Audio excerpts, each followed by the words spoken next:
Good morning and welcome to beautiful downtown Norwalk, Connecticut for the February qualifier of the 2025 NHRL season.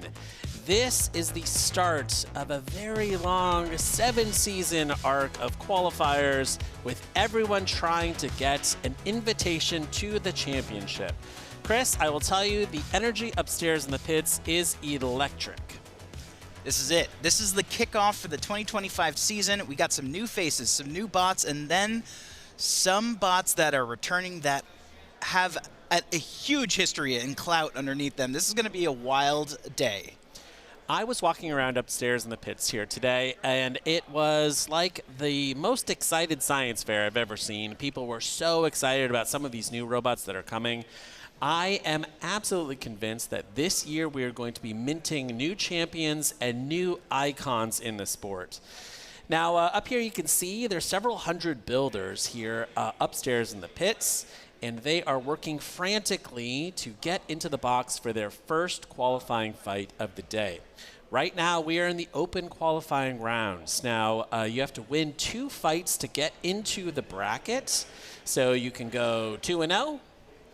And get to chill in the middle of the day and wait for your kind of like bracket seating. You can go 0-2, and you can beat the traffic on the way home, which is great. And for most of these builders, they're going to go 1-1, and they're going to have to fight with that third fight to win, and you're into the bracket. See some very familiar faces over there. I see Glenn Boxel with, of course, his bots Caldera, but also some new bots that are just kind of splashing onto the scene. I think that's Calico down just in the bottom left of the screen. I cannot wait to see this bot in the box. It is enormous for the 12-pound class. It is like, it's got the footprint of a Holiday Inn bathtub. Good, nice. Now, if you're new here, let's check out Havoc 101. Get a good little overview of what we're doing here today. Now, here at NHRL, we fight across 3 weight classes. The beetle weights, the 3s. We also fight 12-pounders and 30-pounders. Now, this is a single elimination tournament. We're in the qualifying rounds today. Once we build the bracket, you win to advance, you lose, and you are out of the bracket. Now, your objective is to win a match in 3 minutes or less. You can do that by knockout, by forcing your opponent to tap out, or if you go the full 3 minutes, winning the judge's decision. You're going to see a house spot in each one of our boxes. We have 8 cages here at the House of Havoc, and you can call for an unstick. If you get stuck in a weird position, you can get 1 save per match. And the top 4 robots qualify for the championship, so you have to advance to the very end of the evening, top 4 in your brackets, and you get that invitation to the December championship.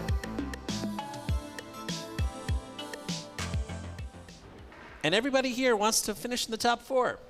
Now, we are beginning our qualifying rounds, so we're going to be seeing a lot of really interesting bots here right at the start of the day. Some real creativity, and for a lot of builders, this is going to be their first time seeing their robot actually fighting. They might have built it in their garage, and this is their first time actually seeing combat. A lot of brand new builders come to these competitions.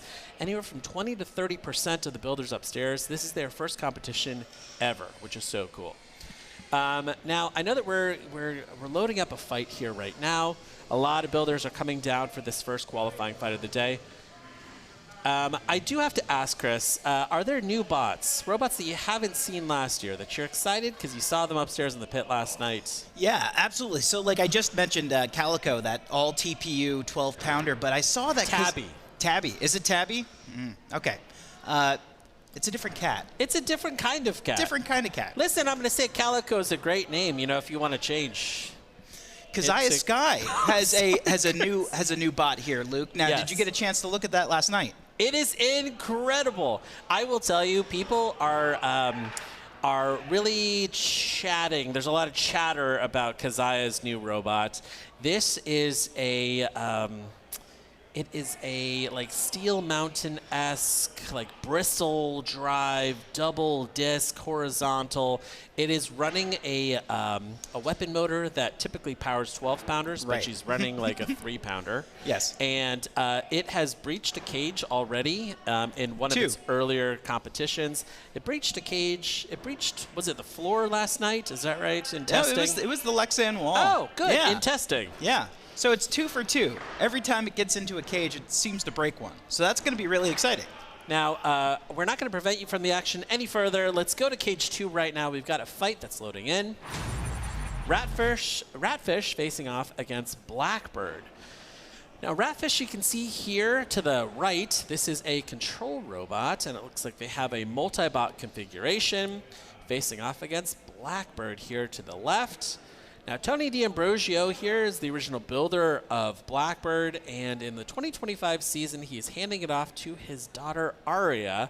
Aria has been fighting a ton in the ant weight class, and she is doing really great. You can see Tony there getting ready there with Aria. She's a fantastic driver. And Ratfish, you know, like really cool legacy bot, really well driven, and we are going to be seeing some cool lifting action from this multi-bot configuration. Yeah, not a new bot. I think that they had their last appearance in November of 2023. So sat out the 2024 season, but is now making a splash here in 2025. Now, one of the big things you're going to be seeing here today is like a total death of mini-bots. Last year, you saw a ton of robots in the box. We made changes to the 2025 rule set so that high-centering doorstop mini-bots are gone. You can see that Ratfish is running a multi-bot configuration because these are equal weight robots, and both of them have active weapons. Every single component of your multi-bot configuration now has to have an active weapon as defined by the 2025 rule set. So we're going to be seeing a lot more box rushes, a lot more big impacts, and perhaps faster knockouts here in this season. Keeping things fresh. Now this is an interesting matchup because we have Ratfish, which is a control bot by nature, doesn't really have the means to knock out an opponent. And then, of course, you have Blackbird, a bot that's designed to knock out an opponent quickly and efficiently. Now, what Aria is going to have to do, though, if she's going for a knockout, which I think she will, is to really knock out both sides of the multi. 3, 2, 1. Fight. And we're Robots fight. Our first match of the 2025 season. Good start here for Ratfish, crossing the box and really pushing Aria We got a red back. light, so it looks like we're going to do a quick reset. Oh, it's a false start. People are so excited to kick off this season that they're starting before the first match, Luke. Yeah, there you go. I wonder who started falsely here, Chris?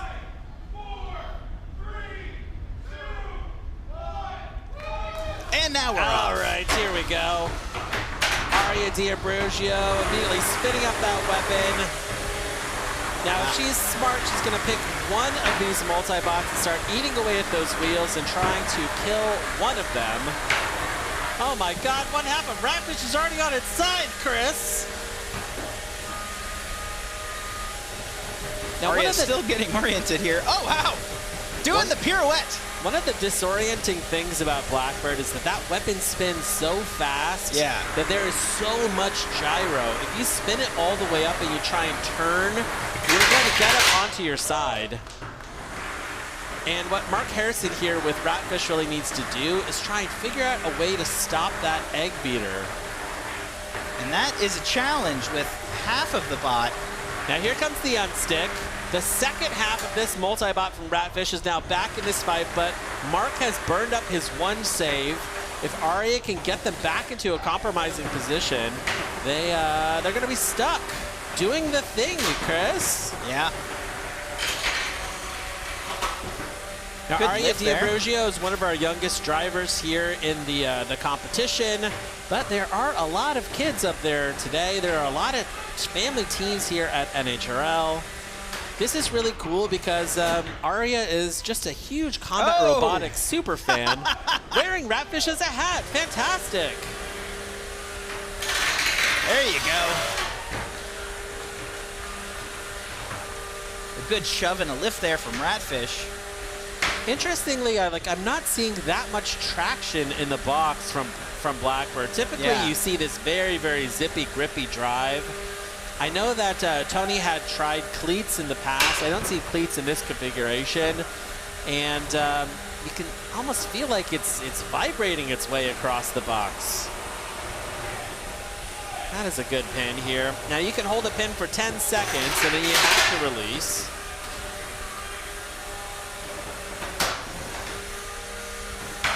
$40 left here in this fight.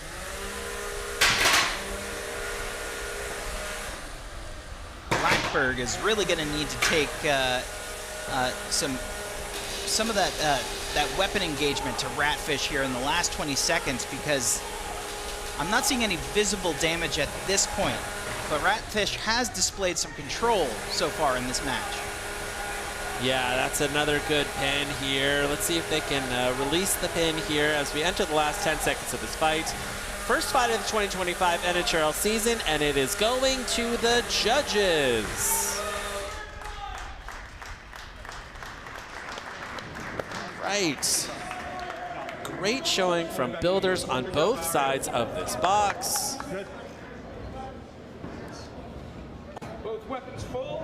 You love to see the next generation of builders coming up. Aria has been coming here to NHRL for years now with her dad, Tony. She's been fighting at ant-weight competitions here on the East Coast. And it is cool to see her on the big stage here with Blackbird. This is a really, really awesome robot that they've built together. And the future is really bright for this young builder. Yeah, what an incredible mentor to have, too, with Tony D'Ambrosio. Fantastic driver, fantastic builder. Tony also supplying a lot of the teams up there with T-shirts and other merch. And, you know, he runs the robot store, Robots Ruined My Life. And I'm going to say about half of my wardrobe is shirts designed and printed by Tony D'Ambrosio. So thanks for that. You're keeping me me clothed, Tony. Yeah, as soon as he comes out with a line of shorts, you could be 100%. Yeah, oh, yeah, exactly. Some robot shorts, I want it. Mark Harrison here from Raleigh, North Carolina. He is a legend in this sport. I remember seeing him fighting at competitions in Florida. Yeah. And he is a great control bot driver. He's built larger ratfish of unusual size. I think I saw him competing with in Florida. And it is cool to see control bots doing so well in 2025. All right, great opening match of the year. Oh, look at that. The D'Ambrosios are saying hello. That's great. I'm going to say, I think they might be the coolest builders. Like, that's a bold statement, like the sneakers, very like possible. the very cool outfits. Come on, that's pretty awesome. Now, as we have our first match done and in the books, it's going off to the judges now. Do you want to talk a little bit about what the judges are looking at in a match? Yeah. So they judge across 3 major criteria: damage, aggression, and control. Damage, pretty straightforward. Is there visible damage? Is there functional damage? Were you able to rip off a tire? Were you able to destroy a weapon? And there's a sliding scale of damage. Aggression is, you know, how often are you attacking with your primary weapon? So in the case of Ratfish, you know, its primary weapon is the lifter. Were we able to see a lot of lifts? How many lifts did we see? How often did Aria make engagement with that weapon, you know, the egg beater? And then control is really like, how were you able to dictate the pace of the match inside of the box? Were you able to decide where your opponent is, or was your opponent kind of shoving you around and deciding where you are? Right. So really kind of like that control of the real estate inside of the box. This is going to be a close judge's decision, I think. Control bots always, lifter bots always have this innate disadvantage because they need to show damage, right? Yep. To pick up those points. So, you know, if Mark was able to jam one of his, you know, lifters into that egg beater and stop it or break it, that is huge, but tough to do in the modern era of combat robotics. We're going to see this judge's decision come back here shortly. One of the very cool things about NHRL is that every single match is recorded with multiple camera angles, and they're uploaded to the Brett Zone. Check out brettzone.com. What is that? BRETTZONE.com? Sounds about right. I can't believe someone else didn't buy that. Yeah, wow, that's good. You can see every camera angle inside of the box. And the judges get a special view of these camera angles. So when it goes to the judges, they get this fight cue.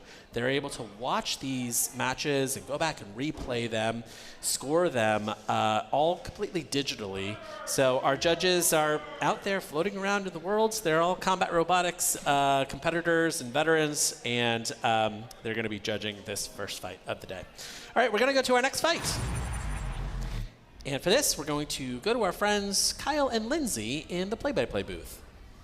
Wow, thank you guys so much. So excited to be calling the second fight of the day with a really weird robot here called B-Roll. Fun fact, B-Roll only has 2 moving parts. The whole bot. Yeah. Other fun fact, the designer of B-Roll actually works on the International Space Station on their life support systems. And apparently, fun fact, the space station smells a little bit like feet. You know what? I did not know that before. I'm happy to know that now, and I'm glad that he works to make it a little bit less feety. Yeah, Peter Lombardo, really interesting guy. Across the arena from him is Rec Creation. This is a vertical spinning bot, and it is built by, what is this kid's name, Roger? His name is Ryan, and you may have noticed him in the stands at previous events. He was the original kid with the I collect robot parts sign. Oh, so he collected enough to make his own bot. I mean, that looks like a pretty fresh bot. He'd have to polish a lot of those parts, I think. 3, 2, 1. Fight, robots, fight. Wow, nice start for Recreation. 2 big pops in the air, knocking B-Roll across. B-Roll not able to get up to speed. And B-Roll is now catapulting itself across the arena, trying to get itself up to speed, but not able to get under control. No, I don't think control is the name of the game for B-Roll, and that's okay. Yeah, fair. You just got to do the destruction, got to do the damage, get those aggression points. I mean, so far it's actually fairly under control, as much as you could expect. It's solidified itself now. It's kind of spinning in place. It's giving me Noob Tube vibes, Kyle. Yeah, shorter, thicker. However, Recreation really taking some good opportunities here to land some hits while it's flying itself around the cage. Yeah, really excellent control. Wow, nice shot there from B-Roll. And Recreation trying to self-right off the wall. And you can see Recreation really trying to dial in on those wheels as it's coming after the impact. It doesn't want to try to hit that main center shaft. It wants to go after the printed wheels of B-Roll. Although it seems like a robot that could be hard to damage. I mean, really, and it's hard to get around to the wheels and not get clipped by that large weapon. And everything's flexible, right? Right. It looks like everything has a little bit of give to it. So even if you're hitting it, what are you really damaging? Oh. No, it's coming back. It's coming back. Yep, just had to slow down to get into control and then bounced right back. Really smooth self-righting from Recreation, too, by the way. Like, he self-righted like 3 times so far in this matchup, and it's instantaneous every time. Yeah, I'm really impressed by Ryan's driving.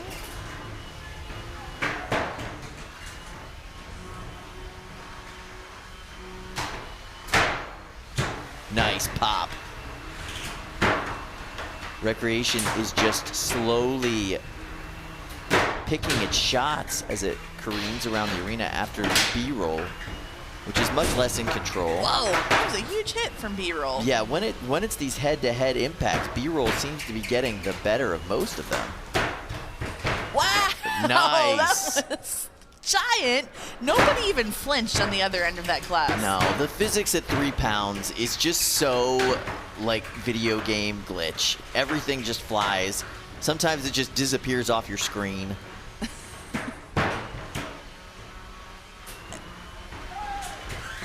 B-Roll has actually done a really impressive job of staying spun up for the entire match. There were a few moments where I think they intentionally spun down, but Yeah, to get back into control. I gotta say it. indestructible. That was a really good matchup. The judges are gonna have their work cut out for them. Everybody did a phenomenal job And B-roll is such a weird and cool little bot. I really like it. Yeah, I'm excited to see more of that one for sure. And way to go to Ryan and his dad for really coming out looking strong. I mean, that is a difficult robot to fight against.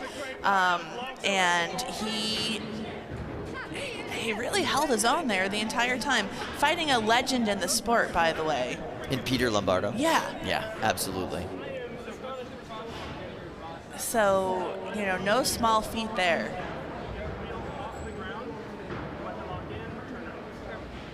Now, I really like the weapon lock for B-roll. Yeah, I thought that was interesting. How do you lock a weapon that is basically the entire body of the bot? And he just was explaining to the cage manager, this is exactly how the lock works. And now look, it's off the ground. It cannot roll. It cannot spin up anymore. It can't do any damage. It's just locked. And I love that it has that Mauser branding, who has been a huge sponsor for Team Huge that Peter has been on for so long, and looks like maybe some of his other bots as well. So if you were judging this fight, Lindsay, would you go with the more stereotypical four-wheel drive bot and what we typically see in a control matchup, in a damage matchup, or would you go with the somewhat uncontrolled chaos of Peter's B-roll? I think I'm not a judge for a reason. Kyle. Yeah, me too, right? Let's be real. Yeah, right. They don't pay us to judge for good reason. But, I think based on what I saw, I would be inclined to give it to B-roll. I tend to agree. I think that they were a little bit more aggressive, even if they didn't have as much control. Yep. And I think some of the hits they landed, because they were able to climb on top of Recreation. At times with some of those hits, they were able to land some pretty good blows on top, which obviously didn't stop the weapon on Recreation, didn't cause any major damage, but there wasn't a lot of damage to either. So you really have to kind of split hairs. Yeah, absolutely. One thing that definitely took a lot of damage was the cage in that matchup. Cage crew trying to make it safe for the next competitors. Let's go ahead back to our friends on the desk. All right. What a fantastic fight, Chris. That's a weird bot. I love it. Peter Lombardo, just a really interesting engineer. He works on life support systems for the International Space Station. So he said No here, pressure. Yeah. I mean, yeah. You can't go outside, if something goes wrong. Working on air and water systems on ISS. And he said, fun fact, the space station kind of smells like feet, Chris. It's really difficult to open a window and air the place out. Yeah. It's tough. So there you go. There's your fun fact of the day. If you've ever wanted to be an astronaut on the International Space Station, you better like the smell of feet. I love the diversity of our builder community. You have some people that are working on life support systems, right, on the International Space Station. Yeah. And then coming up, we have Nelson Barrows from Skeleton Crew. Yeah. And he builds and designs the most elaborate Halloween decorations you've ever seen.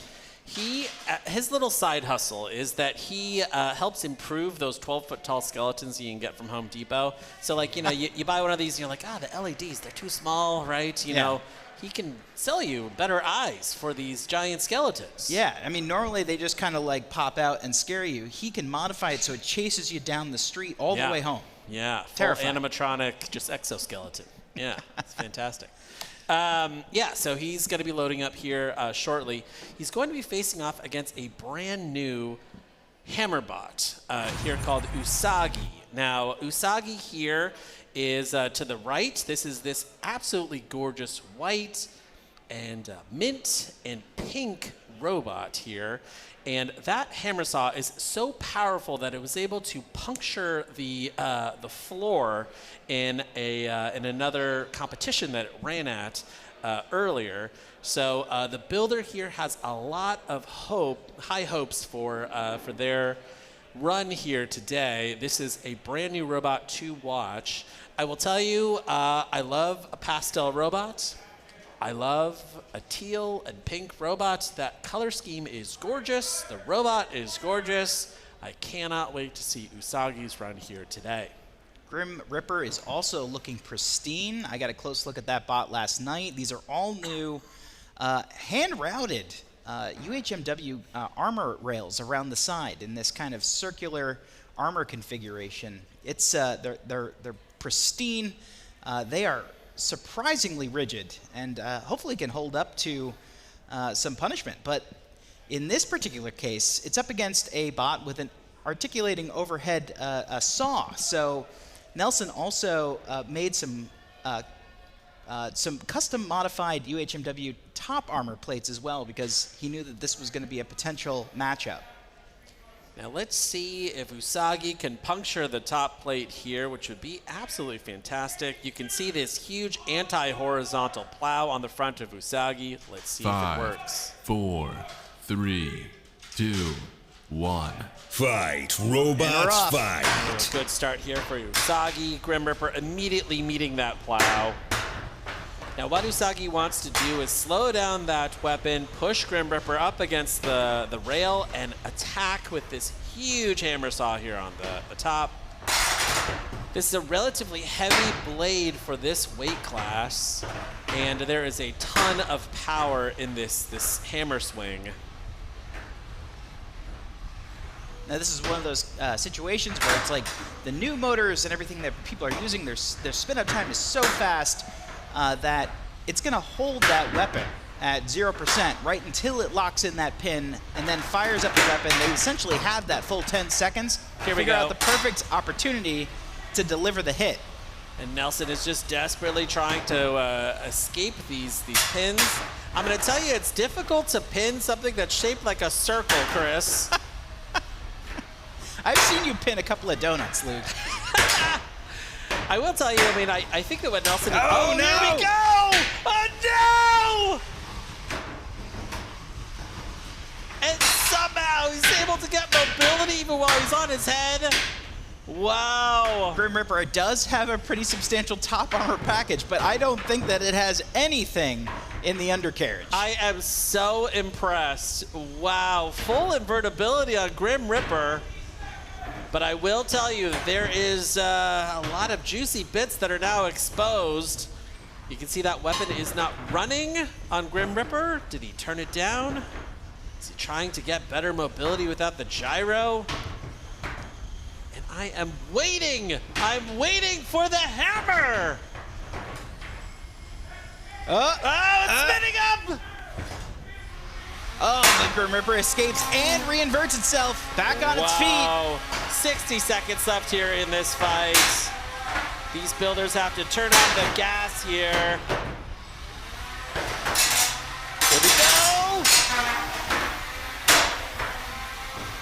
Now these opportunities, they're beginning to get away here from Usagi and its builder. We need to see more damage and aggression here.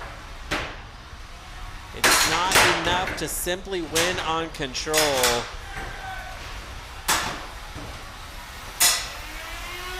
I can hear that hammer saw spinning. Oh! Big hit. Oh, and an instant self-right, and look at that. Grim Ripper is dying here. Stuck up against the rail. Wow, but Usagi was not able to capitalize on that moment. That was a huge error for Nelson. As we tick down the final seconds of this match, this one will be going to the judges.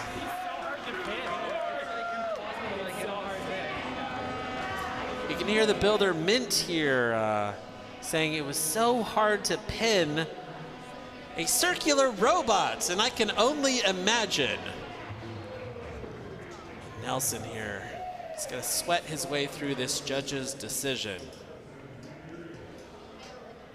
Those brand new UHMW side rails that they kind of have around the outside of Grim Ripper, they are surprisingly smooth and slippery. Yeah. So this is like literally trying to catch a greased pig. Yeah. Yeah, I can only imagine, like pushing it up against the rail, and now, it is just with the slightest suggestion, it is able to spin its way out of that pin. I am sure that that Usagi here was hoping for something that was much more square-shaped, Chris. It certainly helps. Yeah. Square-shaped robot, no top armor. That's the kind of perfect robot here for Usagi. Now, despite the fact that there was plenty of exchanges here, I'm not seeing a ton of damage on either bot. So the judges are really going to have to kind of parse that out. They're going to have to figure out, like, maybe going back and looking at the footage to see where the hits were landed, what visible damage there might be, and then ultimately weigh that out of who displayed the most aggression to deliver those hits, and see if some of those control points are steering in one direction or the other. Now this is one half of the new robots here for Sleepy Anime Girl Club. You can see Kazaya Sky there in the back. She is running her own brand new robot here a little bit later this morning. Both of these robots very highly anticipated. Both Kazaya and Mint took these robots to other competitions here on the East Coast to try them out before coming to the big leagues here at NHRL. And for Nelson, he's going to go upstairs and he's going to just sweat out this judge's decision. The judges really will penalize you on points if they see you trying to run away from your opponent.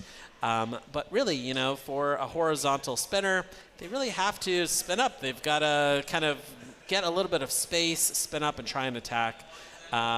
This is going to be a tough judge's call. Now, speaking of judges, we have a couple of judges' decisions here. We have a judge's decision in Ratfish versus Blackbird. I'm going to say it slowly. The winner there is Ratfish, winning that judge's decision. And in the fight against Rec Creation against B-Roll, Peter Lombardo losing his first fight of the day. B-Roll losing that fight to Rec Creation. Now, two pretty tough judges' calls right here at the top, and they're looking at a third one here with Usagi, absolutely, and Grim Ripper. Okay, very cool. All right, now as we're loading in, you know, you need to win 2 here in the qualifying rounds to advance. So for Ratfish and for Recreation, they are well on their way. They've already won their first fight. They just have to win a second fight, and they automatically advance to the bracket. It's a really comfortable position to be 1-0 at the very start of the day. We've seen countless times bots come back from being 0-1 to even winning a dumpster. So there's a lot of day left for those folks. They just got to get up there. They got to figure out if it's a gremlin issue or if, you know, they got to make a couple of quick repairs and get back into this tournament. All right, we're going to go into Cage 2 action, and we're going to have this called by our friends in the booth. Okay, so we've got Money Shot versus Clockwork Princess Chelsea. Money Shot brought to you by Craig LeBlanc. I gotta say, Craig has always, since day one, been on point with his theming, his branding. You'll notice his awesome cash jacket that he's wearing to match with the bot. The bot looks amazing. The blades even kind of fit in with the theme. Really cool piece. But if we're talking about artistic bots, Kyle, let's talk tell me about this. Kyle, let's talk about Clockwork Princess Chelsea from none other than Tom Farkas. This is the first ever true walker bot taking advantage of the full weight bonus for true walkers here at NHRL. New rules this season means new bot types, and this is the very first of its kind. That's right, it walks, it shuffles, it dances, it has a lance with a spinning drill blade at the end of it. It is a pike fighter, and it can jab and stab that drill blade into different parts of its opponent. I don't know if this thing's gonna work. Tom barely has any spares. Look at it go! It has Look no at it spare go! feet. He had to trim the crown in order to make enough weight. Oh. So this it's more thing, of a tiara now. Which Yeah. makes sense because it's a princess, right? Yeah. So it doesn't need the full crown. It works. I am so excited to see this. I feel like this is surprisingly mobile for the first true 5, walker. It is a 4, design that he 3, adapted from 2, actually something Kevin 1. Biagini Fight, put robots, online. fight. Look at it just rush through the box, Yes, Kyle. so much. Now, Light he did have to speed. get help actually operating this thing. So he recruited a coworker to come be the weapons operator. This is the first time Tom has come up with a bot so complicated you need 2 different control modules to actually make it work. Tom Farkas, that try hard. I gotta say, I love the way she moves. She's a great dancer.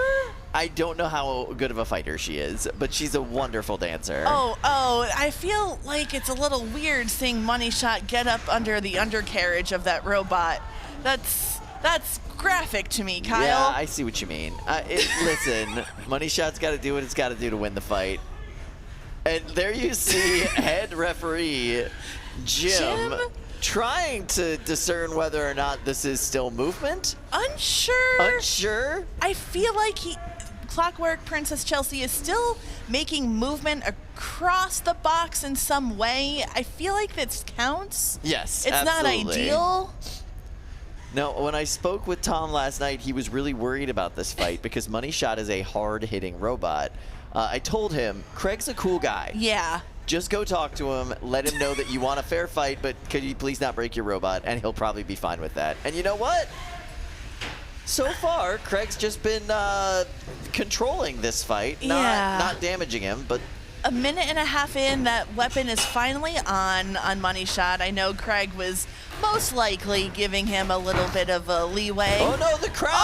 Oh no! And now the entire weapon system is off. That is a flailing pike, along with a flailing body. Oh no! Oh, no. Craig. Oh no! Oh, be nice to our princess, our queen. She's still going. Oh, the Not once and very future fast. queen. Not very far. But oh, the crown is gone. now that's just cruel. And now Craig is playing with his food. I kind of love this.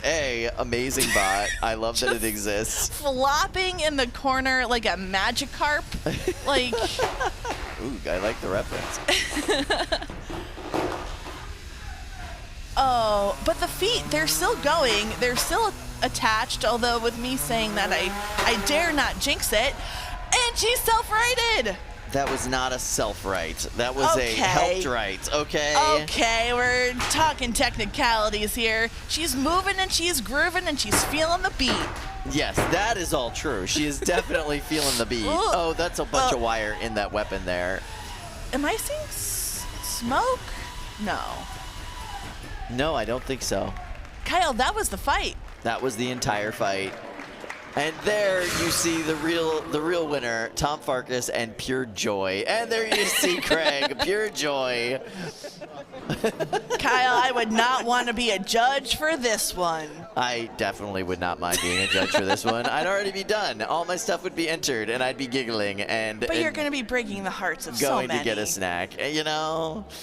No, everybody's fine with it. They know that Craig did a wonderful job and didn't break Tom's toys too much. Yeah, but look I feel how cool like this is. That was a pretty good outcome. Craig had fun. Tom had fun. Dare I say, we all had fun? I think so, and it looks fixable. It looks like we could see her fight again later on today. Yeah, I think, some little rewiring there in that pike. I'd like to see that have more of a influence in the next match, but it's hard. You got to line up that robot perfectly. There was no wire management on this robot at all. No. If you see the inside of it, like in the inside of that skull, I know. Look at the lock. Isn't that great? Can we just take a moment of appreciation for that lock? Yeah, that switch is 100% a 3D printed giant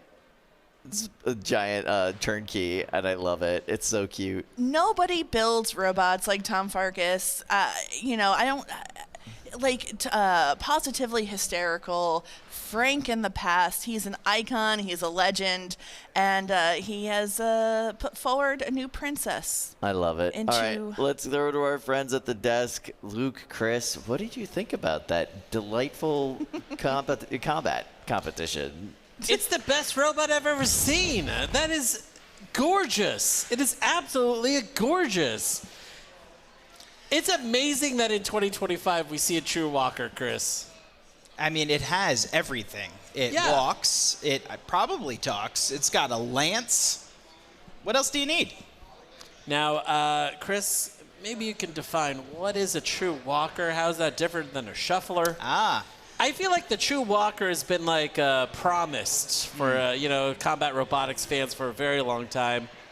No one's delivered. When the shuffler splashed onto the scene, Okay. Now a shuffler uses kind of like a pod that has a rotational movement that allows a series of feet Right. to move very quickly and shuffle, but they act very similar to an actual wheel. Yeah. Now a true walker Right. is something that has articulating legs that doesn't require a rotational movement. So if you take a close look at how Clockwork Princess works, it has those servo motors that Yeah. are kind of acting like a knee and an ankle. And if you see that robot kind of just waddles forward, kind of It's like like a Kirby duck. from Nintendo. Oh, Kirby. Remember Kirby? Yeah, okay. And so, yeah, this bot is able to move without any kind of rotational support, making it a true walker. In this case, a bipedal walker. Wow. I just love that we have a true walker here finally, and the first one to bring it, Tom Farkas. Incredible. Incredible. We've got a judge's decision here in, let's first start with Usagi defeating Grim Ripper. Oh, wow. In a judge's decision. So the builder Mint there taking home the win with Usagi. And very sadly, judge's decision came back very quickly. Money Shot has defeated Princess How'd that come back so Clockwork. quick? Chelsea. Chelsea Clockwork Princess? Wait, what's the Princess Clockwork? One of those. Clockworks Princess Chelsea. Clockwork Princess Chelsea. That might have been the fastest judge's decision in NHRL history. Yeah, we've gotta time that. Yeah. Yeah, no surprise there, but I'm just gonna say the judges, they're, come on. There must be some bias in there. I don't. You could have waited a little bit, Yeah, I mean, just get up, use the restroom, get yourself a coffee. I was talking to Craig before this fight, and he was saying, I can't win because if I lose, Money Shot is, going to be ridiculed online, and if I win, I have just defeated, the coolest robot here today. So It's a lose-lose situation. yeah, let's hope this one makes TikTok, and Money Shot looks okay. Hopefully, in the 2026 rule set, we expand upon damage to include emotional damage, in which case Yes. Clockwork had a very good chance of winning that Fourth one. category. Yes. Yeah, exactly. Yeah. All right, we're going to go over to cage 2. Let's see who's loaded in here. Okay, we've got Rick Roller here facing off against Sting Operation. Now, Sting Operation, as you can no doubt guess, is this overhead saw here. Looks a little Mako-esque, Chris. Even cribbing Mako's color scheme. Interesting. Facing off against Rick Roller. Now, when was the last time you were Rickrolled, Chris? I think I get Rickrolled daily. What? Still. Lindsay's sending you. Lindsay's dad is sending me Rickrolls still. Lindsay's dad is sending you Rickrolls. Yeah. Okay. You never know. It's a good, good I show. can't help but open any attachment in an email. No. You're opening up attachments and he's sent you the MP4 or something. Is that right? The good news is I have a rich uncle who just passed away in Eastern Europe. Yeah. I'm about to be filthy rich. That's good. That's good. Now, Sting Operation here is a new bot that is built by Mark Young from New Jersey. Now, these are both young builders on both sides of the box.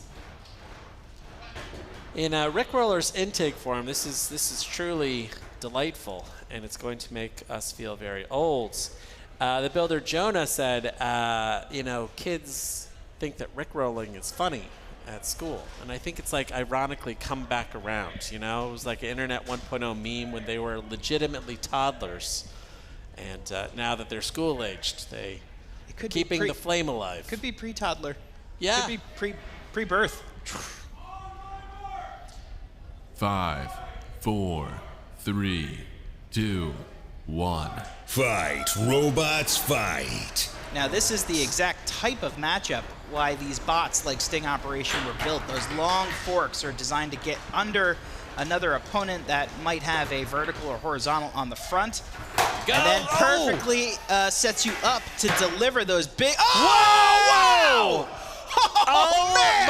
my God, Sting Operation has stung the floor. I saw a little puff of smoke. That is all the way in there, and maybe through the other side. Oh, and here comes Bretts.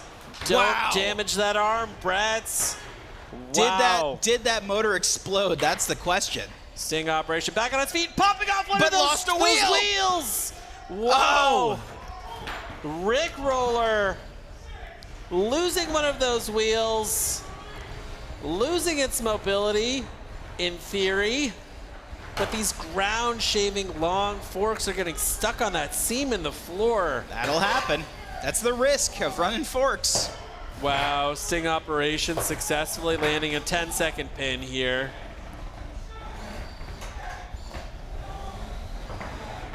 Wow, effortlessly releasing that at the 9-second mark.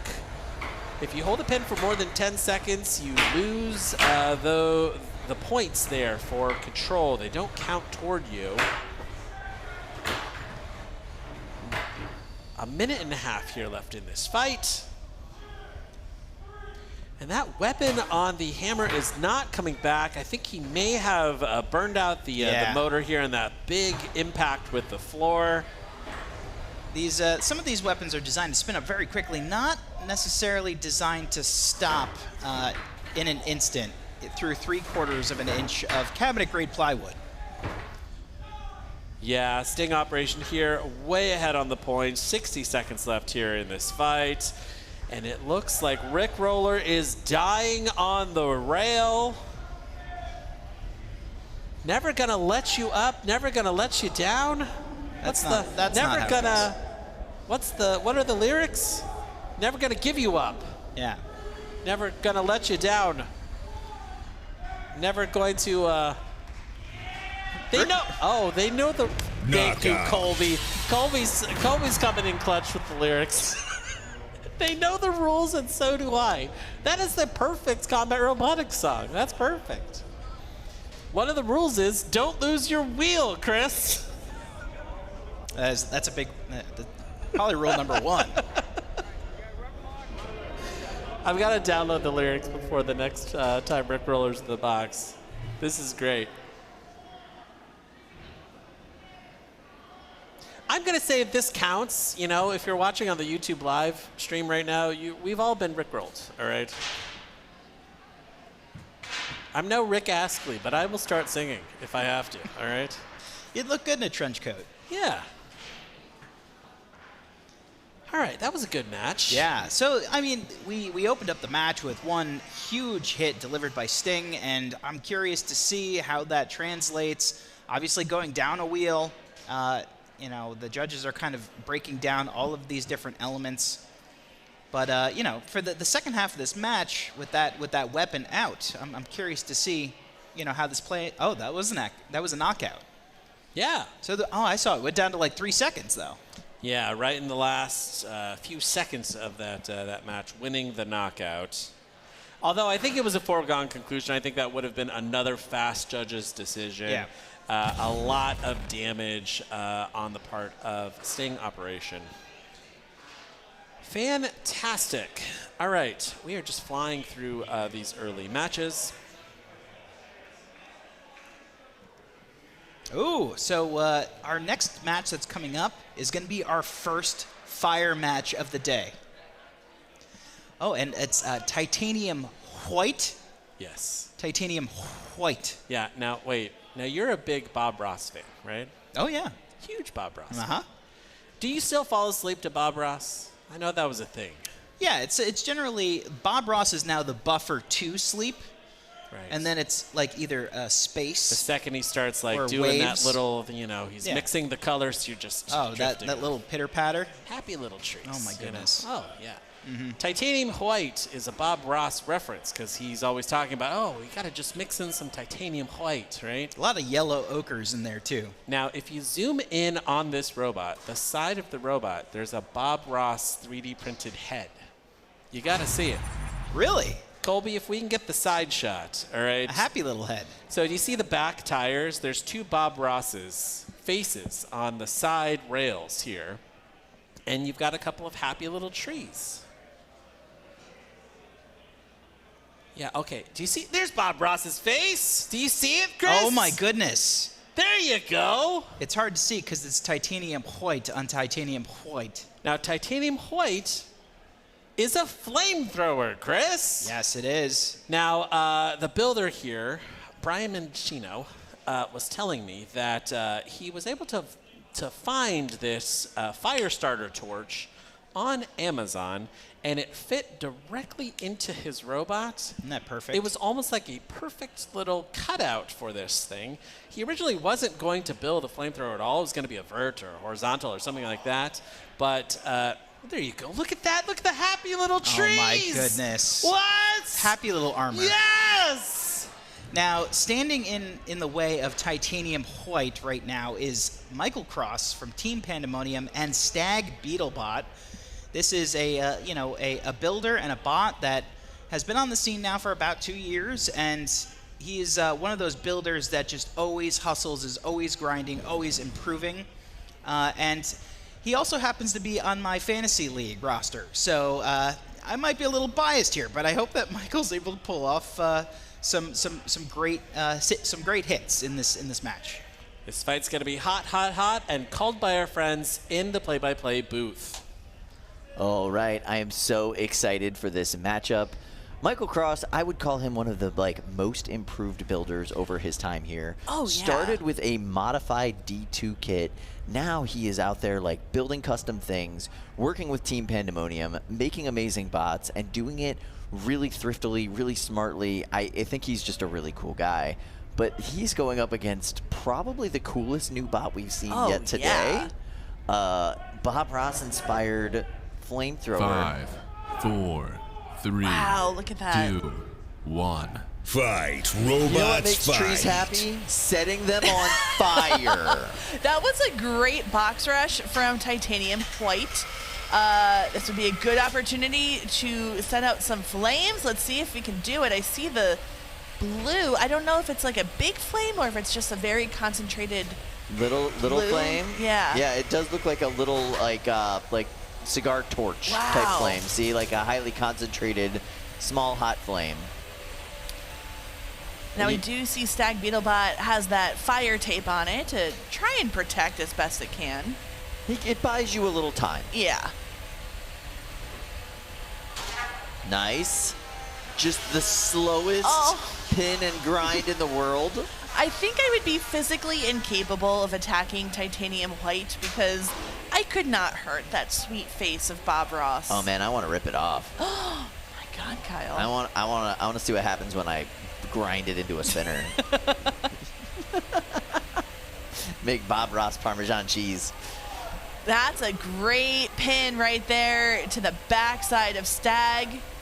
Are those flames going, though? I don't see them. I know it's small, but I don't think it was there at all. Lindsay's a poet and didn't even know it.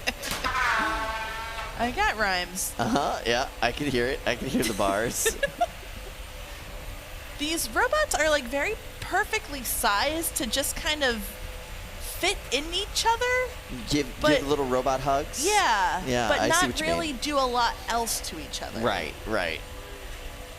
Yeah, thus far, I'd have to give it to Mr. Cross as far as drive, control, damage. Just However, haven't there have been seen some good pins on Titanium White. Decent, yeah. But the vast majority of them have gone Michael's way.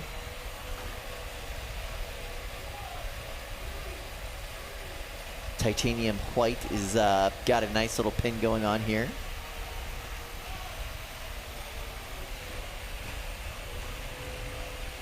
You know what? I feel like this is a fight that Bob Ross himself would approve of. He spent a lot of time in the Army, I believe. He did, yeah. And then afterwards became real, non-violent, peaceful man.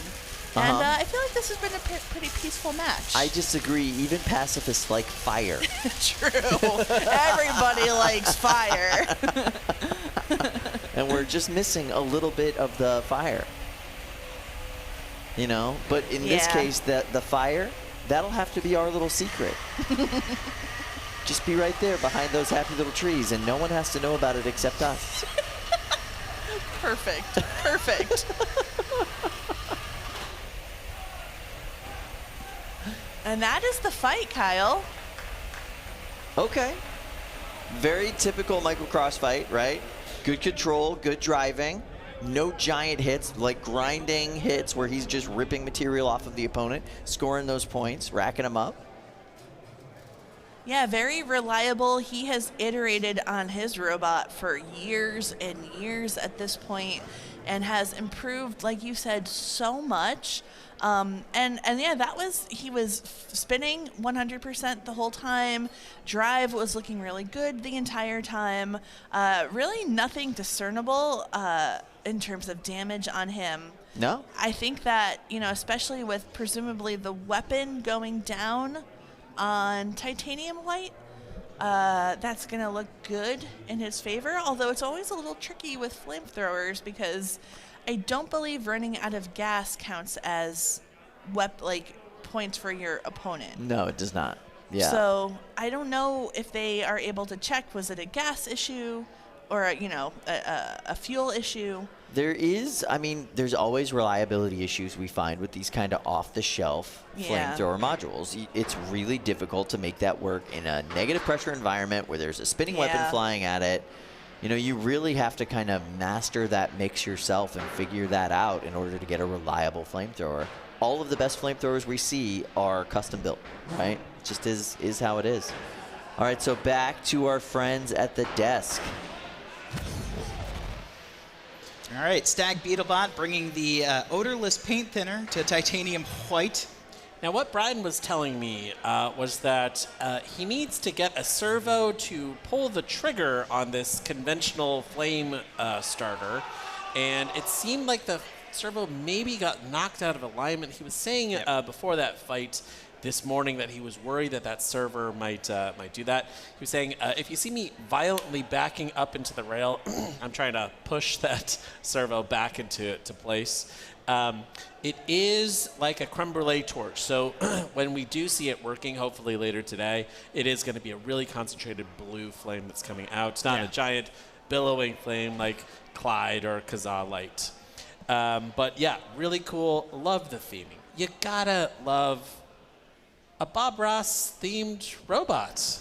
I always say building a great bot is half the equation. Building a great bot brand is just as important. Yeah. You can download the Bob Ross face on Thingiverse, is what Brian was telling me. So if you want to print your own, you can print it in any size. So on the topic of Titanium White, new bots that are kind of out there, we're about to go into new territory here with another bot that is kind of breaking the norms here in the Beetleweight division. My God! And there we see it in the bottom right. That is Breakneck Nyan Nyan. Breakneck Nyan Nyan here is brought to us by Keziah Sky. And Keziah was telling me this morning, I think we should start taking bets on how many arena breaches I'm going to cause today. This is an incredibly powerful dual spinner here. It has these bristles along the bottom. And no wheels. Keziah says that it is really mobile inside of the box. We've seen robots like this in the past, but this one is mobile. Like the mobility is apparently really good, and it just hits like a ton of bricks. And facing off against Clyde, one of our most popular robots here. Really wide control and capture. Firebot here. This is going to be an incredible fight.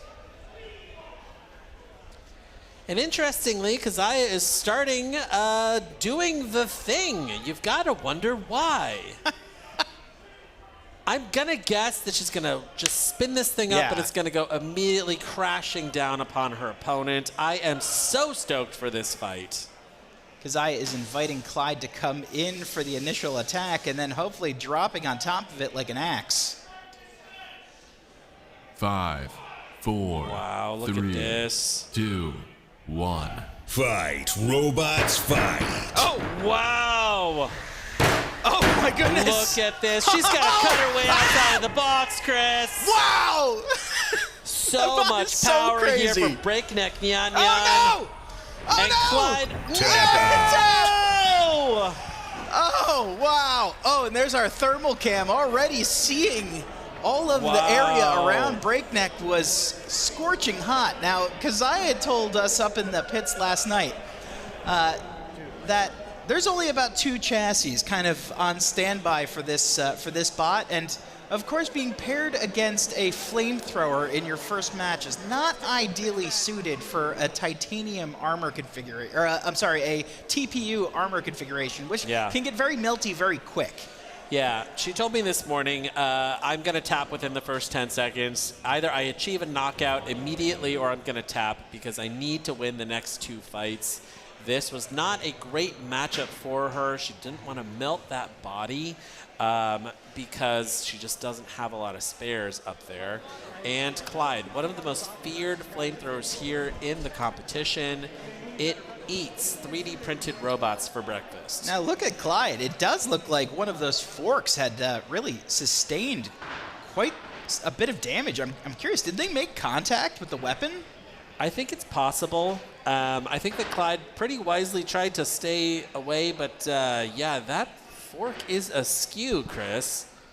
And it looks like also part of that that front shield was impacted as well. Oh my goodness. You can see Wow. see the builder there. Alex taking a look at the robot's damage. Now, Clyde built by twin brothers, and they are roommates with with Brian from Team Eruption. So they've got just combat robots 24/7 in that house. They come out here to NHRL, fight one another, you know, fight their robots, go home, talk about robots. You know, they've got their big drill, they've got their big, you know, shop press, like in their living room. Their living room, I think, is mostly shop Yeah. with probably a television in a corner. That is so cool. Yeah. That is so cool. Yeah, great first fight here, though, for Breakneck Nyan Nyan. Even though Kazaya tapped out quickly, it was a strategic tap out. Really didn't want to just absolutely wreck the one of 2 bodies, you know, that she has up there in the pits. Okay, great. Really looking forward to seeing fight number 2 for both of those robots. All right, nice. Yeah, like the kind of power that's coming out of that robot is very exciting.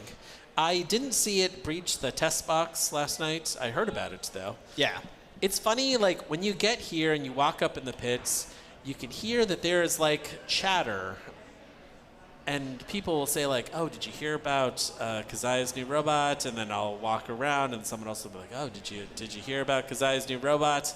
And by the time I get to Kazaya, you know, like, you can see just a huge group of builders just taking a look at the robot. Her opponents, like, picking up the weapon, looking at the, like, diameter, trying to figure out, like, what kind of configuration do I run against this thing? That is a robot that is really cool, and a lot of people are afraid about it upstairs today. Yeah, and you know we've seen bots like this. I would say its grandfather, which was built by was that originally Dustin Eswine? Yes. That had our very first inner sacrificial panel of Lexan, which shattered it. Yeah. You know, I'm looking at the panel right there. It's in the it museum. is. Oh, that is true. It's right in the there. museum. Yeah. These bots just dump so much energy into the weapon because they get to save all of that weight from an actual drive system. Yeah. And you know, you don't need that much armor when you have that much offense, and that just, you know, it scales up how much energy you're allowed to dump into that weapon, and it just really makes exciting matches, I think. Fantastic. Yeah. All right, we're loading into Cage 2. We're going to toss this over to the play-by-play booth. All right, Lindsay, we have something truly delightful for everybody today. So first of all, this is Aimbot over there on the right side of your screen in the blue square from Cormac McCreary.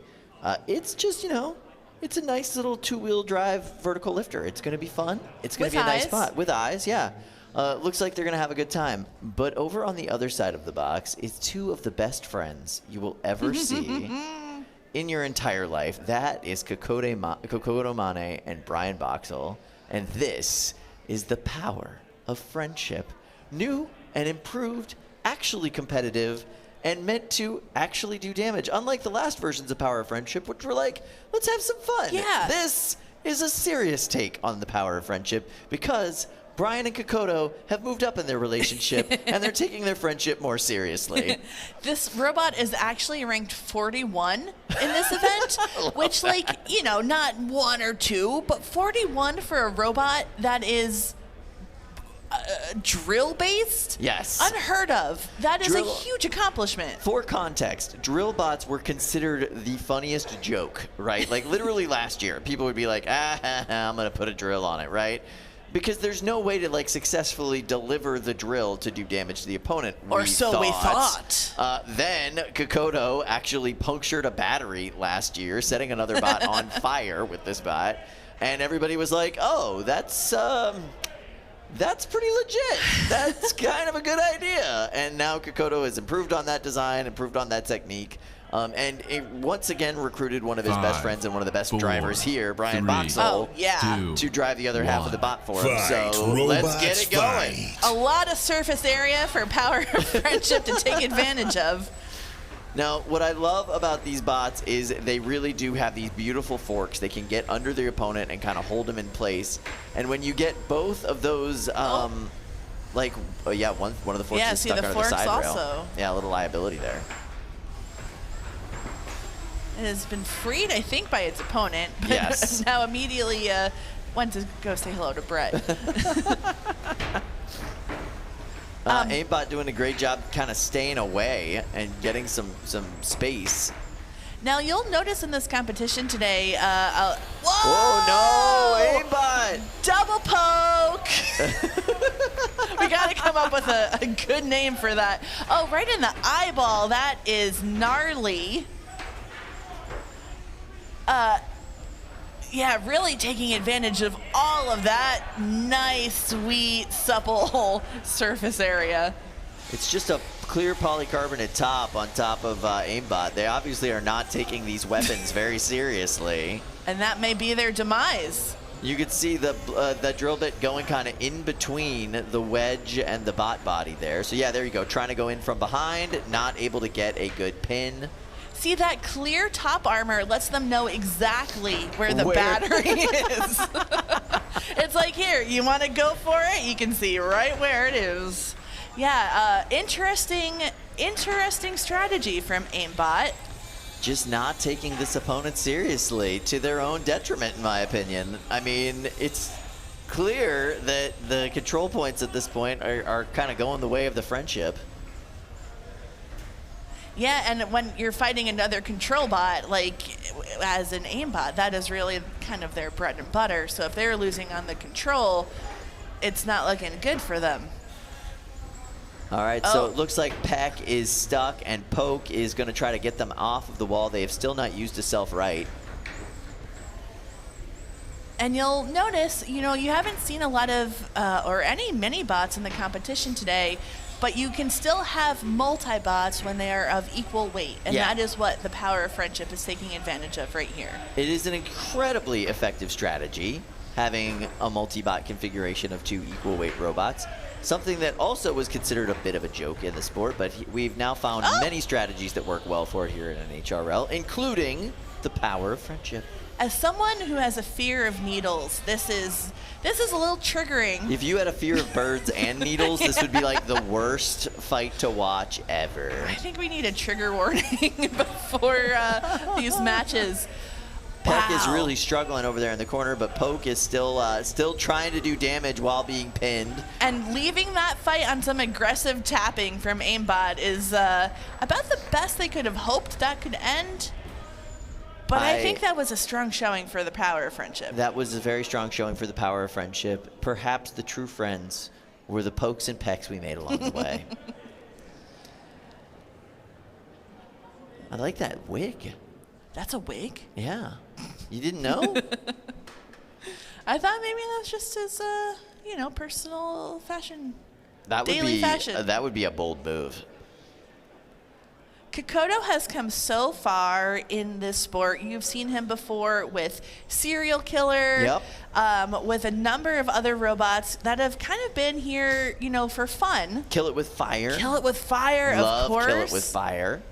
He's building a try-hard version of Kill It With Fire, by the way. We'll be seeing like a more significant Kill It With Fire coming up. Wow. Kokoto is kind of moving away from the silly and a little bit more into the competitive. But he's still keeping that silly nature. I don't think it's possible for him to exist in this space without having fun, without doing something fun. But like he's trying to win fights now, which is a very different vibe. That was never the goal for Kokoto. I am seeing a lot of just like gouges and little bits of damage here and there on aimbot? On aimbot. Yeah, I agree. There's a little bit of like, especially everywhere the drill bits kept going in between the wedge and the bot itself. You could see a lot of nicks and scratches there. Yeah, it's kind of like, the opposite of Botox. Oh yeah, the opposite of Botox. Somebody had an allergic reaction to their Botox. That's what that looks like.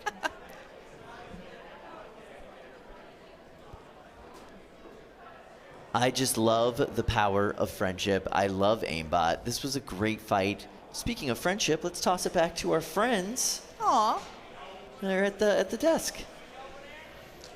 All right, aimbot, it's an acronym, and it stands for the American Institute of Mechatronic Engineers, which is a student-run organization at Chico State. So these are students that flew out from Central California this weekend to fight, and they have several robots in the competition. Really cool to see Californians making their way out to Connecticut. Now, we do have a couple of judges' decisions updates, Chris. Do you want to give them to us? All right. Our first judge's decision comes in. Sting Operation defeats Rick Roller. And our second, Stag Beetlebot defeats Titanium White. It's good for your fantasy roster, but bad for lovers of Bob Ross. And flamethrowers. And flamethrowers. And the crossover. And the crossover between Bob Ross flamethrowers. I will tell you, the Bob Ross estate, they will license anything. So I'm going to just assume there's a Bob Ross flamethrower coming at some point, Happy little flamethrower. Happy little flamethrower. Yeah, good. Very good. Yeah. Stag. Okay, good. My fantasy pick also won its first fight of the day, so we are now tied. So that's pretty good. All right, we're both on track. The Hunter brothers, really delightful. The brothers, they run pit control upstairs here at NHRL. They also run an NHRL centric podcast called the Havoc Rundown, and so they are putting on for the first time ever a robot fantasy league here for NHRL robots. We drafted our picks, a week and a half ago? Yeah. And you picked Stag Beetlebot. I picked Impact as my first round pick from Lars Elliott. Impact won its first fight through forfeit. So I've picked up some points here early in the morning. Love to see that for you, Lars. Okay, great. All right. I see some bots loading in here, Luke. And I see a very familiar face. Oh? And that is of Glenn. Okay, is this Caldera that's loading in? Oh my god, it is.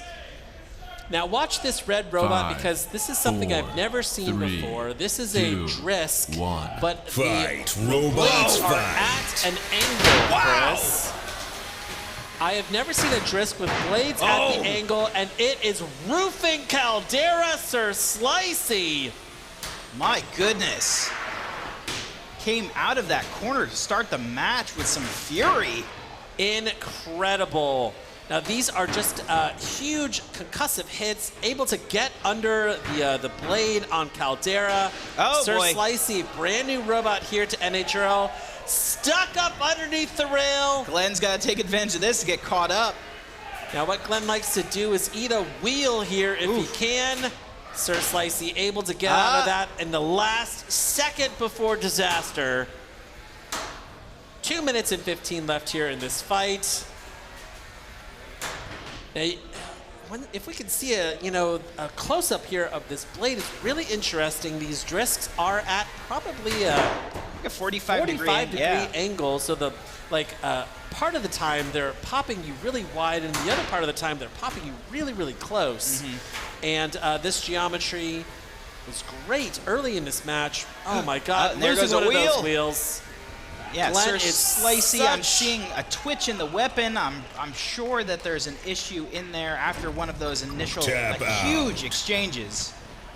Big And there's your tap out. here. Glenn Boxall. Glenn Ooh, taking a escaping that. deep sigh of relief. It is not often that you see Glenn Boxall on the back foot at the start of a match, but he was looking haggard probably 30 seconds in, roofed twice. And, if that weapon had kept running, I think that we may have seen a Sir Slicey win. Sir Slicey, built by a father and son team, and really interesting geometry on the weapon. I really hope that we get to see more of that or a close-up of that weapon later today. Never seen anything like that before. It's really awesome. Yeah. I was asking them about the physics because, when you run a vert at 45-degree angle, the physics can be a little weird. And they were like, we have tested this a lot, and it is running.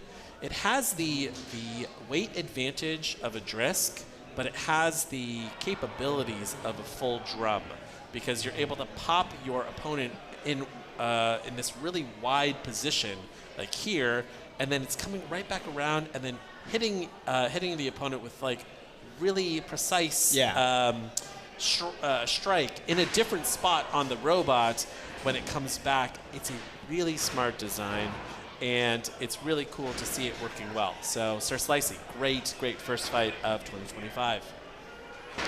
All right, and we have a judge's decision that just came in. The power of friendship defeats aimbot. What? Yes! Friendship prevails. Good. All right, Kokoto racking up his first win of 2025, the first of many, Kokoto. All right, and you just got to win one more and make it into the bracket. That is fantastic. Okay, great. I just saw a really interesting fact here from Dan DeShino here in the YouTube live chat. This is Caldera's 102nd career fight at NHRL. Oh my goodness. Sir Slicey's first career fight at NHRL. You gotta love it. Amazing. And that, just like you had said before, that could have gone the other direction very quickly. Yes. Yeah, no, they had Caldera's number for the first 30 seconds of that fight. Came down to reliability and the absolute precision from Glenn Boxall. He loves to eat a wheel. He is not a just totally I'm gonna mulch you kind of a robot driver.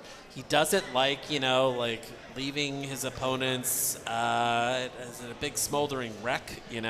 If he can rip off a wheel, it's so easy for you to go upstairs, just replace that wheel. He just embodies incredible sportsmanship here at NHRL. That precision has, leaned into his career here, and he is currently sitting at 66-36. Amazing. So an incredible track record. With a golden dumpster as well, winning a golden dumpster, his first golden dumpster last year. He has, I'd have to look it up, but he is, if not he's maybe number 2 for most career fights in the Beatles, period.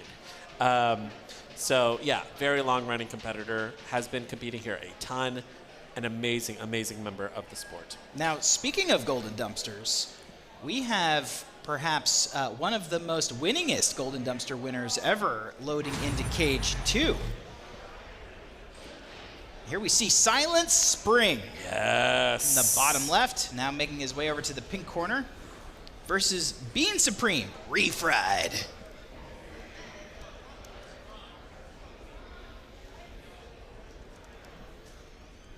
Jameson Go has probably a storage unit somewhere not too far from his house where he keeps all of his trophies from Combat Robotics. And Silent Spring is one of the name 5, brands here at the 4, House of Havoc. 3, 2, 1. Fight, robots, fight. Fantastic. Bean Supreme refried. You know, the matchup here is actually pretty good for Bean Supreme. Yeah, absolutely. Able to slow down this horizontal. I'll tell you though, Silent Spring is absolutely bulletproof. You very rarely see the weapon go down. I feel like more often I see the weapon on a Silent Spring get ripped off than stop in a match. But every single time that he makes connection with Bean Supreme, that weapon is violently stopping. It's really putting stress on the robot and that motor. Now that front wedge on the front of Bean Supreme is very, very shallow. It's very low, but so is that horizontal blade on Silent Spring.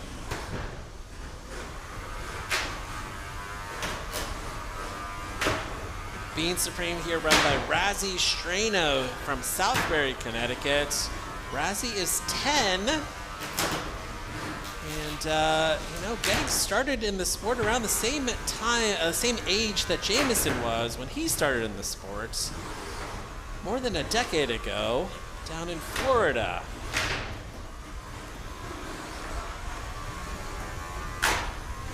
Jameson Go really doing a great job of dictating the pace here of this fight, trying to get around to the back of Bean Supreme refried.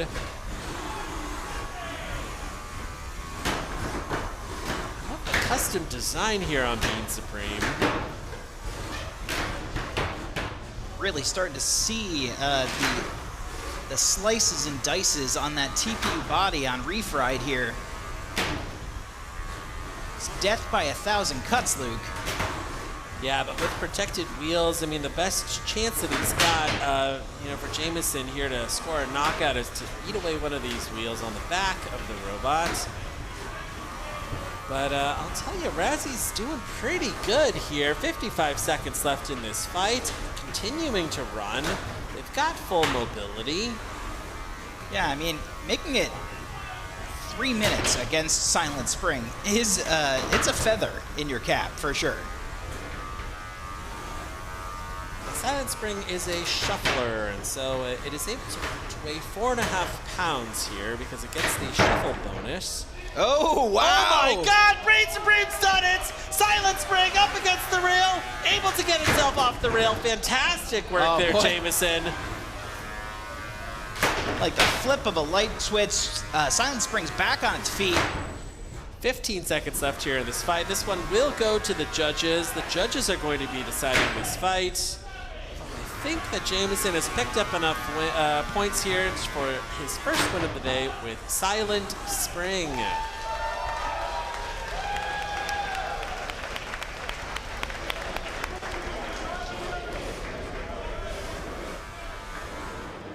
Really precise driving there from Silent Spring. One of the big things that you need to watch out for when you go into a match and you're heavily favored to win is that you just don't want to do something silly and get high centered. He could have had a massive box rush, landed on the rail, had to burn up his one unstick, and from that moment, you're immediately losing. This was a lot more tactical and surgical.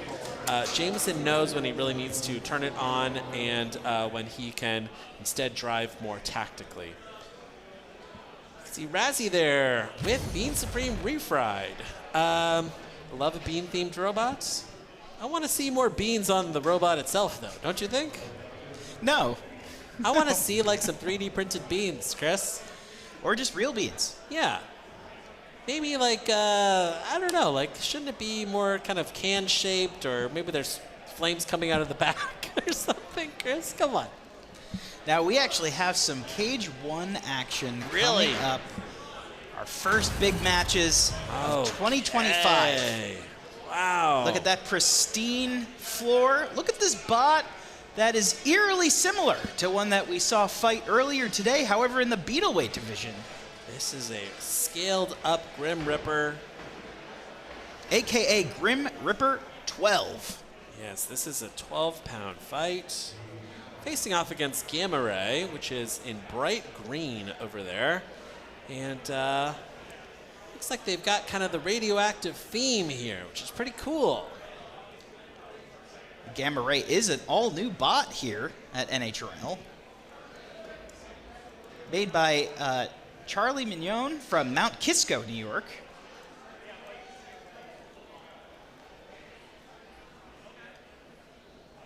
Now you can see like this is a pretty classic design. You've got a stacked drum here on Gamma Ray, two-wheel drive with these short forks. It looks like it's zippy.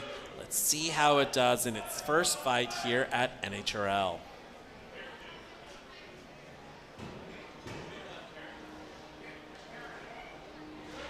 I love the design job on it. Gamma Ray is just blinding. Yeah, it's really cool. The color scheme is great. It looks like one of those cartoon kind of like radioactive drums that you pop the top off of, you know? It's like a 5, power-up in a sci-fi 3, game. Yeah. 2, 1. Fight, robots, fight. Got a good spin up. Oh, good mobility here from Gamma Ray. Oh! Looking for that first big impact here. Oh, no! That chain, I don't know which bot that is a core component of. The bicycle chain came off of Gamma Ray, I think. Wow. Chris. And I that had no weapon idea is that was a chain dead. drive. Wow. All right, now Grim Ripper here is starting to eat away at these little forks here on the front of Gamma Ray. The weapon on Gamma Ray is down. Grim Ripper loves to get under its opponent and eat away at the bottom of these wheels. Wow. So without its weapon, this is now a control game for Gamma Ray, who looks like it's having an issue with its drive. It's going to call for the unstick now, but as we saw with Grim Ripper in the Beetleweight division, it's not an easy bot to corral. No, not at all. Nelson Barros here is in complete control. He has 1:50 left here. He's trying to get Gamma Ray perhaps high-centered on something else. Able to get under the robot and chew away at these wheels. Tap out. That is a tap out. Charlie tapping out. First career fight with Gamma Ray.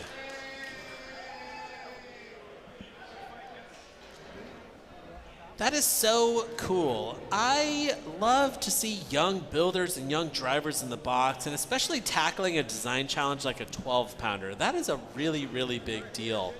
I am so intimidated by the 12-pound weight class. My robot is an ant weight. You know what I mean? Like, I'm not even brave enough to go up into the Beatles.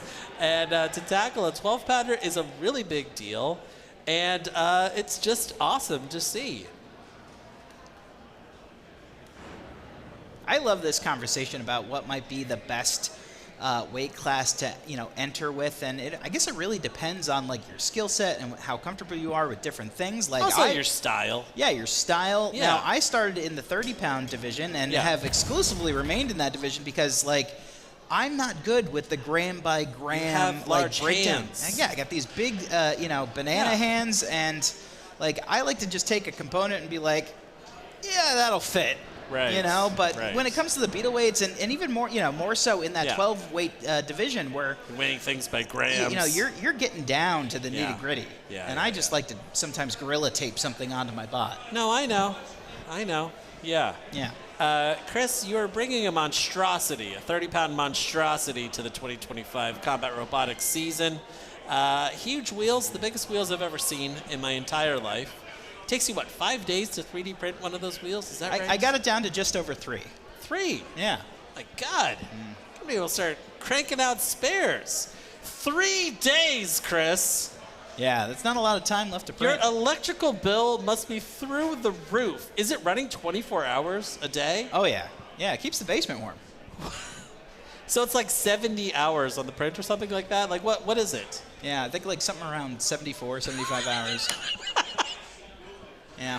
Yeah, no, that's 3+ days, okay? Yeah. Wow. Amazing. That's fun. And I designed it all in Tinkercad, CAD software that's browser-based and made for kids. Okay. Yeah. Here you go. What are people typically making on that? Is it like little Pikachu faces and stuff? Little or Bob Ross faces. little Bob Ross faces? Yeah. Oh, okay. Good. Good. Nice. I think you have enough weight if you want to 3D print a little Bob Ross self-rider. I certainly don't.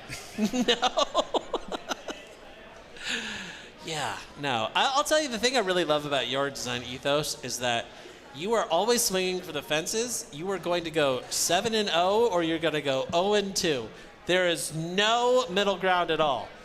Most people are like, oh, wow, if I go 2-2, I'm going to be really happy. No. I want to go undefeated. I don't want to take home a trophy or I want to go home by 2 o'clock. All right? That's it. Yeah. Min-max. There you go. Yeah.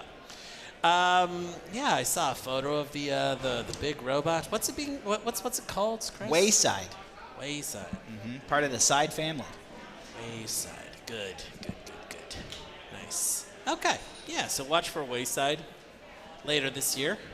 I think we have a couple of bots now loading into Cage 2.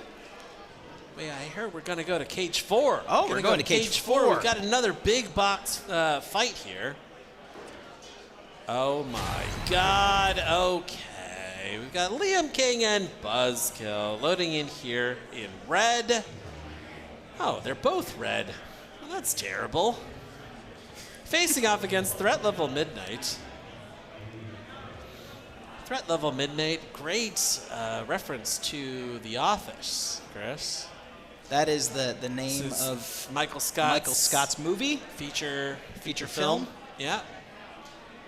Threat Level Midnight, great. I could have used like maybe a gold robot for Threat Level Midnight, you know? That's a good point. Yeah. And facing off against Buzzkill, Liam King.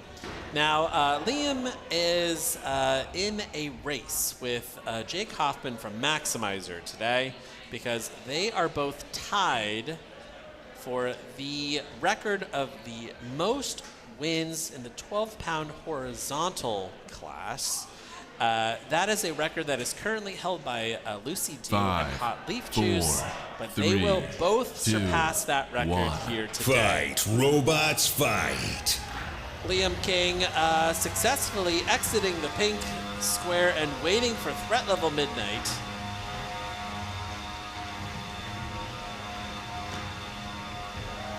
Oh! Wow. Great head-to-head exchange there between Big. Buzzkill and Threat Level Midnight. Big hit here. Buzzkill still mobile. Going after Threat Level Midnight, and it looks like the power is out. Oh, on it's the right side weapon. drive. Looks like it might be down, Luke. Either something is seized up. Threat Level Midnight's weapon looks like it could be down. Oh, See boy. that gnarly twitch there. This That's looks like an not good. electrical issue.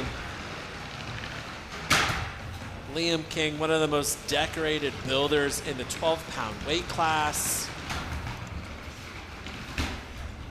Going 7-2 across the most two recent events. Qualifying for the NHRL Championship 3 years in a row, qualifying in 2022, 2023, and in 2024 with one golden dumpster. Tap out. Won in September 2024. This is a very current robot that is ascending. And with this win, Liam has now officially tied with Hot Leaf Juice for Wow. I believe highest that's- number of NHRL career wins. Is that 27? 27 wins for a 12-pound horizontal. Right. I love that the builders here are watching the super granular stats. You know, I feel like we're baseball or something like that. You know what I mean? It's like, oh, I got the most home runs in the postseason for a left-hander. You know? You're like, okay, wow. All we're doing is superlatives, you know, From in the baseball. AL, East Division. Yes, yeah. Well, I'm a left-hander under 5'10". Okay, like I'm the most home runs with one home run. I love it. So yeah, it's not the most wins ever in the 12-pound weight class because that is Promheta by a mile. But they are competing for this one very niche superlative here today. Fun little thing to watch Absolutely. as they make their way through the bracket. My God, is that Dwight? It's Dwight. It was Dwight. It's Dwight. The builder is dressed as Dwight. That's great. Wow. Wow. So yeah, I in that match, Bears beats Battlestar Galactica. Nice. Good. Yeah. Okay. Good. All the millennials here on the live stream are just loving this. This is great. Are Gen Zers, did they discover The Office yet? I'm sure. Maybe. I don't know if it would resonate. It's lost in just the catacombs where Bob Ross and Well, others you live. got to get Paramount Plus to watch The Office. It's a problem, like I want to watch, Star Trek: The Next Generation, another millennial treat, and I refuse to get Paramount Plus. It's a problem. I really hope that we're not negotiating for a distribution deal with Paramount Plus right now. It's worth it. It's what a great service. It has everything you you can need watch The Office. on repeat. Incredible. No, I refuse to get it, all right? I have too many subscription services, Chris. I can't add another one. They add up. I'm maxed out, all right?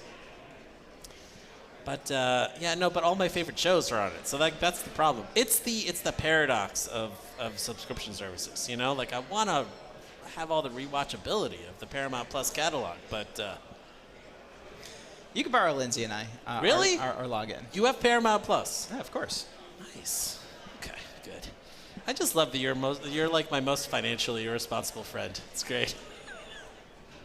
You're the only person I know with Paramount Plus. That's great. Yeah. Well, Good. Survivor's on it, so Oh, okay. yeah. Can't miss that. Yeah. Exactly. And soon, NHRL. Okay, good. We have a couple of fights coming up. Colby, what was the fight? I'm sorry, I was talking about The Office. What was the fight that you're saying is loading in right now? I know coming up soon we're going to have Maximizer versus Tinkerton. So that's going to be some more awesome 12-pound action. Oh, okay. Colby has just informed me. Caldera 12, built by Glenn Boxell, is loading into Cage 4, and they're going to be facing off against Sidewalk Slammer. Now, Sidewalk Slammer, really interesting robot. It starts as a vert. You can see Sidewalk Slammer there in red to the right side of your screen. It starts off as a vert, but the robot is able to pull a pin, and then it slams down and it becomes a horizontal. So you get a little bit of modularity within one robot and within one match, which is very cool. The sad thing is it doesn't go back to being a vert ever. So it's going to start off horizontal versus a vert. We may see by the end of the match horizontal versus horizontal. Very cool. Sidewalk Slammer built by the students from Chico State. And the AIM group there. And they've really done something interesting because there isn't like a complicated articulation method. It's literally just like pulling a pin inside of a grenade. So it saves a considerable amount of weight, which is great in the 12-pound weight class. And Caldera 12, just a tried and true, bulletproof, scaled up version of the 3-pound Caldera. Glenn just knows this 4, robot type, 3, really knows how to pilot 2, it. 1. Fight, robots, fight. Sidewalk Slammer. That weapon is so menacing. All it takes is just one. Oh! Wow, you can see all the components. Oh, no! Oh, Glenn, that was dirty. Wow! Wow. Unbelievable. It's We still didn't even get to see it slam down onto the sidewalk. Wow. Incredible. Now, you love to see that at the end of the match, your driver just drive immediately back to the door. Yep. Hey, I'm ready to, I'm going to drive right back to bags my... packed, Right. snacks on hand. Ready to go. And Sidewalk Slammer being pushed back to the door. Not a great look. Now, Sidewalk Slammer, this is one of those bots. A lot of that weight is put into that weapon system. Not a lot is put into a defensive configuration. So you're kind of really hoping that you win one of these first initial exchanges because that's all it takes. But as you can see, with that sacrifice, Glenn Boxall successfully sniping a belt there. He is such a surgical driver. It is fantastic. And Caldera 12, well on its way. One more win, and it is into the bracket. Here in the qualifying rounds, you need to win 2 to get in. So there's no one who's been eliminated yet, but we're going to start eliminating people here within the next couple of hours. Win 2, you advance into the single elimination bracket. That's going to be happening a little bit later today. And by the time that we hit prime time there on the main channel, every single fight is going to be single elimination until we have our top 4 finishers from each weight class. Those top 4 finishers will advance to the Invitational, the championship in December. All right, now I can see that we have loaded into Cage 1. oh, I'm so excited. So I talked about it a little bit this morning. Chris! This is Tabby 12. Chris! These robots weigh the same. It looks like a 45-pound robot, Chris. It's enormous. Oh my God. Wow. Okay, that's a 12-pound robot. That's a 12-pound What am I robot. looking at? It's bigger than some 30-pound robots. Okay, I seriously think that's like a coffee table-sized robot there. You could see a human being next to it for scale. Wow. So the body of Tabby 12, this is all TPU. It's kind of like this rubbery plastic, and I don't know what other kind of like skeleton is found throughout this thing, but whatever it must be incredibly light. Okay. And so you have this absolutely gargantuan, wide-bodied control bot with that articulating arm in the front. So this thing is designed to control, and you see those 4 big cleated wheels designed to give it that control and traction that will allow it to dominate a fight like this. Now, up against it, though, is Carmen. Carmen is just like a hurricane in the box. If Carmen is running well here today, we are going to see a roofing in this fight. Carmen is just running a huge honkin' egg beater spinner here. Expertly piloted by Michael Shore. Wow, facing off against a really... I will tell you the problem with this fight is that Carmen loves to make contact with its opponent, and there's so much surface area with which to make contact with on the other side of the box. This is going to be a fun fight. So I just heard from production. They're moving both the bots back to the door. Tabby 12 has to probably reset its power before we're able to begin this match. But this is going to be so fun. Oh, no! I have just heard over the radio this is a forfeit due to a technical failure. Oh, boy. Tabby going back upstairs to the pits to figure out what is going on electrically inside of that robot. This cat still has 9 lives and is going to have a chance to go upstairs, diagnose those gremlins, and come back. Michael Shore winning his first fight of the day through forfeit. Win one more and you're into the bracket. Carmen is one of the 12-pounders that is heavily favored to win here today. The 12-pound weight class is looking incredibly menacing, and for Michael Shore, being able to go into your second fight of the day without taking any damage is a major, major bonus here. Yeah. Because we often say this is not just about the head-to-head matchups in the cage. There's that war of attrition.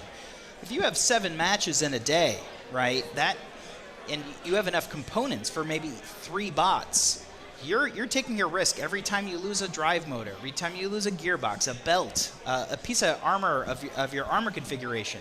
You slowly get chiseled away to the point where you don't have the parts that you need for a finals match, and that's it. Now, Michael has advanced to the championship the last 3 years in a row, advancing 2022, 2023, and 2024. I'm going to say my favorite fun fact, the builders, they get to send in facts as part of their intake form.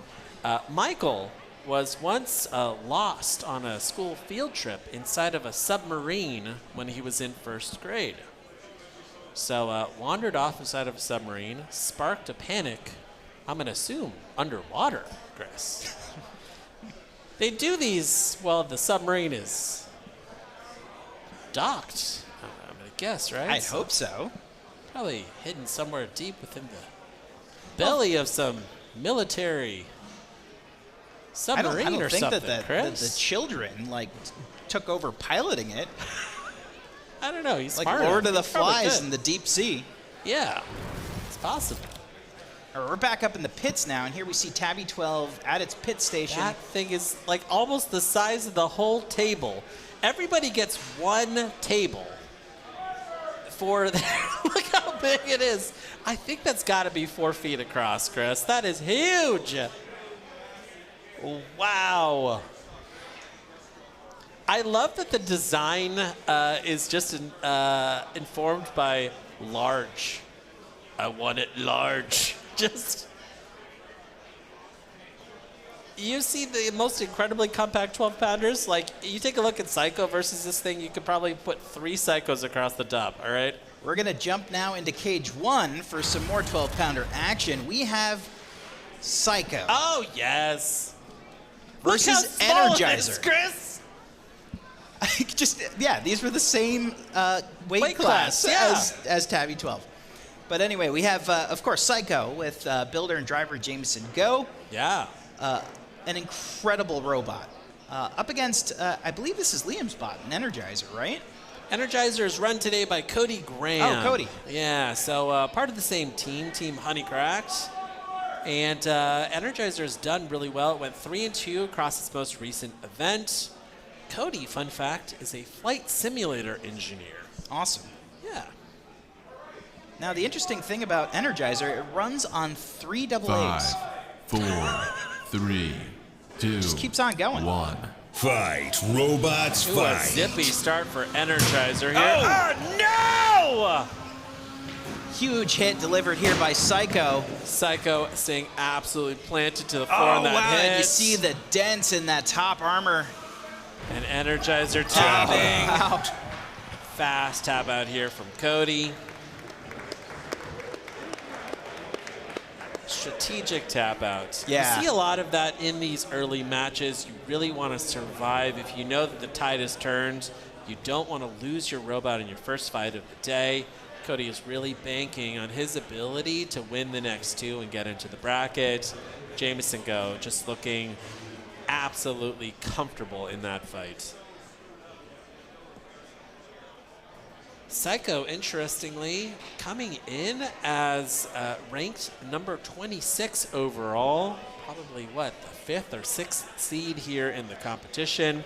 It really is a testament to how competitive the 12-pound weight class is here at NHRL.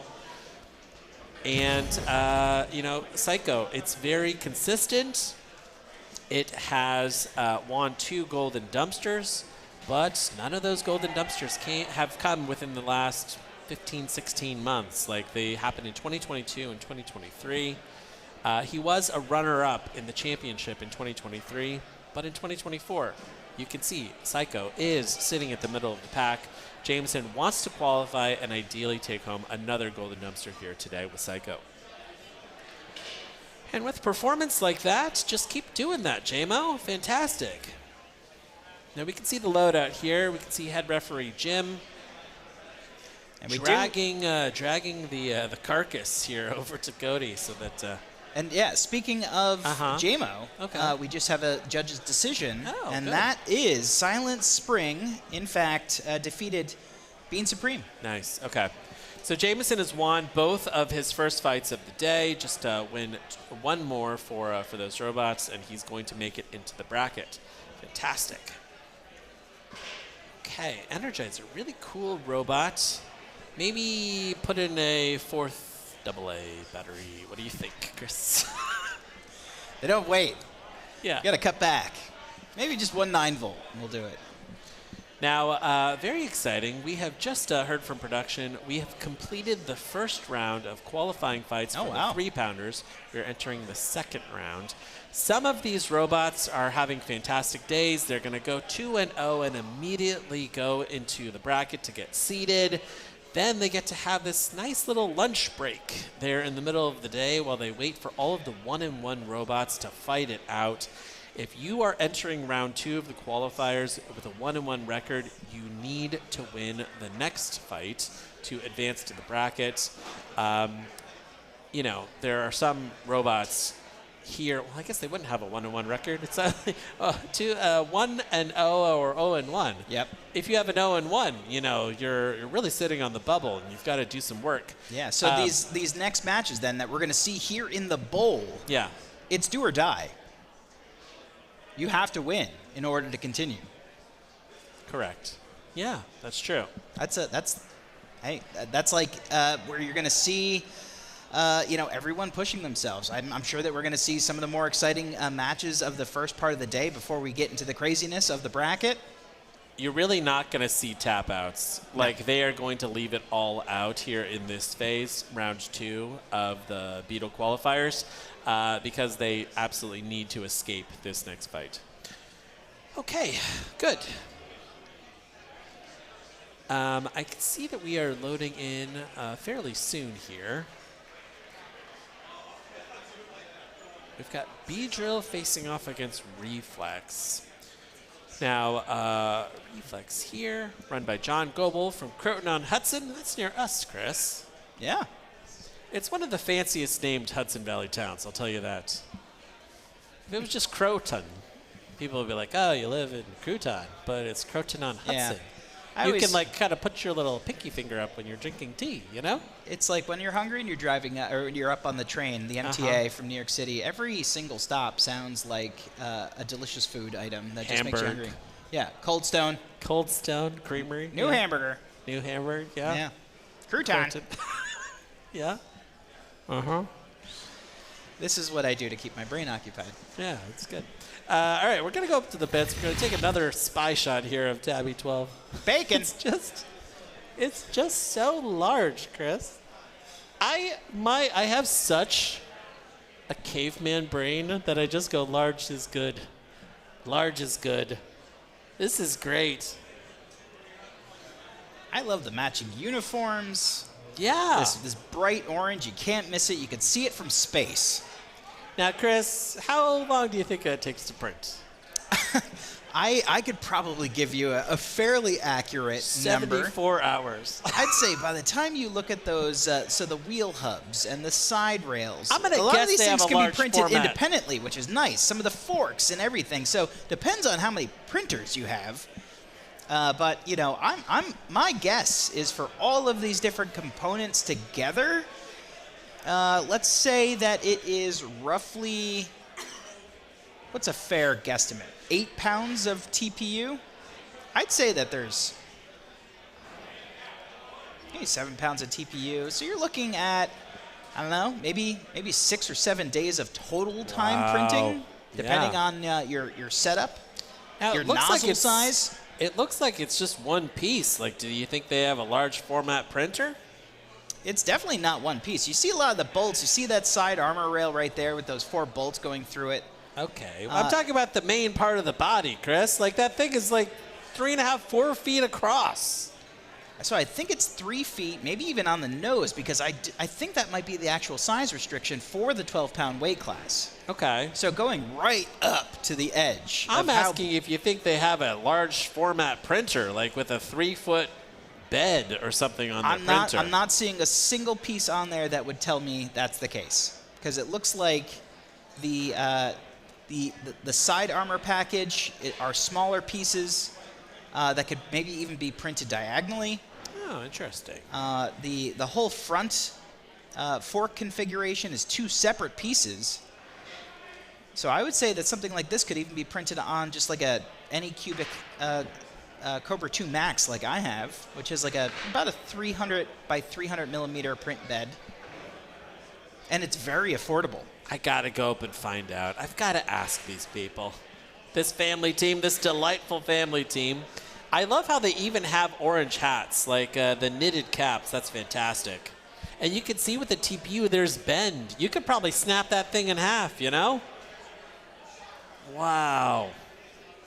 Now, if I'm going to guess, they're going over into the test box so that they can figure out what's going on with the electronics here.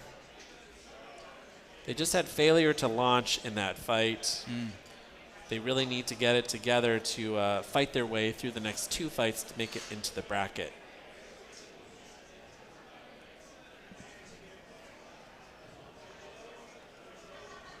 I've heard from Colby. We can't reach the test box. Can't angle the camera. Yeah.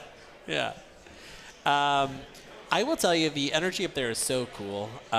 When you go there, especially if you're a new builder, your choice of where you sit is so crucial because that forms like your little first friendships in the sport, you know? If you bring something super cool like Tabby, you will have builders coming throughout the day to come and ask you questions. They will ask you like, what's the design choice here? What's the meta that you're trying to attack? You know, like how strong is your servo? What can you lift? All this stuff. It's a very collegial experience up there.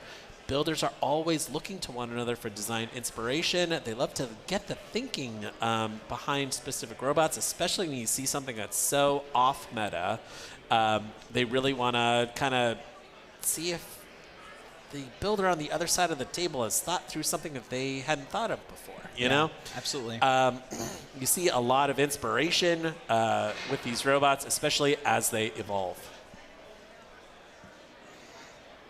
Being a new builder here is something that, you know, before you walk through the door, if you haven't really had a chance to get settled in the pits and know what that experience is like, it's really overwhelming. But the moment that you get in there and you see how this community can envelop you and push you and collaborate with you, it dispels all of that anxiety.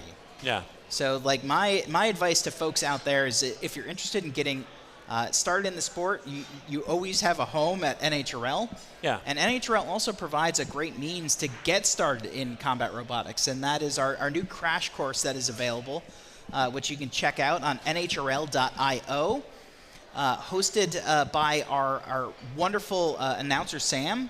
Our dear friend, Sam. He'll take you through the process of assembling this Eric kit, which gives you some really fabulous core components, and you just have this really fun beetle weight bot that can grab things and move them around, but gives you the real basic understanding of how this thing functions, how you pair it with your transmitter, and gets you off on the right foot. So definitely check out the crash course on NHRL.io, and then come on down. Without the risk of ripping off one of your fingers, because the crash course is a lifter. It's like a grabber, and so it's a control bot by nature, which is a great place to start because you don't have to worry about, losing a finger, losing a toe. Right. Yeah. You can upgrade the air kit to make you lose a toe, though. Yeah, I don't think. But we're not going to do that. Yeah, I don't know about that. I don't think that's advertised in the box. You know, No. This is the toe ripping configuration. It's safety first here at NHRL. Yeah, of course. Now the Eric kit is cool because you join a community of other people who have Eric kits. You've got a lot of supplemental education, and if you're interested, you can always come to NHRL and try out driving one of the Eric kits yourself. And speaking of, this is one of the experiences that we have here in the House of Havoc, where you can actually grab the sticks and see what it's like driving one of these Eric kits, and actually play with some items inside of one of the cages that we have for fans here. Tons of fan experiences here at NHRL. This is our merch shop here. Now I know that typically at NHRL, we have an inside-outside kind of experience. Today it's pretty cold, so everything is inside. It's still pretty early, so if you're in the Northeast, you're watching this on YouTube Live, drive here. Drive to Norwalk, Connecticut. Come and see this live. Fantastic. Mm-hmm. All right, very good. There's action all throughout the day. There's 8 cages, and especially as we get into these do-or-die fights, we're going to be seeing a lot of explosive action. One of the big things that I'm really watching for today is how the action in the box is changing with the 2025 new rules. You can see a whole lot less mini-bots, and that is creating this kind of like new shift in the meta. Like, this is our biggest update to the rules since NHRL launched in 2018. We had some really interesting rules that encourage design diversity, and by 2024, they had all been explored. Like, all of the rules had been explored, all the different configurations had been explored, and it was creating a match environment that was much more about mini-bots high centering their opponents, Right. while your main bot was able to kind of hold back, come in, and then land a big hit. You don't see that here in these early fights. Today, in round 1 of the qualifiers, you're seeing a lot more box rushes and head-to-head impacts. And it feels, at least to me, sitting here in the desk, that the matches are shorter. A lot more tap-outs, a lot more knockouts. So, really an interesting element to see today.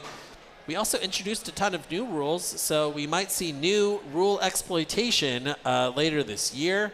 We haven't seen anything that has just caused mass fan outcry yet, but I'm going to say yet, because people are always looking for those, you know? Yeah, we got Little some folks Easter eggs inside of the rule book. Yeah, Chris. a lot of people play lawyer ball. I love it. Yeah. Yeah. I am, just waiting to be outraged, by design choices later in the year. See a couple of rising superstars here. Now, this is really cool. Now, this is a shot of the Papazian siblings here, Julian and Dima, and they are entering this fight with the number 1 and number 2 seeds. So the number 1 seed here is Mako, and Julian Papazian here working on this neon green hammer saw, and his sister Dima here next to him running Turbo Fiend. Turbo Fiend is this red robot that's sitting up here on the toolbox. Dima, the number 2 seed here, professional Tekken player. And as part of Dima's intake form, I can see that she is currently searching for a job. So, if you're hiring in the Connecticut I area. just talked to Dima about this. She got an offer. What? Yeah. What? Yeah. Wait, like here at the competition? No, but like today, I think, selling software. So yeah. Kyle, welcome. And Hi. how was the play-by-play experience this morning? It was delightful hanging out with Lindsay, having a nice time in there. It was genuinely a bunch of good fights, weird robots. Yeah. What did Tom Farkas bring and why is it so delightful? Yeah. That kind of thing. But genuinely a good morning. Yeah. I loved that fight with Clockwork Princess Chelsea. I got it! There we go. Yes. Clockwork Princess Chelsea.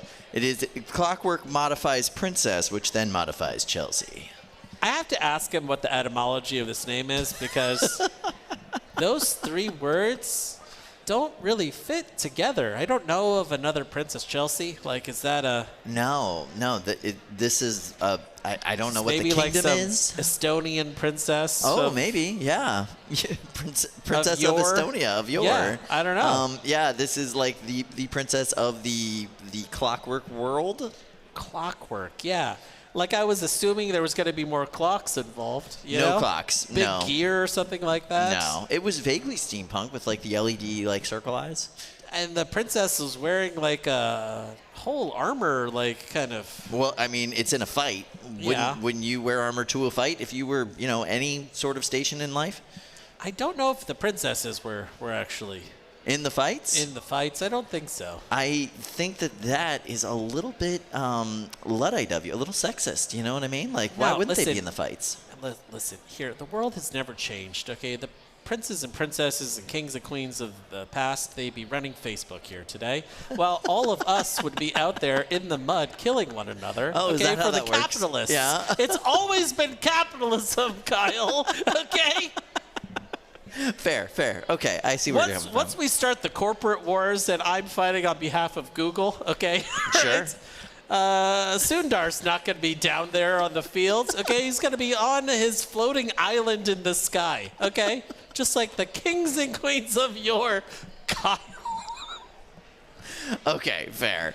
Yeah. All right. While we're here, at the National Havoc Robot League, Yes. do you have any predictions for who's going home with a dumpster today? The first dumpster of 2025.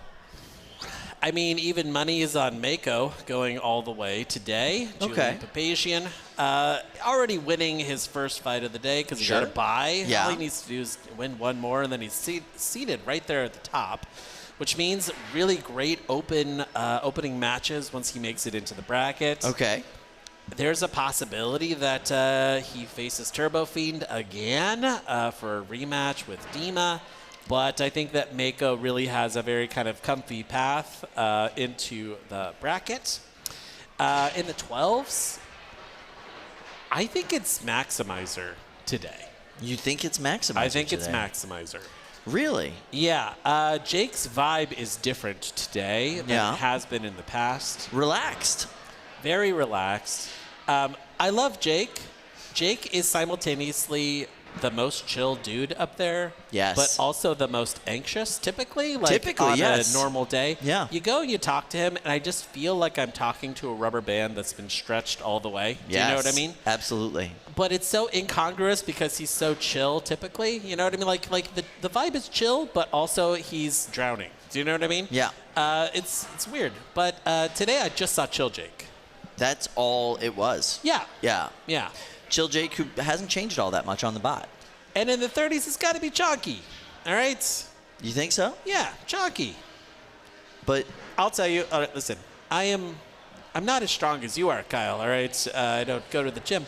But I tried to pick up Chonky's shell yeah, it's a lot this of shell. morning, and I was like, this is very heavy. Yeah, I've got to go back to the gym, you know? How much do you think that thing weighs? I think it's 27 pounds. On a 30-pound robot? Yeah, I mean, well- essentially, right, it gets a weight bonus because it shuffles, but yeah. Yeah, I think it's 27. That's a lot of weight. It's just gorgeous. Like, literally, it's one of those robots where, like, you zoom in, the closer and closer you get to it, it just looks better and better. It's all graphic layout, basically, right? It's like die cut vinyl stickers that they put all over it to make it look so pretty. I thought it was, like, anodized, and they cut through it so you could see the metal underneath it. Oh, maybe. I don't know. I thought Yeah. it was vinyl. Really? Yeah, I'm pretty I sure. don't think so. Yeah, I'll have to Alright. ask him. But We're it's a gonna have to beautiful go up. robot. Yeah. So you don't think that Vorion has a chance of roofing that thing? No. No. No. It's going to be Chonky. All right, listen. Here, you've heard my predictions. All you have to do is just stay on the YouTube live chat all day today, and you're going to see Mako, Maximizer, and Chonky, and you're going to be like, you know what? Luke called it at 11 a.m. Eastern, all right? The 30-pound weight class is, the path to victory is there for Chonky. The 12-pound weight class is absolutely brutal. Maximizer is going to have like some really, really tough fights here today. Very possible that it is not a Maximizer dumpster. Could very well be Buzzkill or a different kind of 12-pound killer up there. Promheta is back as well. And in the 3s, it is frothy, I would say. The field is frothy in the Beatles. But Mako has really demonstrated it's ascending. The Papazians are ascending, so, you know. We do have some bots that have done well in other competitions in the 3-pound division that have shown up today. Okay. That are interesting. I'll tell you the biggest dark horse, I'm going to call it right now, is Cold Snap from Miles Sim. That's exactly what I was going to say. Really? Yeah. Yeah. You're not part of the fantasy league, are you? I'm not, no. Okay, all right. I saw that robot and I was cursing myself because I had a random kind of position in the picks, and I was like, I should have picked Cold Snap. It's amazing. It's really cool. It has fought at 5 competitions down in the southern U.S. won several of those competitions, never Yep. placed lower than third. Yep. And I think it's going to do really well today. It looks like a stealth bomber. It's Yeah. awesome. Now, what about the new hive that's developing down in the 3-pound division, right? We have another bee-themed robot, not associated with Honey Cracked, Okay. that just won G-Scroll. Okay. And they've already won a fight today Yeah. while exploding their weapon. Yeah. So, Hammer saw supremacy. All right. yeah. I mean, I think that that is the current state of the meta. I think that last year it was maybe flamethrowers. This year, I think it's going to be hammers and Overhead attacks. Yeah. overhead attacks. Yeah. It's the really kind of fascinating thing about the sport. The meta is helped by the rules, but it's also really driven by the builders as well. Yep.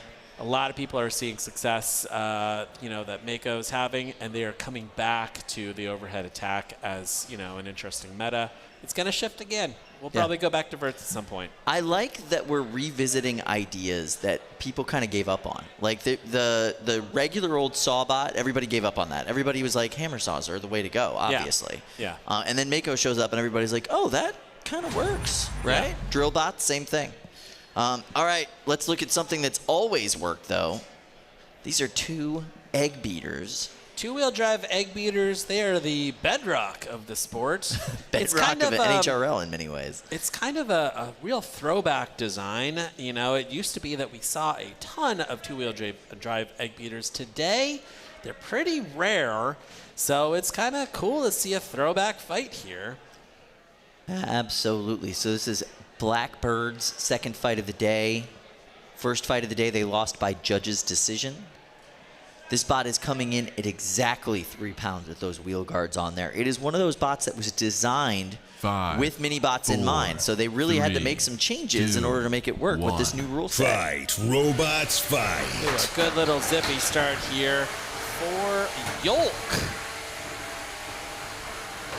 Yolk here is in red. I wish that it was in white and orange. But you can't have everything you want, I think it's Kyle. like yolk for driving oxen, not yolk as in for an egg. Oh, I see. Oxen, driving oxen. Good. Then it should be brown, Kyle. I mean, you can paint those.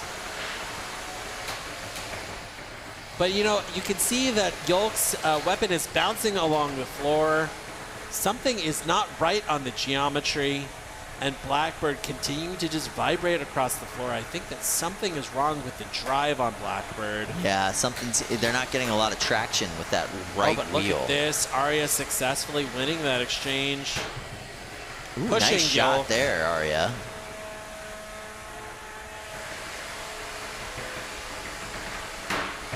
Ouch. Okay, Arya, nice one. 2 big pops. A minute 50 left here in this fight. Oh, a huge shot up against the glass. And you can see that absolutely determined look on Arya's face. She can smell blood in the water. She's going in for the kill. Stakes on this fight are pretty big. The loser of this one does go home. Both these bots lost their first fight today. Wow. Now Arya is able to hold this for 10 seconds. I think that was longer than 10 seconds, so that won't count as a pin. And you can see that Yolk's weapon keeps bouncing along the floor here. I love that Arya. little smirk on Arya's face. She knows she's doing well out there. Look at the joy on Arya's face here. She loves the carnage, Kyle. Who doesn't? And look at the wheels just shredding apart as she gets that pin and grind away at the bottom of that wheelbase. That wheel is not going to work very well once they pull back. And that Yolk is going to suffer on that right side drive. That is just exacerbating these weapon challenges. Another good pin here from Arya. Landing a good 10-second pin. Pushing Yolk up against this the rail. 30 seconds left here. If Arya can stay alive for the next 30 seconds, she will have won this judge's decision. Yolk is not looking very good at this point in the matchup. It's vibrating all over the floor. It's barely driving on that right-hand side. There is so much foam in the floor on the floor here. And look at that. Popping yoke onto its back. It's doing the thing as we send it to the judges. Celebrate, Arya. You have won your first fight with Blackbird. Yes! Woo! Look at what you just did. Look at what you just did. That's one proud dad there. And look at that. Beautiful, just absolute dismantling of yoke throughout that fight. Do that every single time. Every time. Winning a fight against a college student from Chico State. You've got to imagine you fly out here from Central California. Central California, I'm just going to assume it's got great weather right now. Probably, yeah. You're driving through freezing sleet. And you just got beat by a elementary school kid, you know? She's a very mature 10-year-old. I will tell you. Very grown-up young lady. Arya is a great driver. And, you know, like, it's really great to see her success here with Blackbird. Tony ran Blackbird for years and years and years. Pretty sure that Tony was, you know, he qualified for the very first NHRL championship. That's correct, yeah. And it's cool to see him passing the torch on to his daughter. She has been here in his pit crew, in the audience, watching driving these his fights. mini-bots. Driving his mini-bots, driving her own ant weight. And, yeah, cool to see her making the jump up into Beetles. And it was the right move. This is a bot that was designed with mini-bots in mind. Anthony came up with some of the first kind of real kit mini-bots that we had here, those Blackbird style 3D printed wedge-shaped mini-bots. And a lot of those bots from that team were really dependent on that weight bonus. It's gone now. So they've had to really modify a lot of those bots. And Arya is really showing what this Blackbird version can do without the mini-bot configuration. That driving was phenomenal in that matchup, and you could see her confidence building as the fight went on. That was really cool. The thing I love about young drivers is that almost universally they are the most brutal drivers. Yes. You know, if you compare that to Glenn Boxall, he's so precise, very reserved. A kid, especially a sub 10-year-old kid, is just the whole screen goes red and they just want to shred, just because there's not the connection between oh, the number of hours that I work is the number of motors that I can turn that in for. The money, the time, right? None of that factors. It's break the thing, break it good. It's break the thing. Yes, exactly. Yeah. Every single kid up there, if you ask them, they want fires, they want eviscerations, they want to have total dominance. Yep. It is amazing. It is really amazing. I will tell you that one of the great benefits of being an announcer at NHRL is that people sometimes come up and just give you little gifts here. Kyle and I from Brian Mendocino, we've just received our own little miniature titanium whites. Yeah, right? So cute with perfect 3D printed Bob Ross faces. You can see Bob Ross here. And happy little trees. Teeny, teeny, tiny little Bob Ross. Yeah, they're pretty cool. Look at that. Oh, wait, hold on. Let me see if I... Oh, yeah, there you go. Okay. There's Bob. There's Bob. And there's some tiny little trees here. Yeah, and it's titanium white. It's adorable. I have a little collection of scale model beetle weights at home in my own personal robot museum, and this is the latest one, and I love it. Yeah, it's super cute. I'm going to just say, I am not above bribery, okay? So bring me little miniature scale model versions of your Beatles. I'm going to put them in my museum, and, I just like to sing a little song to them, as they go to sleep. Do? Yeah. Oh. Yeah. Oh, good. Yeah. Little babies, All right, so get ready. We do have an interesting matchup coming up with Grim Ripper versus Clockwork Chelsea. Clockwork Princess Chelsea. Clockwork Princess Chelsea. Yeah. It's just a mouthful. It's almost like, how they have that thing where every single lat long on the planet is 3 words? Yes. Clockwork Princess Chelsea is something. Yeah. It's probably some sandwich shop in Pennsylvania or something. So given that Grim Ripper is an undercutter, and Tom has no spare feet Oh, Nelson. for the princess. How's that going to go? Not well, I'm going to say. I think that Tom knew that he was going to go 0-2 today. He's making an artistic statement. Yeah. You know? Yeah. Like, listen, we should have robots that groove a little bit in the box. Do a little dance, you know, do a little shuffle going on. Yeah. I think that makes sense. I did hear from Tom that he's working on the drum version of Positively Hysterical, and he has upgraded that drum. So at the next competition he brings Pause, it is going to be fully powered drum Pause. And I said, that sounds awful lot like you're trying to win a fight, Tom. And he said, yeah, don't tell anyone. We're going to go to Cage 5. We're going to look into Dima Papazian's fight with Turbo Fiend here. Now, Turbo Fiend is in red, facing off against what I believe is Acro here. Acro's got such a cool weapon design. Acro is really neat because the center of that blade is air. Yeah. There is nothing in the center. You could put your fingers through that technically. I never would, but you could. Acro is very cool. It looks like a spaceship, and it's being shredded by Turbo Fiend. Yeah, Dima, she knows how to drive, and she definitely knows how to deliver that weapon into places you don't want it. Oh my God! Dima's doing the thing. Good Wow. shot here on Turbo Fiend from Acro. Now the interesting thing is that the design choices here are similar. Very wide robot designed to capture your opponent and then land a hit with a vert. But it looks like Acro doesn't have enough power. Oh, nope. It's able to self-right. Fantastic. 26 seconds left here in this fight. Dima got a bye in her first round, so if she wins this fight, she advances to the bracket. You could see some of the traction grip coming off of the back of the left side wheel on Acro.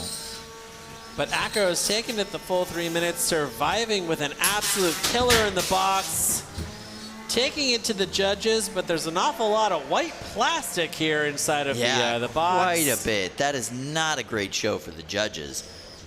I think that Turbo Fiend might be picking up this judge's decision. Now, in fairness, we didn't see the first 90 seconds of this fight. The judges do have access to that. They judge asynchronously using videos from each one of the cameras in this cage so they can see every angle.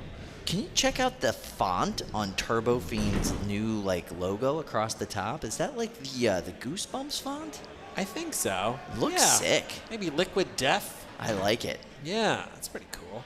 But Acro, weapon not spinning at the end, lots of pieces in the box. I think that Dima probably has enough points to pick up her second win of the qualifiers, advancing to the Judging to by the bracket. last third of that fight, that's going to go really well for Dima. Our friend Ricky Willems has just this big mantra that drives me nuts, which is the end of the fight is really what matters, you know? You can win for the first 2 minutes, but if the last minute is going very badly for you, then, you should lose. Drives me crazy. I understand what he's saying. Yeah. If we're looking at boxers in a boxing match. That's what I was going to say. If you get into a fight with somebody and you you're win the asleep whole on the thing, floor but for, then by the end you're dead. Right, yes. You know, nobody's going to say that guy won the fight because for the first 2 minutes he was winning. Well, then he got cracked over the head with a chair and it's over. So, that's... Yeah. It looked like Dima cracked Acro over the head with the chair, though. That was pretty the weapon decisive. was cattywampus, the wheel was off. It was a pretty rough day. Yeah. All right, great. The Papazians just doing great here in That's the what they qualifying do. rounds. That's what they do. They just show up and win. I'm telling you, the Papazians, they're going to be going really deep today. All right. I believe it. Super well positioned. Yep. Okay. All right, great. Dima is not at all anxious. I spoke to her this morning, and she's just like, yeah, I'm chill. I'm ready She's to go. a pro Tekken player. Yep. So, those pro esports gamers, they're, excited heart rate is, it's like a lizard. Do you know what I mean? Yep. It's just so low. Everything is fine. Just, you're not going to see Dima sweating, all right? It's fantastic. I think she's our first pro esports gamer to compete here at NHRL. That's interesting. Yeah. Yeah, I fully mean, you think sponsored. that the crossover is like, more relevant because there's like a lot of hand-eye coordination and, Sure. controller kind of muscle memory that Yeah. you got to kind of work on. But yeah, she's the first of many, maybe, Maybe. Yeah. Maybe. We'll If see. you're an esports gamer, come and build a robot. Let's see. Yeah, Tekken, very, very competitive sports. I remember I've been to like Comic-Con before, and they were having just head-to-head Tekken battles where if you could defeat the person, you got to stay in your chair, and people were going nuts. Like this Tekken screen was like the size of a building. It was incredible. And yeah, Dima is a great ranked player in Tekken. Fully sponsored. Apparently, Dima was telling me that she used to change her name every tournament because she liked to, make jokes and be silly, so she was never ranked. But then she got sponsored and wasn't allowed to do that anymore, and now has to be ranked. But she said, "Oh, I didn't realize that you also get seeded by your ranking, so it's way better now." And I'm really glad that they made me do that. Yeah, you're doing it for the lulz, and then you realize there's some benefit to being a little bit more precise and grown up with that kind of thing. Her Tekken tag is gaming on ya. I like that. Gaming on ya. Gaming on ya. Yeah, that's nice. Like when you get crushed and then it's just like you're looking at your stats, you're like, gaming on ya. Defeated me. Gaming on ya. Yeah, that's great. All right, do we have a fight loaded up, Colby?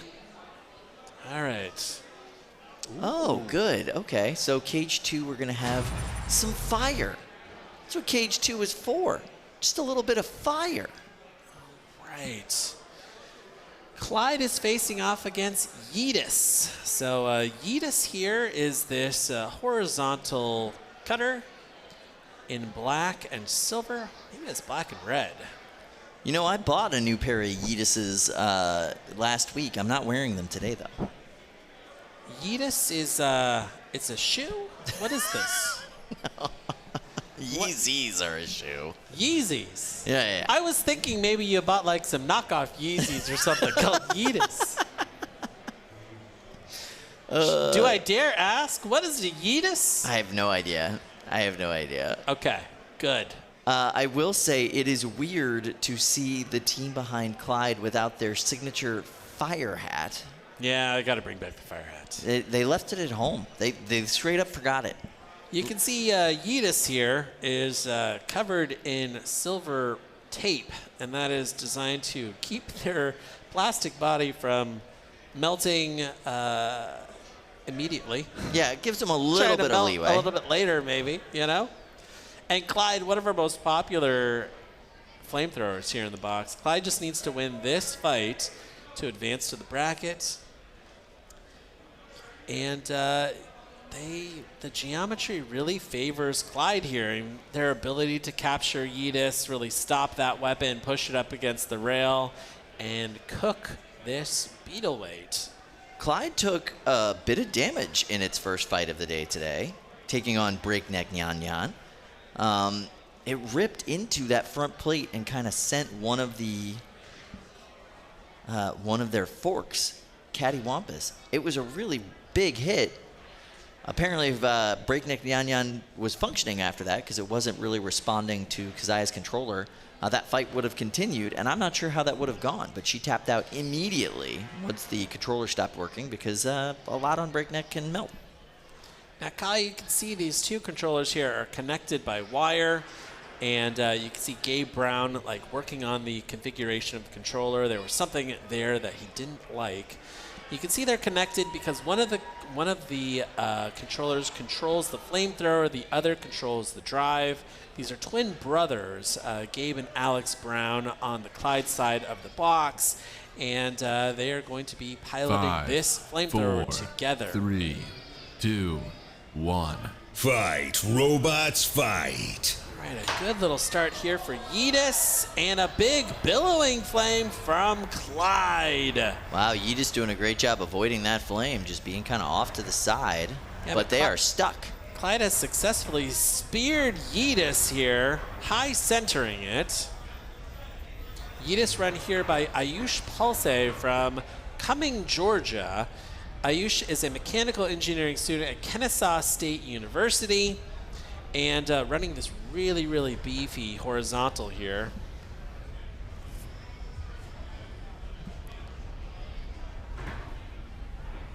And it looks like this match is paused. Are they going to be separating these two robots? Yep, putting down the transmitters. Yeah. That upright on Clyde, which is meant to help them drive when they're upside down, really causing problems when it gets inside of the weapon mount for Yeetus. Now, one of the new things that you can see in 2025 is that we've changed the box lighting cues. When you see red, it means put down your transmitters. Yep. Stop the action. Either something has happened that's not safe inside of the box, or in this case, the robots are stuck on one another, and we're going to manually separate them. It's important to have both visual and auditory cues for our drivers. Sometimes it's just chaotic and very loud. So just having a clear visual, hey, put it all down, turn it all off, keep it safe is a really important thing to add to what we're doing. 2 minutes and 6 seconds left here in this fight. We're going to see Clyde just fire back up with this huge flamethrower. There we go, Clyde. Oh, and you can hear Yeetus. That's a great spin Nice up. hit onto that side wheel of Clyde, and then onto the back wheel of Clyde. Beautifully done. All right, Clyde needs to capitalize here with Yeetus up against the rail. Not Can able they to cook do it. this, robot? Not able to do it, and now you see that flame coming out of places on Clyde it's not supposed to come out of. Wow, 90 seconds left here in this fight. Clyde's taken a lot of damage in this fight so far, and not really dished much out. Nice wow, hit there. big hit.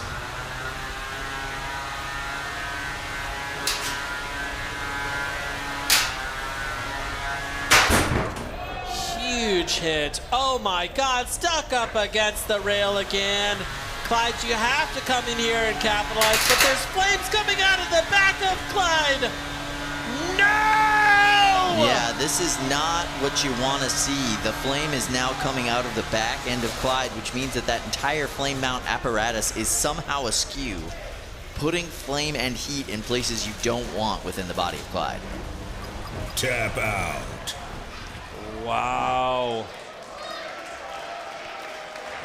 He says, no thank you. I don't want to get cooked anymore. Wow. Gabe Brown there giving a good thumbs up here to the audience. These students from Georgia, pretty happy with their performance too. That spinner just sounded really good in the box. So officially with that win, Clyde is in the bracket.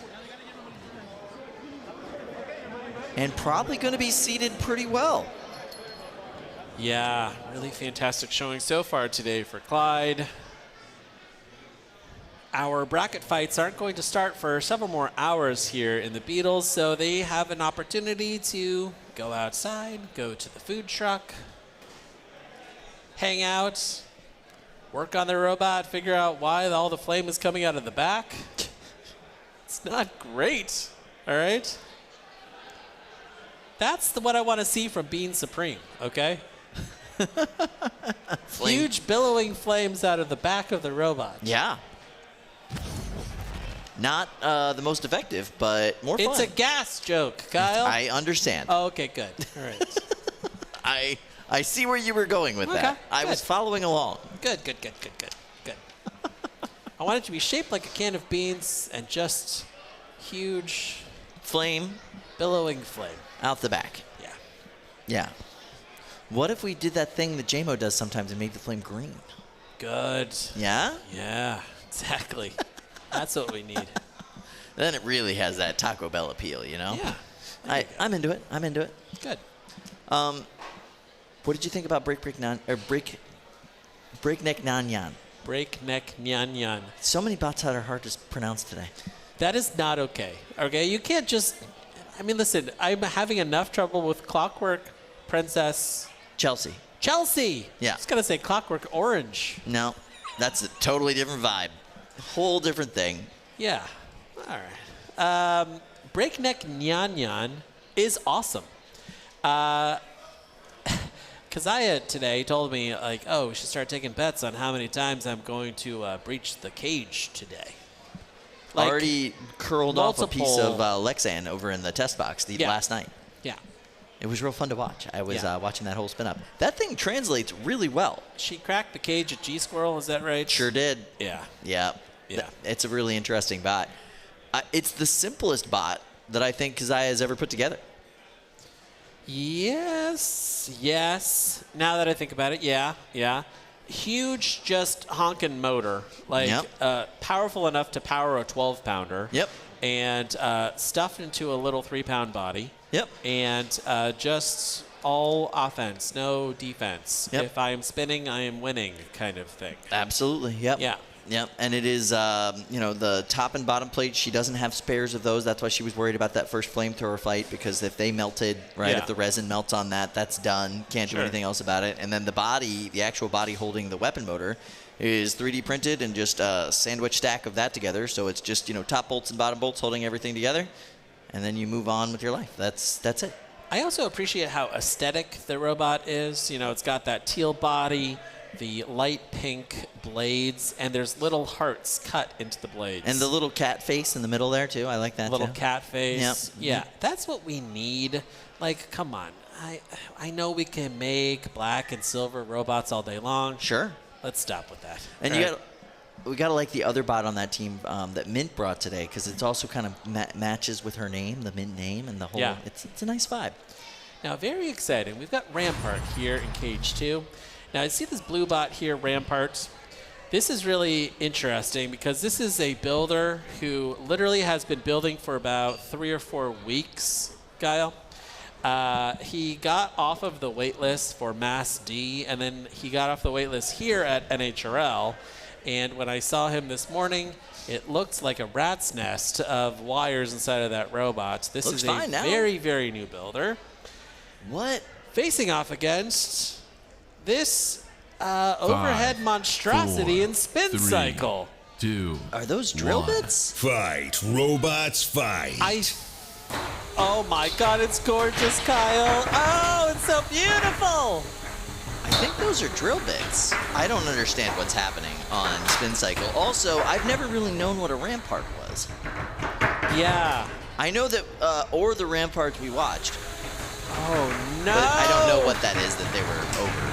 I love how floppy the arms are on Spin Cycle. So many pieces are coming off of Spin Cycle, yet it keeps spinning. So many pieces I of said this that, like and now little it's- spike are coming off, and it is getting shorter and shorter and shorter. Delightful. Wow. So the unstick is coming. I don't know how you unstick that. It's too floppy.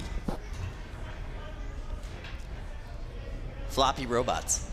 I love it. It is so fun. It is so fun. I want to see more floppy arms on robots.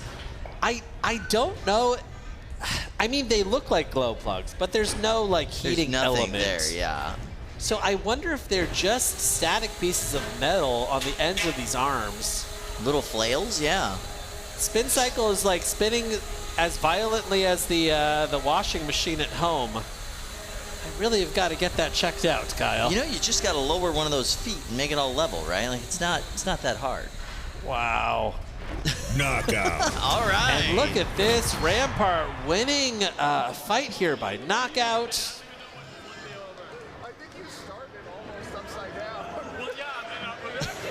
Rampart run by Peter Donaldson. And Peter here, really just a brand new builder, competing at Mass D, competing here at NHRL, just really jumping into the deep end with a robot that that's just won this fight. Pretty great. I do want to Google what a Rampart is because I have a loose kind of definition in my mind. Do you know, Yeah, but like I've never- sometimes you've got words like that where I'm like, Yeah. I've never written it and I've never said it. You've sang it before, I have. right? Yeah. Yeah, I don't know what it means. I think Rampart is also a movie. Really? From Woody Harrelson. Yeah. Woody Harrelson. Were you on Reddit at the time that this happened? No. Woody Harrelson did an AMA, and he was like, please only ask me questions about Rampart. And it enraged the Redditors. 'Cause they wanted to ask him questions about his personal life. Sure. And whatever 20-something intern that was running the Woody Harrelson account just absolutely tanked his social capital with an entire generation of basement dwellers such as myself. Oh, okay. Yeah. Yeah. So there's that. I can't see Woody Harrelson caring very much about that. Google it. Okay. It's part of internet history, you know? I had no idea. Every day I get older, and I just realize there's lots of people who just don't know about this. Nope. I had no idea that this was a thing. We're the same age, Kyle. Yeah. But there were different times that we were having kids and paying attention to the internet. That's true. See? You were like those are the lost toddler years. Yeah, for sure. Like I'm experiencing that right now. Yeah, you don't know what's going on in pop culture. No. I missed so much music. Yeah. Really. Like I Yeah. came back to life and I was like, what's a Lady Gaga? And why does Yeah. everybody care? Yeah. Yeah. Yeah. That's happening to me right now. Yeah. With my toddler.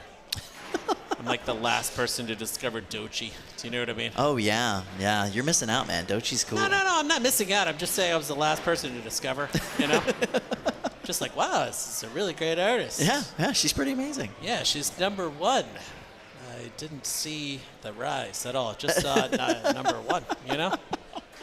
Great Yeah. album. Yeah. Great. Can't listen to it with the toddler in the car, but still great music. All right, let's watch another great artist Yes! in Tom Farkas and Clockwork. Oh Princess my God. Chelsea. I love the wind-up key on the back. Yeah, dude, you gotta have the wind-up key. Oh my God. And there you see the green light inside activating, and there's Whatever the lights on the kingdom eyes. that Clockwork Princess Chelsea is reigning over, I want to live in it. This is great. This is by far the most complex robot that Tom Farkas has ever built. Has to have a friend from work come in to help him operate it. Going Wow. up against the Grim Reaper, which is just all wedge and one undercutter. Now, Kyle, before we start, we talked to Tom Farkas upstairs in the pits. He told us all about this robot. Let's check that out now. Awesome.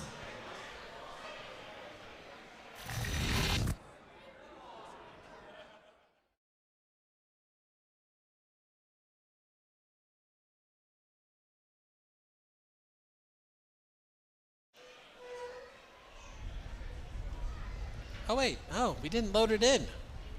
Technical error. That's fine. Gotta Look rewind at this the thing VHS tape. grooving, by the way. Can we get some music for this thing to dance to? What kind of music do you think that is dancing to? I think it's polka. Dochi. Clearly, you're right. Obviously. Look at that thing go. Somebody do like a little supercut of Clockwork Princess Chelsea dancing What do you to think Dochi. that sounds like when it's moving around like that? It's gotta sound kind of thumpy. Like, boom, boom, boom, boom, boom, boom, boom, boom. I will say the wire management has already improved on Clockwork Princess, and look at how mobile that arm is, the weapon arm. Gorgeous. It is gorgeous. And now you have to ask yourself, what kind of man is Nelson Barros? All right? Is he going to go in for the kill immediately? Is he going to deny all these good people here in Norwalk, Connecticut, of this beautiful robot that we're all looking at? You Well, can't this do is that, the do or Nelson. die for both of these robots. They both lost their first fights today. So if you lose this fight, you do not get to go into the main tournament. So Nelson's probably considering that. 5, 4, 3. And he's going to give the people what they want and lose intentionally so we can all have Fight, more Princess robots, Clockwork. fight. Clockwork Princess. Wow. No, he's not. Nelson. No! Nelson, why? Unacceptable. Wow. Immediately Clockwork Princess Chelsea. There we go. Nicely Back on her done. feet. Using the geometry of Grim Reaper to self-right, Clockwork Princess Chelsea now getting very aggressive with that stabbing pike arm. Oh, no, it's fallen down again. This is how my New Year's resolutions are going, Kyle, all right? You get knocked down? This is a visual representation. Incredible. Does look like Grim Reaper's weapon has spun down. Not sure if that's just to show mercy. Oh, nope, Yes, it's still working. it's mercy, Kyle, yes. Wow. 2 minutes left in this fight. Nelson, don't you dare. So as you can see, Chelsea has a drill bit on the end of that arm, and the arm can articulate up and down and forward and backwards. So it's kind of like a spear with a drill bit on it. It'd be pretty hard to deliver that to Grim Reaper because everything's kind of got a slope. Oh, what are those feet? no. They're gone! No! It looks like that's just a bracket to pop that. You can fix that. That's fine. Oh my God. There Hey! we go! She's standing on one leg. She's leaning, Kyle. Wow. Clockwork Princess Chelsea. And that's grippy tape on the bottom of the feet there that's starting to come off. Just dragging this dead leg behind her. Nelson. Wow. Nelson. All right, the last 45 seconds of those fights, what do you think? Do you think Nelson fires it up and just starts eating into this princess? I think that's just been slowly happening. There you see the drill bit is off the arm now. Incredible. 30 seconds left. You can see Clockwork Princess Chelsea here trying to Morse code for help here. Is that what that is? I think so. And somehow, these two robots appear to have taken it the full 3 minutes. This one's gonna go to the judges. The judges are going to be deciding who wins here, Grim Reaper or Clockwork Princess Chelsea. Tom Farkas here, the builder of Clockwork Princess Chelsea, brought something amazing today. It's the first dancing robot in the box. It's like a weaponized dancing Santa or something. Kyle? You know those. Yeah, absolutely. Do you have a dancing Santa at home? My mother-in-law has like a dozen of them. She collects them. Does she? Yeah. Those little animatronic Christmas toys? Yeah, they are the saddest things I've ever seen. They sing really slowly. They move slowly now, you know? Because they haven't been manufactured in the last 25 years, you know? You should just get her a Santa-themed Clockwork Princess Chelsea, you know? She'd love it. I would love a Santa-themed Clockwork Princess Chelsea. I love the pink LEDs, by the way. It's hard to get those are pink sick. LEDs. That's really cool, yeah. Well, as we send it to the judges, I think it might be a foregone conclusion here. Look at that concerned fan. I mean, So I get concerned it. at the well-being of Clockwork Princess Chelsea. Yep. I get it. Tom Farkas, I feel like, is the king of theming all of his robots. Paws, now this one, right? Mouse, right? Revenge of Mouse. They could all become toys. You could toyify all of them, put them into the NHRL shop. He would sell thousands of them. I agree. I want to get a tiny little Clockwork Princess Chelsea. I want a little one for my desk. I want to turn it on and have it like kind of dance, like one of those little sunflowers, like solar-powered sunflowers, you know what I mean? How cute would that be? So Tom's been known to come with a real weapon originally and then just slowly like make that weapon into something sillier and sillier. Yeah. Right? Bouquets of flowers and such. Sure. What's the next iteration of the weapon for Clockwork Princess Chelsea? Clockwork Princess Chelsea, maybe like a scepter or something? Something like royal themed? A lance. Yes. Like a true lance, like with stripes. you I know? like that. Yeah, for jousting. All right, Jousting. let's try this again. We talked to Tom earlier today Good. about this bot. So let's go to the pits and see what Tom had to say.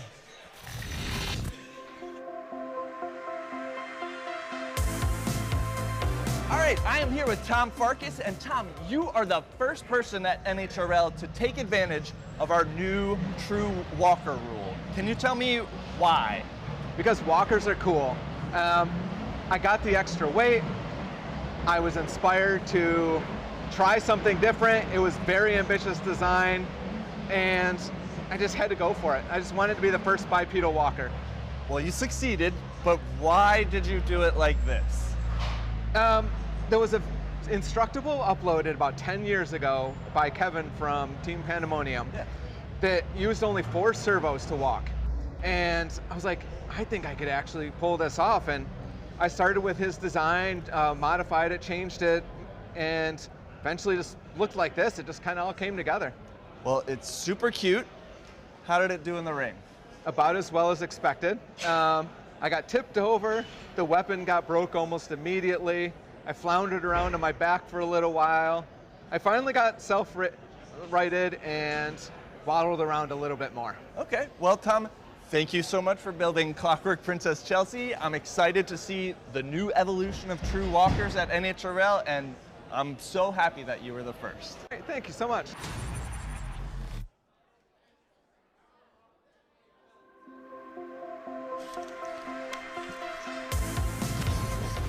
Absolutely gorgeous robot from an incredible builder here in the community.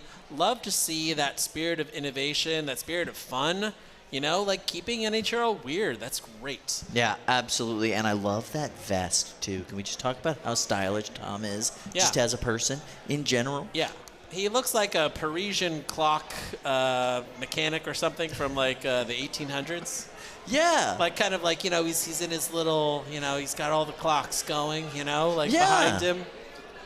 Big like monocle or something, you know? He is, yes. Very, very fancy Geppetto, if you will. Love it. Love it. All right. I hear that we have a fight that's loaded into the box. We got cage 2 here. We've got a red robot.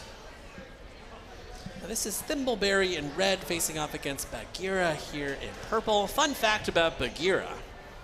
This is named after one of the builder's cats. Oh. Builder has a cat named Bagheera, which, as you'll recall, was the panther from Jungle Book. Do you remember that, Kyle? Of course I remember the Jungle Book. Okay, good. The bare necessities is literally how I live my life. Facing off against Thimbleberry.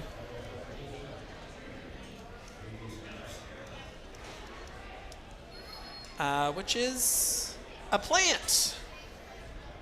I had to Google it because I was assuming, I don't know, maybe a Thimbleberry was like the name of some like sewing tool or? No, like my brain goes to delightful little anime character, you know? Oh. Kind of like lives in the walls of someone's house and just kind of lives a cottage life. You know what I'm saying? Yeah. Thimbleberry. But no, it's a plant. Looks cool. Thimbleberry facing off against Bagheera. Got 2 verts here. Four-wheel drive vert. Bagheera doing very well in the kind of 5, early 4, competitions here on the 3, East Coast, 2, early for 2025. Fight, robots, fight. Ouch. Catching a corner there from Thimbleberry. It's got a cute name, but Thimbleberry is shredding here. Having some drive issues. Bagheera taking control of this matchup, slamming Thimbleberry into that house spot, and then taking advantage of the corner and knocking them into the wall. Quick self-right from Bagheera, and Thimbleberry is doing the thing. It does not look like they have drive to escape this situation that they are currently in. Yeah, those wheels are not spinning here. Thimbleberry built by Peter Story from Team WPI. Peter's a mechanical engineering student at WPI. Oop, there goes the wheel. There goes the wheel on Thimbleberry. And you can see the crack on that bottom plate on Thimbleberry. They got some really good hits at the beginning of this matchup, but they are really struggling now. Weapon is still active, but the wheels are not. Well, heck, one of them's right there. Oh, wow. Bagheera going after the wheel in a show of dominance. Just playing with its food. By the way, I gotta love the Bagheera no ground game. All weapon up front. strategy. I think it's really interesting. No one counts more intensely than head referee Jim Haney. I love it. I love it. Jim coming down from upstate New York for this this competition, because typical head referee Gwen McGuire is in the competition with Jackalope. You can see Nick Andreas there with Crafty Cat Combats. Remove before fight. Don't spank me, Ricky. I wish I had read the second part of that sentence before I started reading it, Kyle. Yep. Not something you need to read out loud. Just not something you need to read out loud. Just someone like do the little 6-second clip, put that on Discord, and you could just have me saying for the rest of the time, don't spank me, Ricky. All right, we're going to go to Lindsay, cage side, right now. Lindsay, how you doing? Hi, Kyle. Thank you so much. Okay, so that match was obviously amazing, really destructive, but around the last 10 seconds or so, there was a big distraction. As you can see here on the screen, there is now a robot dog loose in the audience. I don't know who's controlling it. I don't know where it came from, but it is here. It's amongst us, and it looks like a leopard. Can you guys see that on camera? Yeah, it's waving, and it's delightful. It's a very well-trained dog, I have to say. I have not seen it bite anyone yet. I saw it come up to Ariel from Team Pandemonium and sniff her knee a little bit. Very good boy. So yeah, exciting things going on in the audience here. I'm going to assume that this is, something from Austin McCord. He always buys the coolest gadgets. Apparently that was built by henchman Colin. What? Yeah. What? That's what I heard from Control. Really? Yeah. Like it came in a kit, or he built the whole thing? I have no idea. From the ground up? I have no idea. 3D printed everything. He might have. I wouldn't put it past him. That's awesome. Austin is a, comic book supervillain who hires geniuses to build crazy things for him. That is so cool. All right. Well, that's very good. I want to go see the little robot dog. Hopefully it doesn't have a flamethrower in its face or something dystopic like that, All right, as this cage is closing, we've got Melon Baller and Chipmunk loaded into the box, and we're going to go to our friends in the booth, Ricky and Adam, to call this fight. How are you fellas doing?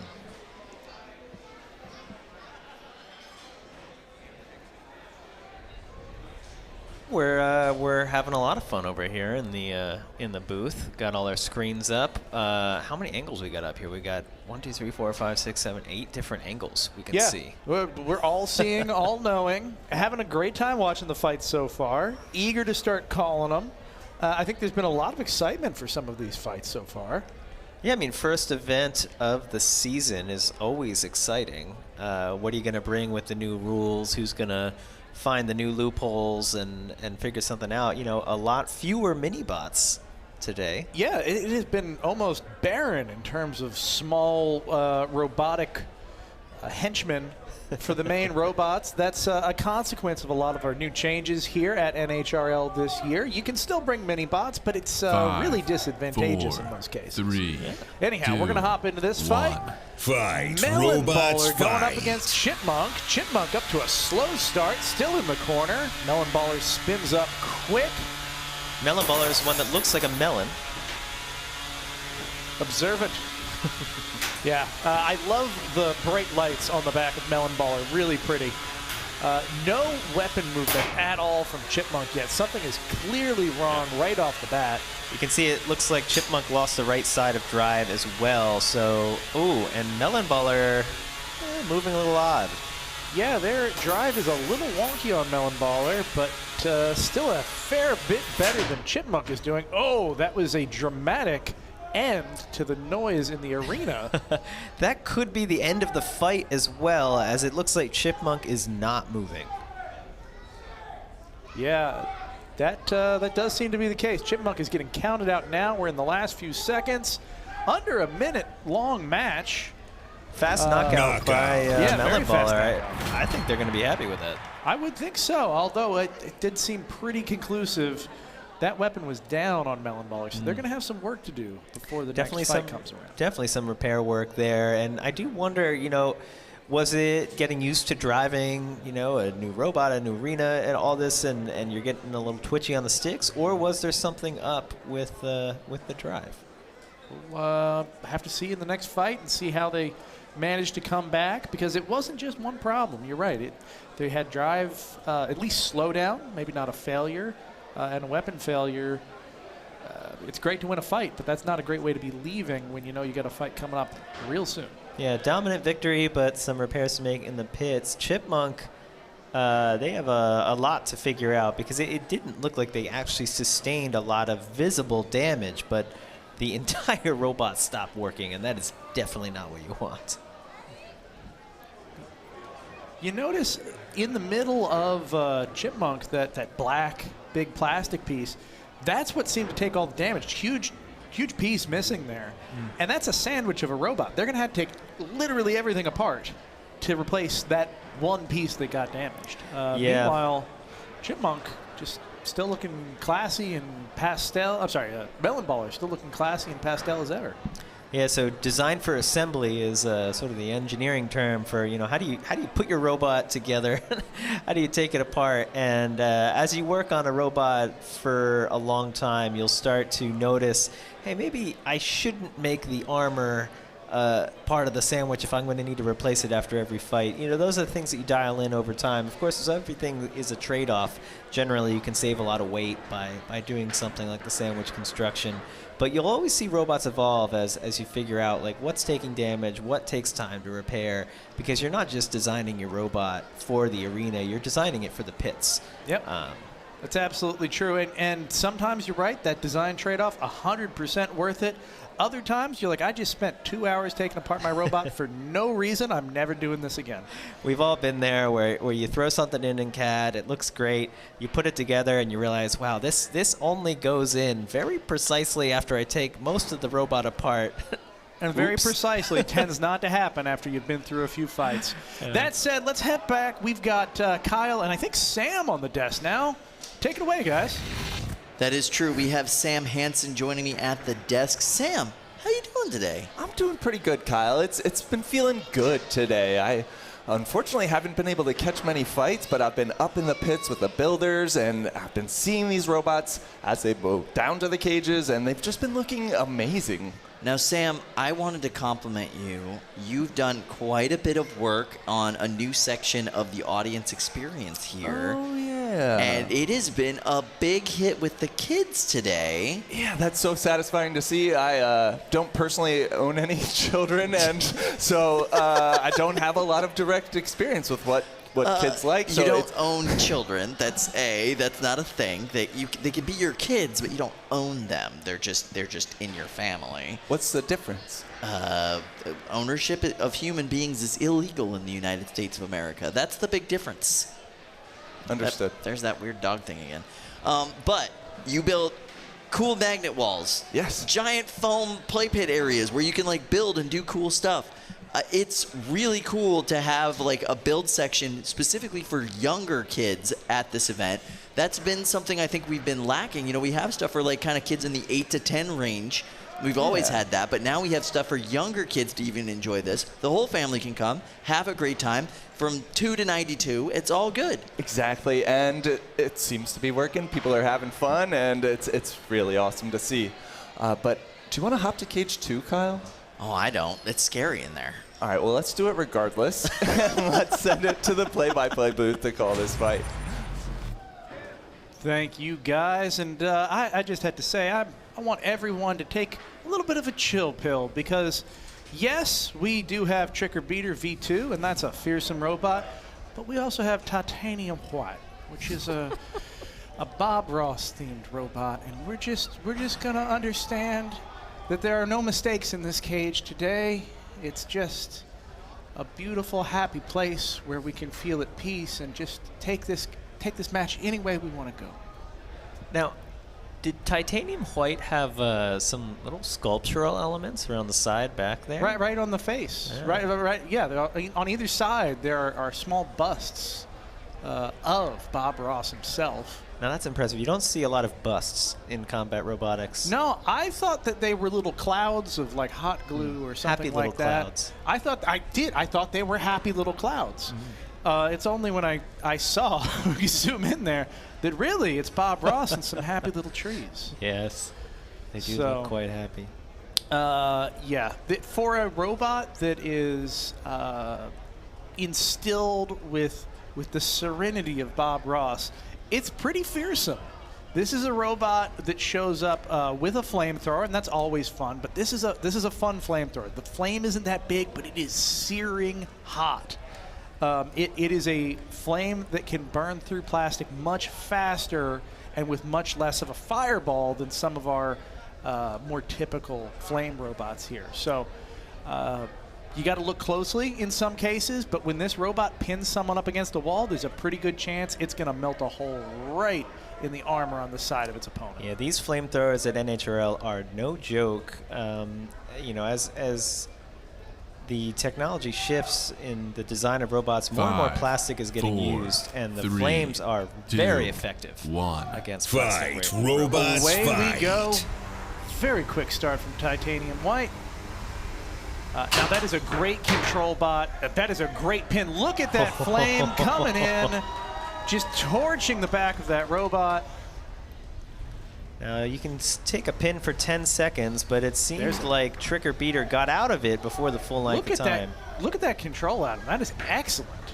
That robot, Titanium White, is just the right size to fully just encapsulate its opponent. He's driving it very well. It seems like maybe the flamethrower is down at this point. I would expect him to be using it right now.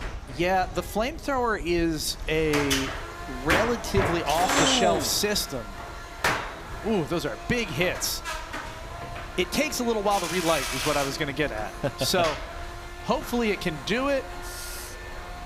Otherwise, Titanium White is going to have a hard time. Ooh, look at that! Oh, no! Trick or Beater has done the thing. Oh, look at that! It is fully impaled in the arena floor. If I were Titanium White, yeah, I would stay back and let him take the unstick. One unstick. You get one unstick at NHRL, and then if that happens again, the fight would be counted out. Titanium White is losing a lot of its control as the fight goes on. Yeah, it is not. It can drive upside down, but it is not very good at. Oh, that is a rough place. Those little Bob Ross faces are not keeping the robot from sitting on its side. No, they're going to need a little larger Bob Ross face next time. We should Bob Ross face the housebots. Oh, the flame is back on Titanium White. That is a much better spot to be in. Oh, did it go back? No, it's still going. there. It's still there. Yeah, this is some good control from Titanium White. They're going to need to keep doing this because they're probably a little bit behind in terms of control and aggression. I wonder if maybe Titanium White has been using the gas without flames and doesn't have much left. Very possible. It does happen a lot with some of these robots, especially when you see that. Oh, no, the flame is going. The flame is going. All it needs is a couple good pins, but it is really struggling to do so. Oof. Yeah, I think earlier in the fight, Trick or Beater's weapon was down, but now that it's working, Titanium White's not been able to get those pins. Just under 30 seconds left. It's going to have to be a very good showing from Titanium White to cinch this win. Yeah, it seemed like Trick or Beater didn't have the pushing power against Titanium White, but now that the weapon is up, it's able to win that ground game and get these pops in continuously.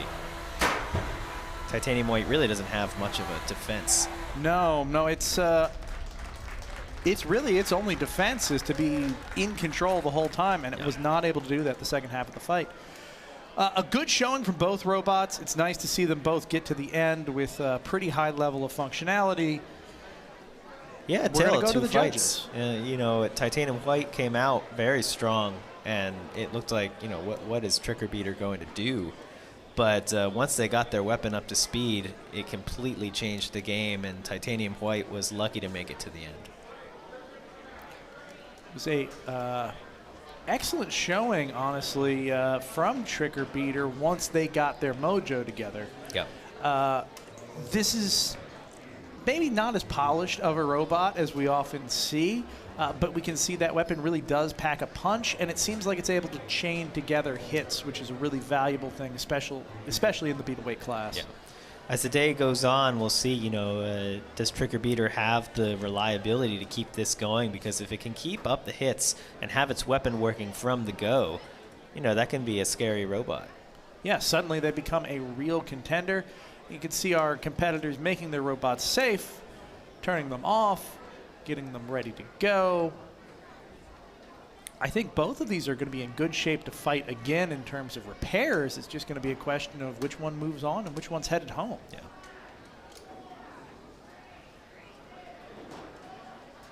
Looks like we have a little bit of cage bot management as well.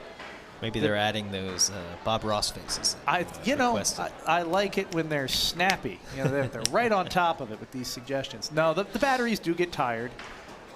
It might be that they had a little bit of trouble accomplishing those sticks earlier. How much does that Brett weigh again? I believe right now the Bretts in the 3-pound cages rather are around 60 pounds. 60 pounds, yeah, so it takes a lot of battery to move around a 60-pound block of steel. It does, especially when you got to accelerate and decelerate as fast as the Bretts sometimes do. But we're going to head back to the desk. Guys, how you doing over there? Why, I'm quite good. How are you doing, Sam? Oh, I'm even more than 60 pounds, and I don't think there's enough batteries to get me moving. All right, fair enough. We've had some really ridiculously fun fights today. What I like about Titanium White is it is a simple-looking design, but when you zoom in close, you've got all these little details, you've got all these little specifics. If they can get that flamethrower working a little bit more consistency, which with that is a difficult design to do anyway. Flamethrowers are hard. But especially with off-the-shelf products, it's difficult. You don't know how it's going to react in a negative air pressure box. You don't know how it's going to react when there's spinning steel next to them, sucking air away. It's very challenging to get those things working consistently. It's a ratio you have to hit of air to gas, and the distance between your heated element matters. It's a complicated thing for such a simple servo, a butane tank, and an ignition source, but getting those details right is difficult.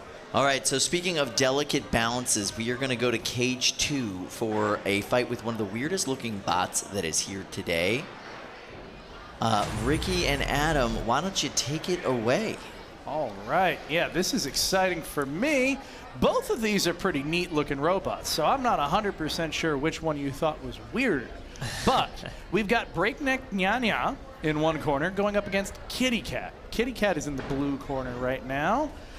They are a kind of interesting low-slung egg beater four-wheel drive.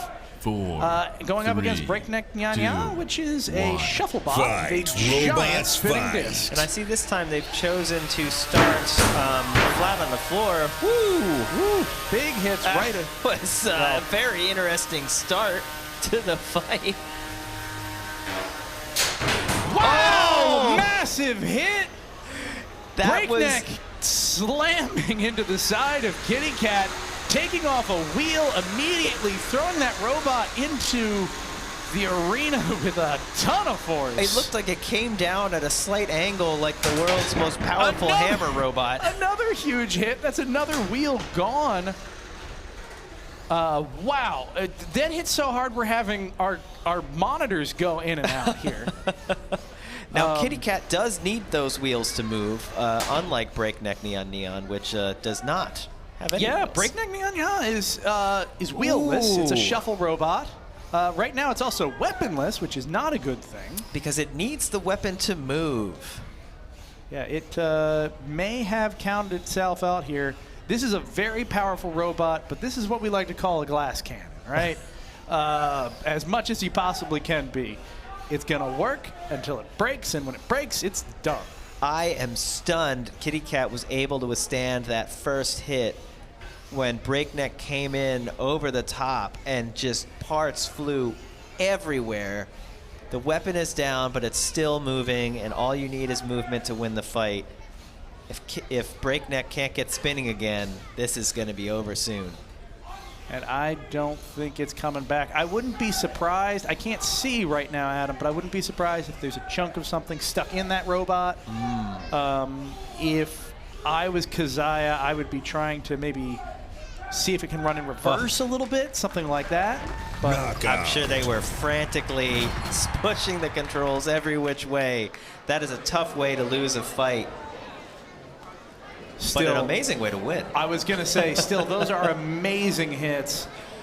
Congratulations to Kitty Cat for being able to endure that. The amount of force that not only when you get hit by that, but then when you hit the wall after being thrown into the wall, that's a tremendous, tremendous amount of force. And the fact that that robot, it's not in one piece, but the fact that it's in less than 12 pieces, very impressive. Yes, it's, you're not measuring the pieces in dozens. I think that's a good thing when you go up against a robot like Breakneck there with that type of weapon, because they are getting a weight bonus for not having wheels. This robot does weigh more than the average 3-pounder, but it's allowed to weigh 150% as much. And let's take a second, too. That robot moves great, considering it has no wheels, no legs, no shuffle pods. It's just calibrated vibration on the floor of the arena that lets it move. Wow. That's a tremendous amount of control. Is that a gash on the top of Kitty Cat there?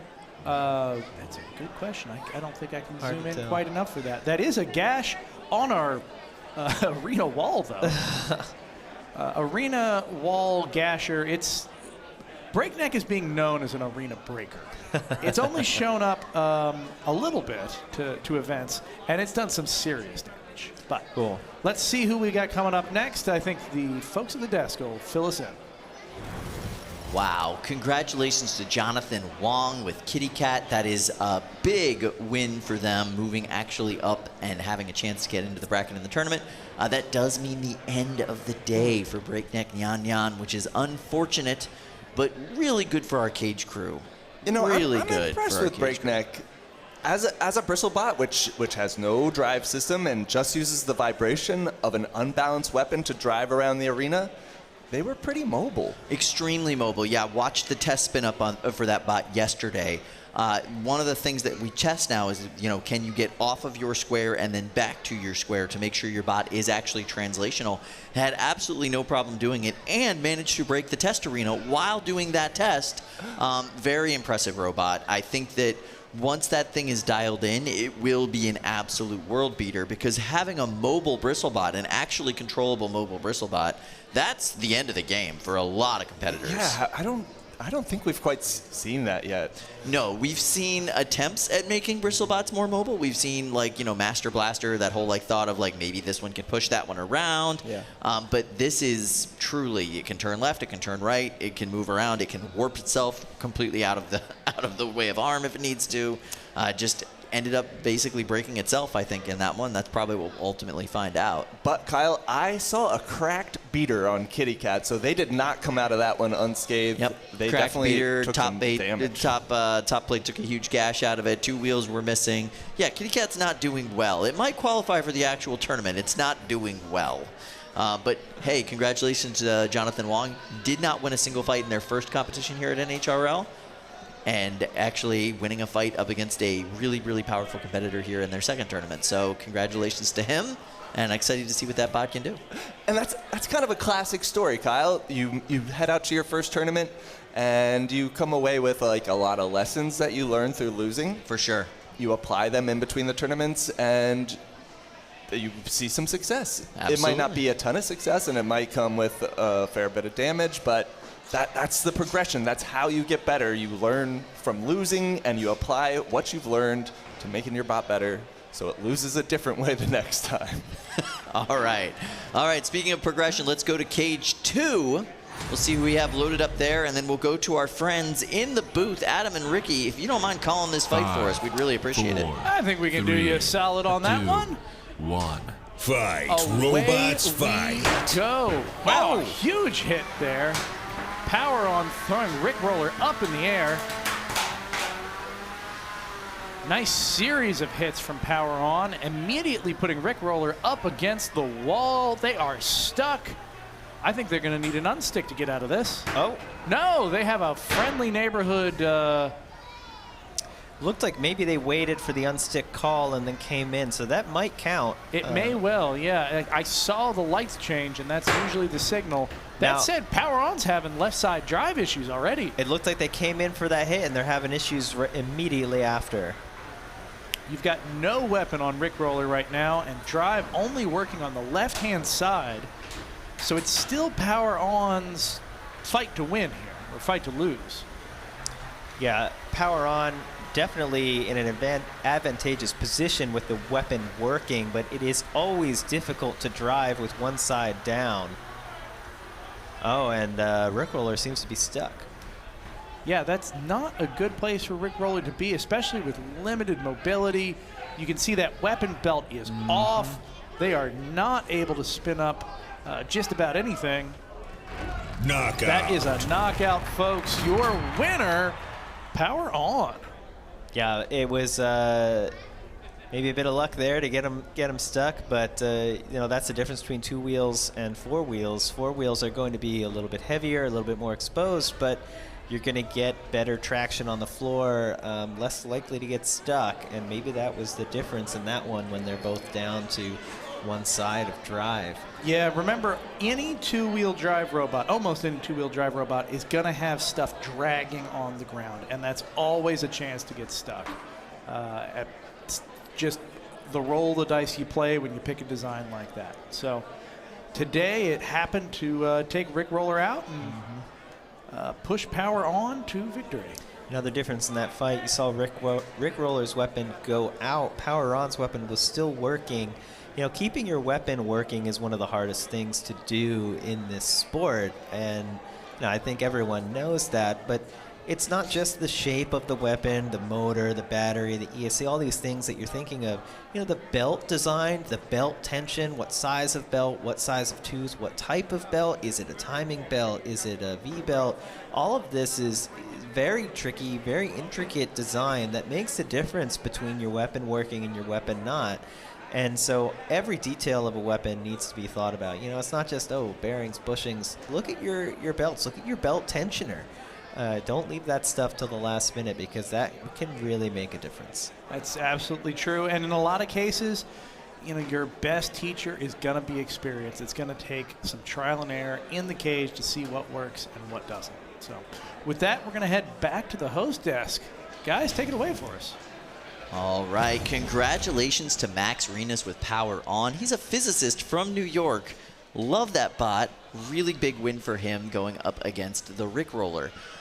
Meanwhile, we are loading into Cage 1 for some 30-pound action. Yes. We have 3 weight classes that we fight with at this event, 3, 12, and 30 pounds, 30 being the largest. The physics are different. The money is different. The materials are different. The stakes are just a little bit higher in that 30-pound weight class.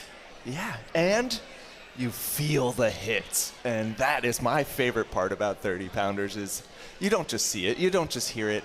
You feel it. And I think we might feel something in this fight that's loading into Cage 1 right now, where we've got Slamson and Undertaker. So Undertaker is vert, beater bar sort of vert, spinning upwards, and Slamson is a control bot.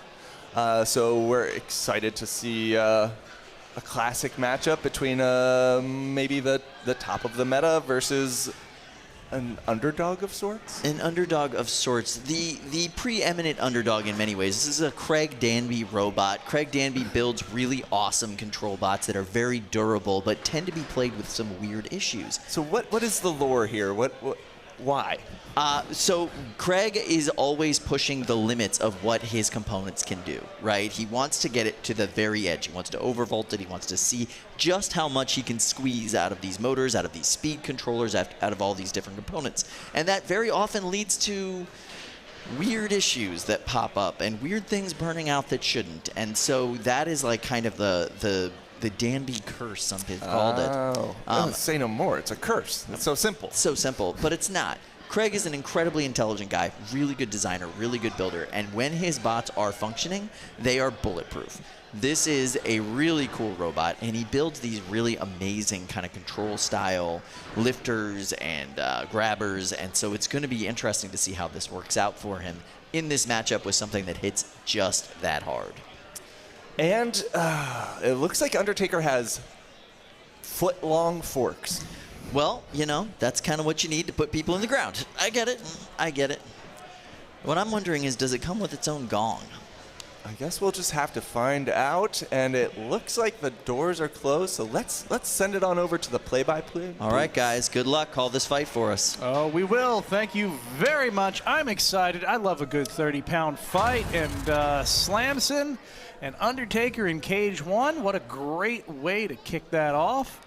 I love all weight classes equally, but maybe I like the 30-pound weight class a little more equally. You know, bigger Some weight bots. classes are more equal than others, is what I'm told. Look at these two robots. Such a distinct difference in appearance. I talked to Craig Danby earlier, Slamson in the pink corner here. That is a very dense robot. He took parts off of heavyweights to build this thing. Yeah, they're actual pieces of Slammo that are cut to make that. Robots Away fight. we go. Look at the size of the weapon on Undertaker. Oh, a great flip right off the back from Slamson, and then it doesn't. Oh, no! My. What? Tap out. Oh, the Danby curse continues. That was a great flip. It was a great first connection, and then immediately ends the fight. Craig Danby has a history of unfortunate events with his newer robots the first time they get into an arena or even on the way to the competition sometimes. Hold on, just pause. Look, there's a creepy eyeball on the front of Slamson. No one told me about this. No one warned me that there's a weird. This unnerves me. I'm not sure what you're talking about, Ricky. I don't see anything. I don't love it. Yeah, I'm not. Yeah. But that was so. Greg Danby comes out, gets the perfect lift around the side, avoids the large forks, and then the robot gets flipped upside down. Wait. Oh, okay. No, that's garbage. That's tap out Energizer versus Psycho. Ignore that, folks. Ignore that on the screen. And it just does a little circle and comes down and smashes him from the top. What are the odds? So strange. I don't want to leave this behind, but we have to leave this behind because we're heading to Cage 4. We had another big fight for you here. I'm hung up on that other fight. Jeez. That said, in Cage 4, we have Ghoul going up against Whack. Whack is a Thagomizer-style robot, so it's got a big long tail with a big old spinner on the end of it. This is a new and kind of novel build. Very interesting design thinking. They put a lot of work into it, but there's a lot of little things that just haven't come together for that robot also. So I expect us to see some very hit or miss action. But man, look at the crowd gathering around Cage 4. Everybody wants to see this fight. 4, 3, they brought a big team this time around, so everyone's invested. Fight, robots, fight. Good spin up from both. Oh, the big wheel immediately sheared off the size of Whack. Ghoul hits hard now. Goodness. Now that's going to be really hard for Whack to come back from because it really needs both of those wheels to get that sort of thwack motion. Oh, and then immediately gets stuck into our arena wall. Looks like, we have a call for an unstick. The housebot's going to come in, try and get them out of there. This Ghoul is giving them space. Yep. We have seen this a few times with Thagomizer-style robots where they get stuck in the walls because it's just so much energy. Looks like Ghoul's weapon is down. Yeah, but Whack's having a lot of trouble with the remaining drive sides. I think there was a moment there where Whack was able to come around and actually Look at hit this. Ghoul at the side. Whack is high centered. Oh, no. Ghoul is smoking. You're right. I don't think it's going to matter, though, Adam. Ghoul is smoking, but Whack is high centered, unable. Oh, Ghoul my is goodness. This could be a double knockout, Knockout. situation. Looks like No, Ghoul's it's- going to take it. Just by the skin of Ghoul's undead body. You could hear a little there, the driver saying they think it's a speed controller, not a battery on Ghoul. That's good news. Maybe a result of the weapon getting stuck, but we shouldn't have any lipo fires. We'll see. Sometimes the speed controller lets go, and all that power from the battery gets dumped in. That's going to need to get escorted outside very quickly. Did it fail off or fail on? Always the question with the speed controllers. Good Ghoul. showing from Ghoul. Yeah, I mean, it was quite an interesting fight because you saw Ghoul take the wheel, get the wheel taken off very quickly of Whack. Now Whack is on its heels, is still able to spin slowly in place, but get that hit that knocked off that whole support structure from the right side of Ghoul's weapon. Really quite a fight. A lot of damage despite a short period of time. I think we're going to get queued up for the next fight, and for that, we're going to head back to the desk.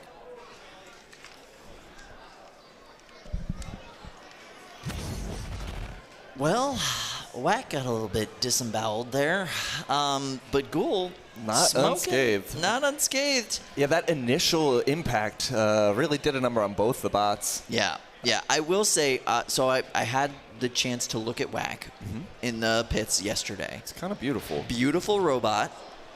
There's definitely some design choices that were, I would say, are budget choices, right? Suboptimal, if you will. Something around the belt system for the drive? Something around the belt system for the drive, and also just the whole mounting system for the drive. Like, there's shafts that were left on that don't necessarily need to be there, right? Like, could have just cut that shorter and tapped it. A couple of little things, right? And who am I to judge? But there's definitely like, oh, that's the first iteration of a design, right? And you know, if we notice this, they absolutely know and have already made plans to change it in the next iteration for sure. 100%. These builders are the biggest critics of their own robots for sure. It is an amazing design. The drive on it is really great when it works, but that wheel flying off is quite problematic. That's something they're going to have to look into. But as far as the actual functionality of the robot, like doing what it's designed to do, pretty good. Pretty good all the way around. Ghoul looks amazing, hits hard. I've really enjoyed seeing the evolution of Ghoul into just like an entry point sort of robot to a serious hitter. That Literal Home was a Depot lot of build KE. to this. Yeah, like it is an amazing robot. And they're going to continue to refine maybe the uprights that take the downward impact when they send their opponents upward. Maybe they get a little bit more robust, a little reinforced, because I think that caused their weapon to touch the ground, and that might have made it go down eventually. Yeah, possibly cause that speed controller to get overvolted and burn a little bit, get a little toasty. We don't know. We're just observing it from the cage just like anybody else. But it is a really cool robot, and I just love the design scheme on it. It looks awesome, too. You got to love that. It pops. It pops. It pops. It's got a good feel to it. It's got a nice little view. But we're going to have some more good fights for you guys today. The qualifiers are still happening, especially in those other weight classes, to see who actually makes it into the tournament. I am looking forward to seeing how this 30-pound division goes. This is not the most stacked 30-pound division that we have, and we have some newbies here today. So I'm pretty excited about that. Yeah. So why do you think that is, Kyle? Well, we have a new registration system. We've gotten rid of the lottery. Okay. Right? And so we have a little bit different method of getting people to come to the competition. I think it brings the pressure off, so people aren't feeling the pressure to bring bots that aren't all the way ready yet. Yeah. Or register bots that aren't all the way ready yet. Which I've personally done before, and it doesn't make for the best robot, I'll tell you that much. It makes for a stressful day for everybody. Yeah, a stressful week leading up, maybe even a month or so, but... And also our safety team and everybody else, right? All right, so we are going to be loading into Cage 1 here pretty soon. All right, who do we have in here? Is that floor letter word? Floor letter word. Who is that vert? Might be one of the... other University of Illinois ones. Let me see that driver. Either way, it's a classic matchup. You got the horizontal spinner on floor letter word versus the vertical spinner. We've seen fights like this play out a few times before, Kyle. Just a few. So who generally has the advantage in a horizontal versus a vertical match? The better driver. No, it's typically the vertical spinner that has the advantage, especially when it comes to the kind of modern construction of these things. You could put a big old wedge on the front of your vert, and it deflects all of that kinetic energy from the horizontal away. Oh, so people are not necessarily running forks to try and get under these horizontals. They're trying to deflect the blows upward. Yeah, with big AR 500 or 600 plates on the front of their bots. And you know that they're sturdy because there's a lot of ARs in them. Yeah, that's a lot of ARs to pack in a small wedge like that. Very, very much ARs to pack in a small wedge. All right, weapon spin up looking good on floor letter word.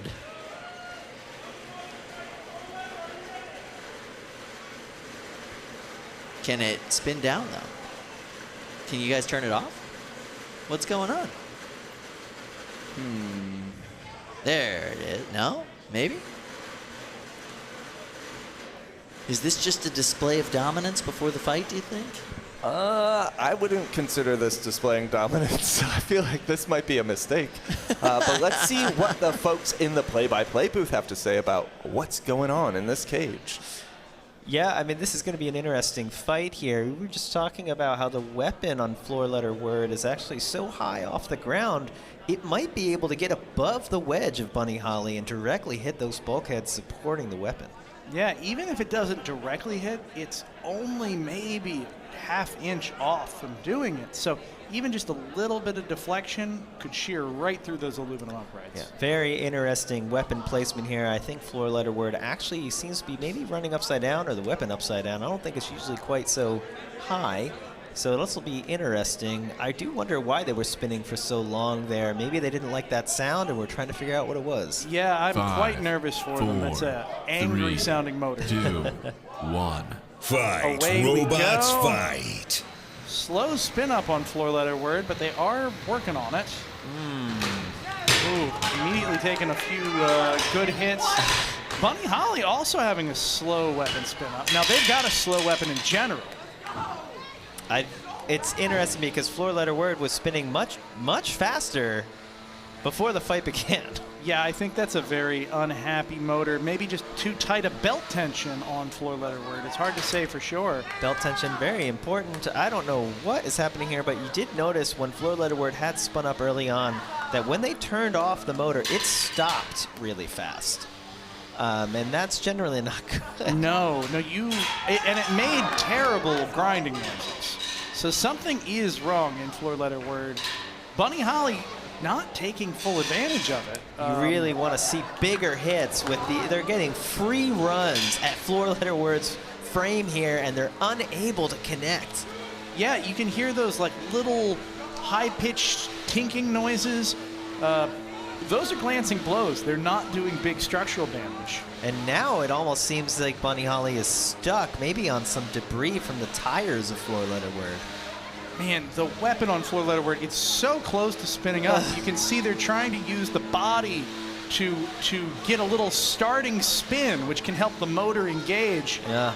And it's just not quite getting them there. I'm waiting to see a poof of smoke come out from whatever is working so hard to spin this up. That's a great point, too. Yeah, that motor, that bat. Oh! And you see that time they were able to get a big hit because floor letter word actually slammed the weapon in. Yeah. That hit worked with the cooperation of floor letter word. Oh, it's painful to watch. It is. It truly is. They're trying. They had it working, but it's not now. Man, this would have been a runaway victory, I think, for floor letter word if they came out swinging. At the very least, it would have been a very big collision if they had that spinning. The drive system, despite the wheels being torn up on floor letter word, they're still driving pretty well. Bunny Holly, we can't say the same. No. It's, kind of opposites here. Florida Word able to drive around. Bunny Holly able to spin up. You know, Bunny Holly looks like they're going to take this win, but they're going to have a lot of work to do in the pits for their next fight because you're not going to win a lot if you're unable to move.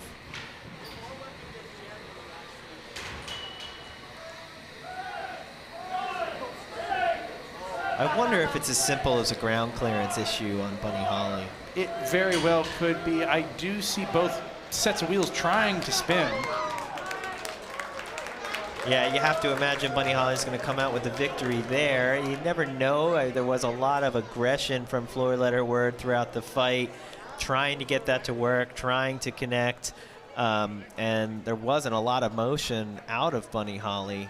So we'll see. I wouldn't call it a foregone conclusion, but yeah, I would certainly put my money right now on Bunny Holly. With that, I think we are going to get ready for the next fight and throw it back to the desk. Guys, where are we headed next? Gosh, I don't know, but I got to say, Jacob Painter, Bunny Holly, it's a cool bot.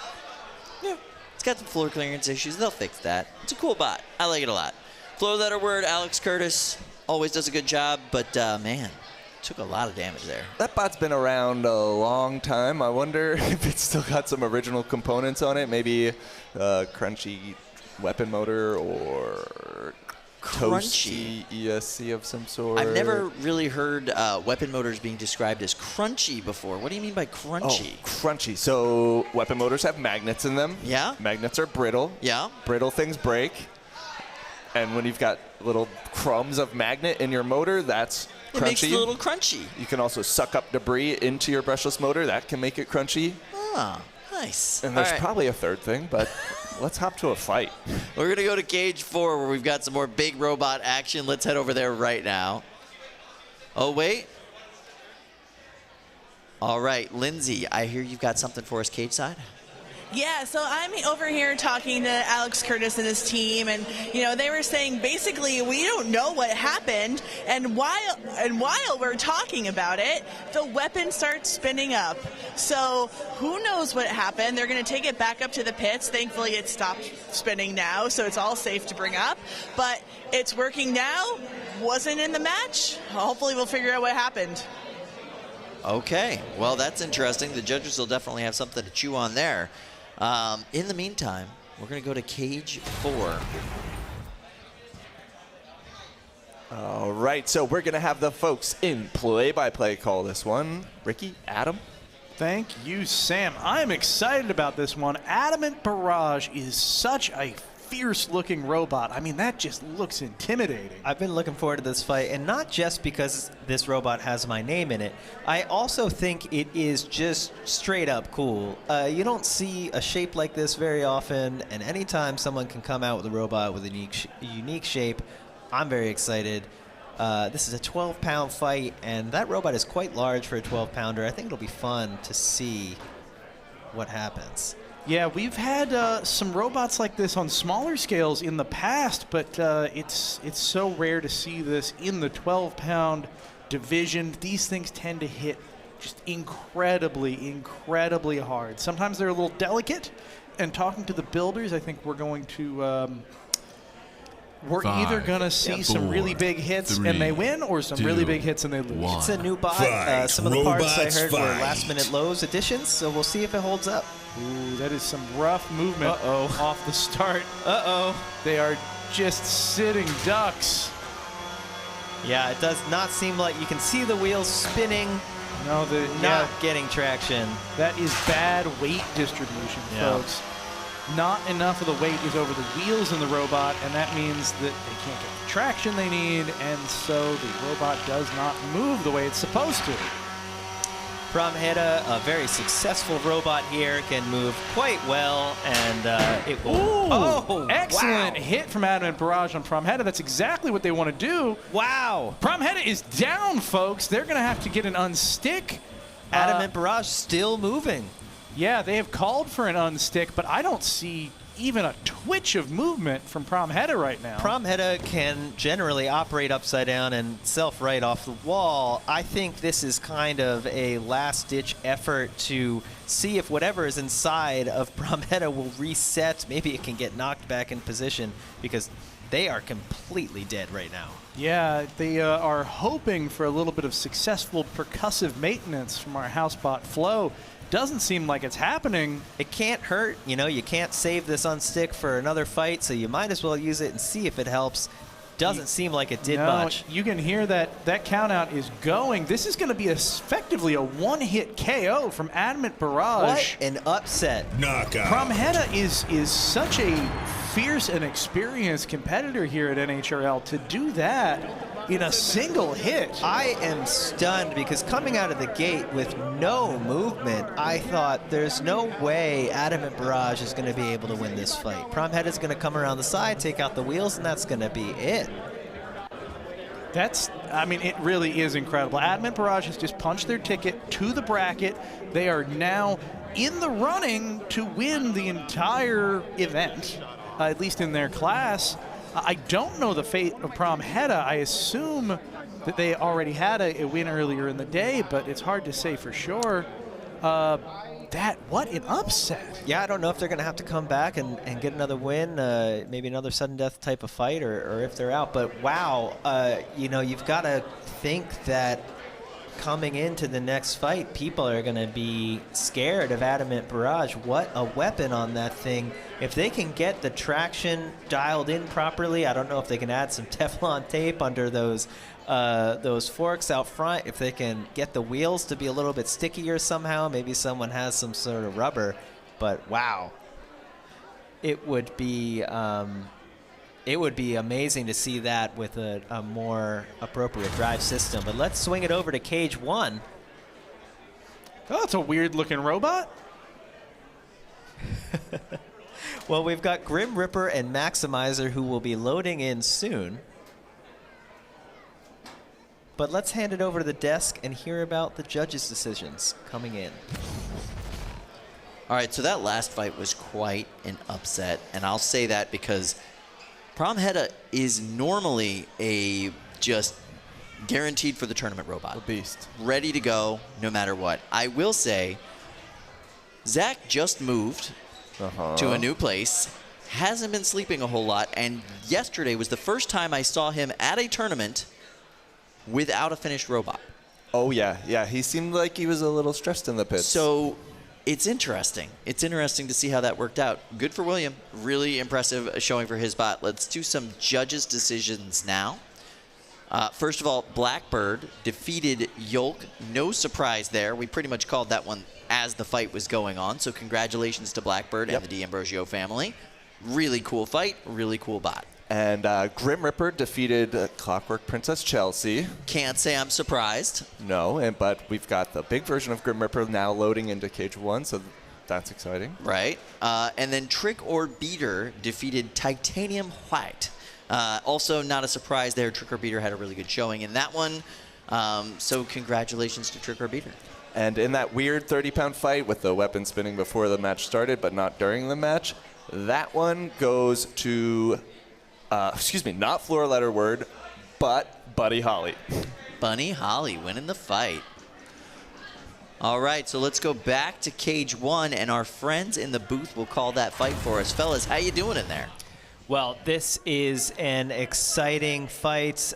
Grim Ripper, of course, coming off that big win versus the first true walker at this event. But this is a big challenge against Maximizer. Maximizer is a nasty, whack robots fight. Robot. So we'll see how this goes. Grim Ripper coming out, and Maximizer trying to get some hits and deflecting off. And there's the one connecting. Maybe Maximizer getting the worst of that as it goes and bounces into the wall. That time, Grim Ripper ping-ponging around like an air hockey puck. No one really connecting, getting a lot of damage, but these hits add up, and we'll see how this goes. Grim Ripper trying to get around the side. Maximizer trying to get that thwack in. Only a matter of time until one of these connects.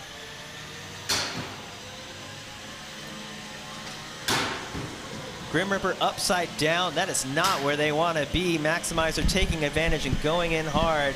No more trying to get the thwack. They're just leading with the weapon as Grim Reaper has nowhere to go and no way to self-right. We've seen some really surprising durability out of Grim Reaper in the past. It's amazing what they can manage to hold up against. Especially with an opponent like Maximizer, those slope sides really come in handy when they get smacked by that weapon.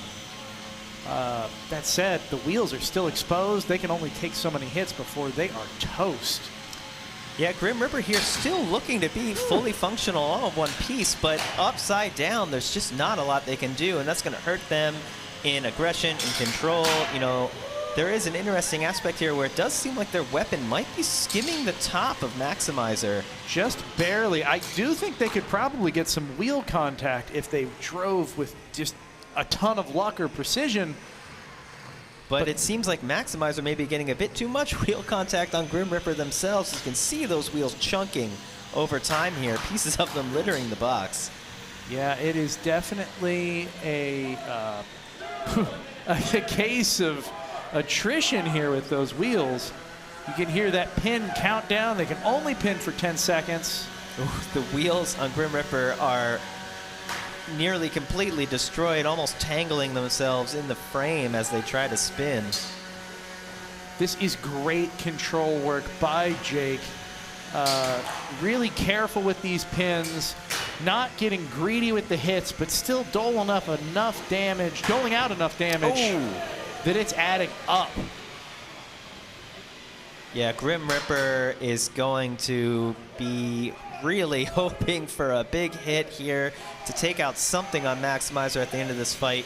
Doesn't look like they're going to get it. Maximizer holding this pin for the full amount of time. They're going to take it to the bell, and I think they've got this judge's decision secured.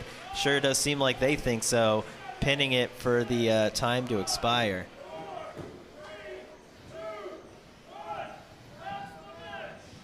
Man, that will be going to the judges, and it is impressive that Grim Reaper stick in it, but that does seem pretty decisive for Maximizer. In the meantime, we are going to head over to Cage 4. We got another fight for you. What do we got in the cage here? Looks like it's Buzzkill Psycho? I believe it is Buzzkill Psycho. Psycho in the blue corner and Buzzkill in the red. Interesting config. This is a new configuration from Buzzkill. They have a number of weapon blades they can run. This is an undercutter robot. And they've gone with more of a simple blade rather than a large disc. Fight. Maybe that'll hold up Robots better for them. We'll fight. see. Very careful approach from Psycho. Buzzkill sort of just running away. Buzzkill buzzes around. It's very bee-like in its mobility. It circles. It's very quick. Buzzkill doesn't seem to want to go weapon to weapon here. No. Well, you can see the wedge on the front of Psycho is very well tuned in to deflect hits from Buzzkill's weapon. It's always hard if your opponent is just going aggressive for any part of you and you're trying to avoid a specific part of them. You're just going to end up looking like you're running away, and this can't be good for their aggression score at this point. That said, this is still some impressive. That is a good hit. Wow. That is what Buzzkill Psycho wanted. upside down. They need to capitalize on this immediately. Whoa! Big hit. All of the side armor on Psycho is now getting torn out of place. Able to quickly self-right, but they are not moving. And that Sparks is are flying. not good. Belts are flying. Tap out. Incredible work. Yeah, I know we talked about how that evasive maneuver from Buzzkill doesn't always look good in the eyes of the judges, but if you can capitalize on it like they did here, if you can turn that into a big decisive hit on your opponent, boy does it pay off. Yeah, when you're doing those types of movements, I think you're not going for that type of judge's decision win. They didn't need it there. They got the KO, and they got to be happy with that because what a big hit. Sparks and pieces and belts hanging out of Psycho. You do not see that often. No, make no mistake, folks. Psycho is a really well-built robot. That is a tank of a machine. To be tearing pieces off of Psycho and to put the entire robot askew, that takes a lot of force. Boy, look at all that Maryland pride. Look, just they're doing the state proud. Psycho looks crooked. But let's hand it back to the desk and see what they got to say about this. Well, Kyle, I loved it. Liam's driving with Buzzkill was so cool. Circling like a shark, picking his moment, and just like going in, striking hard. It really reminded me of what fish do when they're hunting. Liam is very quickly moving up in his skill, his ability, his build quality. These new additions this year to Buzzkill look amazing, and clearly he's putting them into great effect. All right. Yeah.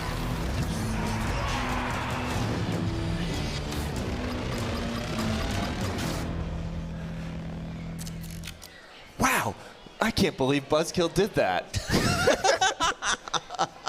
But seriously, very cool fight. Short and sweet. I like that style of driving, picking your moment, being extremely mobile, hard to hit, hard to line up on. That worked for me. Yeah. That got me juiced. Yeah, two really top-notch drivers in the box. Great fight for Liam King. Some people would call that an upset. I think it's just inevitable at this point. He's getting so good. Yeah, I mean, is it an upset if you've won a dumpster? Like, No. you can't be upsetting people anymore. No, they're... You get upset. You would call any fight with Jameson Go an upset at some points, right? But, like, these are two very equivalent robots, two very equivalent drivers. Liam's on his way up in the sport. He's doing phenomenally with the Leatherbacks team. Made his way through the honeycracked kind of gauntlet to get to where he is, and he is doing so well. I think he's got a good chance today in that 12-pound division, and that is a tough division to do well in. It certainly is. Yeah. Oh, I liked it. All right, let's go to Cage 1. We have two really amazing bots loaded in for you. All right, it looks like we have Caldera 12 and Carmen. Let's go to the booth for this one. Fight. Man, Robots look at the fight. new Carmen. It is shiny, it is sleek, and it is terrible. Oh, and it is flying through, or sending Caldera 12 flying through the air. What a big hit to start off this fight. Caldera 12 at the type disadvantage. The front plow on Carmen is so good against horizontals like Caldera. Oh. This is painful to watch, but Caldera 12 keeps going. The camera doesn't keep going. Camera. I think that's a tap out. Yes, it is. Your winner is Carmen. What a decisive victory. Surprising tap out because Caldera 12 still completely functional at the end there. Yeah, I gotta think they just did not want to deal with that level of punishment. They probably have more fights coming up. You don't want to see your robot taken apart when you know you got to fix it in just a few minutes. Oh, it sounded like he was saying something was amiss. Wow.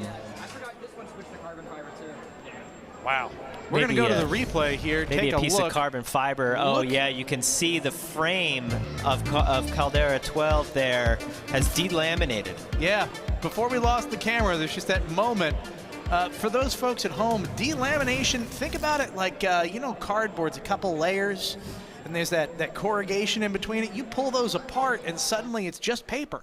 It's not cardboard anymore. That's what's happening, only with carbon fiber and exotic composite materials. Yeah, you don't want your carbon fiber to start being compared to cardboard. So I think that's why that tap out happened, despite the weapon and drive still being operational. If they had had one more hit, it would have come flying apart. And that is a talent, right? You got to know the difference between that last hit being just a pile of parts in the arena and something that looks like a robot can be very small. Wow. Let's see what the desk has to say about that one. Okay. It was so weird to me to see Michael Shore after that fight looking so, A, relieved that the fight was over, but B, a little bit insecure about that performance when you saw it in the box, Carmen was just ripping pieces off of Caldera 12. That was old school, classic Michael Shore driving with a platform that you can tell is just dialed in. Absolutely amazing. Carmen is a name that we've been hearing here at this competition for years now, and it is so cool to see those kind of old names, those kind of classic bots level up. That was an amazing level up for Carmen.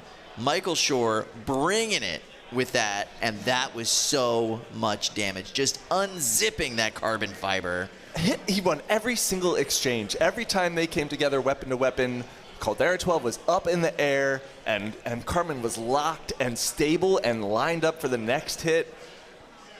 Beauty and bronze. I think that's what beauty and bronze. That's what Carmen has. And wow. Watching that frame just kind of buckle in on Caldera 12 when it landed too, you could see Glenn was like, oh, that's not good. Tap, tap, tap. He was tapping on the glass because he just couldn't get to the button in time to say, please stop. This is insane. Man, these back-to-back great fights. This is awesome, Kyle. Absolutely. So happy to see Michael Shore performing well. He's here with so many amazing bots, right? Voxel and all of them.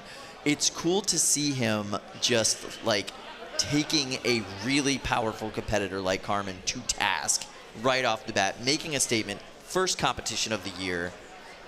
Looking great. Absolutely looking great. That is going to be really cool to see. So congratulations to Michael Shore and Carmen. I bet we'll see him in the bracket at prime time. That's pretty much guaranteed at this point. Yeah, he's going to be there. He's going to be doing just fine. So yeah, check out the 12-pound division today. It is the most stacked division in my opinion. Pretty much everything in there is an absolute murder machine. You could have said Caldera's got a good chance of winning this thing at the beginning of the day. I don't know after watching its carbon fiber get unzipped in that fight. Yeah, luckily for Glenn, though, he's got a couple of Caldera 12s up there. Yep. So he can be ready for his next fight with one while he's doing repairs on the one that just got a little bit rocked in the cage. Yep. One of the things I love about Glenn is he is so consistent. You don't see emotional roller coasters with Glenn like you do with some of these other competitors. It doesn't matter if Glenn's losing, if Glenn's winning. He is just steady. He's got the same strategy. He knows what he wants to do. He picks his shots, and he does the exact same move every time, and most of the time it works out well for him. That was just a whole new level of competitor that he had to go up against there. Kyle, do you think there's value in that emotional response that some builders have where they really, I don't know, when their robot gets hurt, it's like they've been hurt? I don't think that there's a lot of value in it. What about getting real angry during a fight and having that unlock something in you? I don't. I think that there's something to be said for that with a competition that's based on like physical strength and adrenaline and whatnot. But for something like this, you really need to have your focus and your ability to kind of communicate to your fingers, and like your hands need to be able to kind of move faster than you can comprehend in a lot of ways. That comes with a level of focus that adrenaline doesn't help. Yeah, it's like getting tilted in a video game. Right. Yeah, it's not helping you, right? When has like playing Mario Kart and like doing this with your controller and freaking out ever helped anybody win Mario Kart? It doesn't. It doesn't help, right? You need to be calm, centered, focused, and just have your plan and execute it as well as you can every single time. All right, well, I can do research on the latest robot components and make sure that my robot is using them optimally. How do I get better at controlling my emotions? That's the X factor, right? That's where you really get into the sport of it, right? The practicing of your driving. You always see a huge difference now, especially between people who are able to practice with their robots, able to get those reps in, versus the people that are like, hey, I put this together, this amazingly engineered, beautiful thing. I've tested it twice, and we'll see how it goes. I have maybe 4 minutes of total stick time on it, and then I'm going to run it in the competition. That used to be okay in these kinds of competitions. It used to be normal. Now, if you are not getting practice time in, you're not going to be in the top of the pack. You're not going to be in the Final Four. You're not going to make it to the semis. You have to have the stick time in, the drive time in with those bots. And the best way to do that, finish your robot well and ahead of the tournament, have access to a test box. Yep. Have a friend with a test box. Have a friend with a test box. Well, that's why you see kind of these centers of combat robotics coming up, right? In Maryland, everybody has access to a nice test box and a community of people that can help you. And when you have ideas or belts that you want to try or things that you want to try, they're like, yeah, throw it into the box. Let's test it out. Let's see what happens. That reminds me, I was listening to this podcast, Behind the Bots. Oh, yeah, I've heard of it. And they were talking about Plum High School. Yep. And they have a cage in the high school, and because of that, all these fighting robot kids coming out of Plum are really, really, really good. Top-notch competitors, right? Zach Knight being one of them. Plum High School is a great example of that. So you see these kind of microcosm communities within the combat robotics world, and they are built up around these test boxes, around these groups of competitors working together, helping each other get better. That's why you see these college teams doing as well as they have, because they have those resources to kind of get you there, right? Liam King started kind of with the Honeycracked team, moved up into the Leatherbacks team, but these are two kind of Maryland entities that have come together to kind of build Maryland up as a combat robotics center and hub now. Yeah, amazing. Right after I moved out. Right after you moved out. But, classically, there was 3 poles to the combat robotics world. You had the West Coast, you had kind of the Northeast, and then you had Florida. Yeah. And that is very much so, you have the Georgia component now, which is a whole other thing. And then you have the Florida component still there. The West Coast is now 2 separate kind of entities now. It's South and the North. Yep, exactly. And then now Texas is huge. Texas has got a massive, and then you look at Illinois. What are they doing in Illinois? So many competitions happening all the time. There's a ton of Illinois folk here in the pits right now with big bots. Yes, it is. This is in so many ways the golden age of combat robotics, because it's not polarized on the coast. It's not in these few simple locations. There's whole ecosystems developing all over the country and all over the world. You see a bot from Brazil, and looking at it, you're like, oh, that's a Brazilian robot. It's got very succinct design components. You know exactly what you're looking at. Oh, it's a direct drive system, probably from Brazil, right? Everybody's developing these little ecosystems where it's really unique and interesting, and it's so much fun to bring them together at a competition like this where you just see something totally different. And you have to see how that thing enters this ecosystem. I don't think NHRL really has its own ecosystem anymore. I think it is now this kind of melting pot. Yes, because it brings everyone in from all over the world, and we're all on the internet. So it's so cool that there's still regionality to the robots. You'll know a robot fights on steel floors if they run magnets. That's or exactly right. The tangential drive out of Brazil and the really compact design language. I think it's so cool, even in the age of the internet where everyone's connected. You can chat with a Brazilian builder, you can chat with an Australian builder, just like that there's still a local flavor to the robots. Yes, absolutely. Because you do need that in-person, communication, that in-person conversation to help you with the build, with the, how do I solder this correctly? You're not going to get that off of the internet. You're going to get that by sitting with somebody who knows how to solder it correctly and having them show you how to do it, and then you figure it out with them. That kind of stuff, that hands-on stuff, you need a local community for. And it's really cool to see those local communities coming together here. Early on, NHRL did have its own kind of design. Everybody knew the egg beater meta, right?